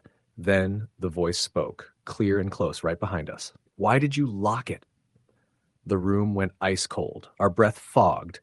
The bed shook as if something had sat down on it. I felt a weight press into the mattress beside me. Emily clutched my arm and sobbed. The voice laughed, wet and broken, and the smell of earth filled the room. The knocking stopped as suddenly as it had begun. The house went still. We didn't sleep again that night. The next day, I went to the county records office. I dug through property histories until my eyes burned. The Harrow place had been owned by a man named Samuel Klein in the 1950s. He'd lived there with his wife and 2 children. In 1958, neighbors reported strange behavior. Sounds from the house, smells. The police had visited once, but nothing came of it. Then the house went quiet. Months later, a bank repossessed it. No bodies were found. No missing persons report was filed. The family had simply vanished. In an old newspaper archive, I found a brief mention of a renovation in 1957. A contractor had sued Klein for non-payment, claiming he'd been hired to seal a room in the attic. The case was dismissed. That night, Emily said she knew where the crying came from. She said the house had shown her. She said there was a place that wasn't supposed to be closed, a place where something was left behind. I wanted to tell her she was imagining it, but I'd seen the door. We went into the attic together. The black door was cold to the touch. The whispers rose as we approached, forming words I almost understood. Emily reached for the knob, tears streaming down her face. I tried to stop her, but my body wouldn't move. The door swung open. There was no room beyond it, just darkness, thick and alive. The smell of soil and rot poured out. Hands reached from the dark, too many, grasping, pulling. Emily screamed as something grabbed her wrist. I lunged and held onto her, feeling skin tear, feeling nails dig into my arms. The voices begged and threatened and laughed all at once. I don't remember how we got the door shut. I remember blood on the floor. I remember Cooper barking from below. I remember Emily collapsing, unconscious but alive. We left that night. We didn't pack. We didn't lock the door. We drove until dawn and never looked back. The house burned down 2 years later, ruled an electrical fire. No one was inside. The land is empty now, sold and resold, the price always low. Emily still wakes sometimes, screaming about hands in the dark. I still smell wet soil in my dreams, and sometimes, when the house we live in now creaks at night, I hear 3 slow knocks and a voice asking why we locked it. Story the end. When my family bought the old farmhouse on the outskirts of Cedarville, Ohio, I thought it was a dream come true. It was cheap, the kind of deal that seemed too good to be true, with peeling white paint, sagging porches, and overgrown fields that whispered of long-abandoned care. My parents said the house had been empty for nearly 20 years, ever since the Harrows, an eccentric couple, moved out under mysterious circumstances. I didn't care much about its history. I was 14, more concerned about exploring the woods and the attic than worrying about ghosts. The first night, the house creaked like a living thing. The floorboards groaned under every step, and the wind seemed to whistle through broken panes like voices murmuring secrets. My parents were in the main bedroom upstairs, leaving me alone in the living room. The shadows cast by the dim moonlight were long and twisted. I remember thinking how the furniture looked unnaturally positioned, like someone had left in a hurry. Then I heard it, a soft, rhythmic tapping coming from the hallway. At first, I told myself it was the wind rattling the windows, but as the tapping grew louder, more deliberate, I realized it was footsteps. Someone or something was walking in the hallway. I froze, staring at the doorway, my heart hammering. The footsteps stopped abruptly, and silence fell. I didn't move for what felt like hours. Finally, summoning courage, I crept toward the hallway. The air smelled like damp wood and something metallic. The hallway was empty, but when I glanced toward the basement door at the end, I noticed it was slightly ajar. I never wanted to go down there. The basement always had a cold, suffocating feeling, even in the middle of summer. But tonight, the door seemed to pulse with a strange energy, beckoning me. I left it alone and went back to my room, trying to convince myself it was all in my head. Over the next few weeks, the house revealed more of its strange personality. Objects moved when no one was around. One morning, I found the kitchen chairs arranged in a perfect circle, though the night before they had been pushed back neatly against the table. My parents dismissed it as forgetfulness or a prank, but I began hearing whispers. Soft, incomprehensible murmurs that seemed to come from the walls themselves. At first, they were just faint, easily ignored, but they grew more persistent, more insistent. One evening, while doing homework in the living room, I saw a shadow flicker across the doorway. I thought it was my imagination until I realized the shadow had no source. It moved independently, shifting and stretching along the walls like smoke. I froze, watching it crawl across the room before disappearing behind the staircase. That night, I dreamed of a woman in a tattered dress standing at the foot of my bed, staring at me with hollow eyes. I woke up screaming, my sheets soaked with sweat. My parents didn't believe me. Things escalated when my younger brother, Liam, started acting strangely. He would talk to people no one else could see, laughing or arguing with invisible figures. One morning, I found him standing in the corner of his room, rocking back and forth, muttering something about leaving before it's too late. When I asked him what he meant, he said, "They're angry. They want us out." I tried to rationalize it, blaming isolation, overactive imaginations, and stress from moving. But then the physical manifestations began. One night, I woke to a loud crash in the kitchen. I ran downstairs to find all the cabinets open, their contents scattered across the floor, though the doors had been locked before we went to bed. The walls seemed to pulse with movement, almost breathing. My parents still brushed it off as bad luck or the house settling, but I could feel it. Something in the house was alive, watching us. The most disturbing event happened on a rainy Thursday. Lightning struck nearby, throwing the house into darkness.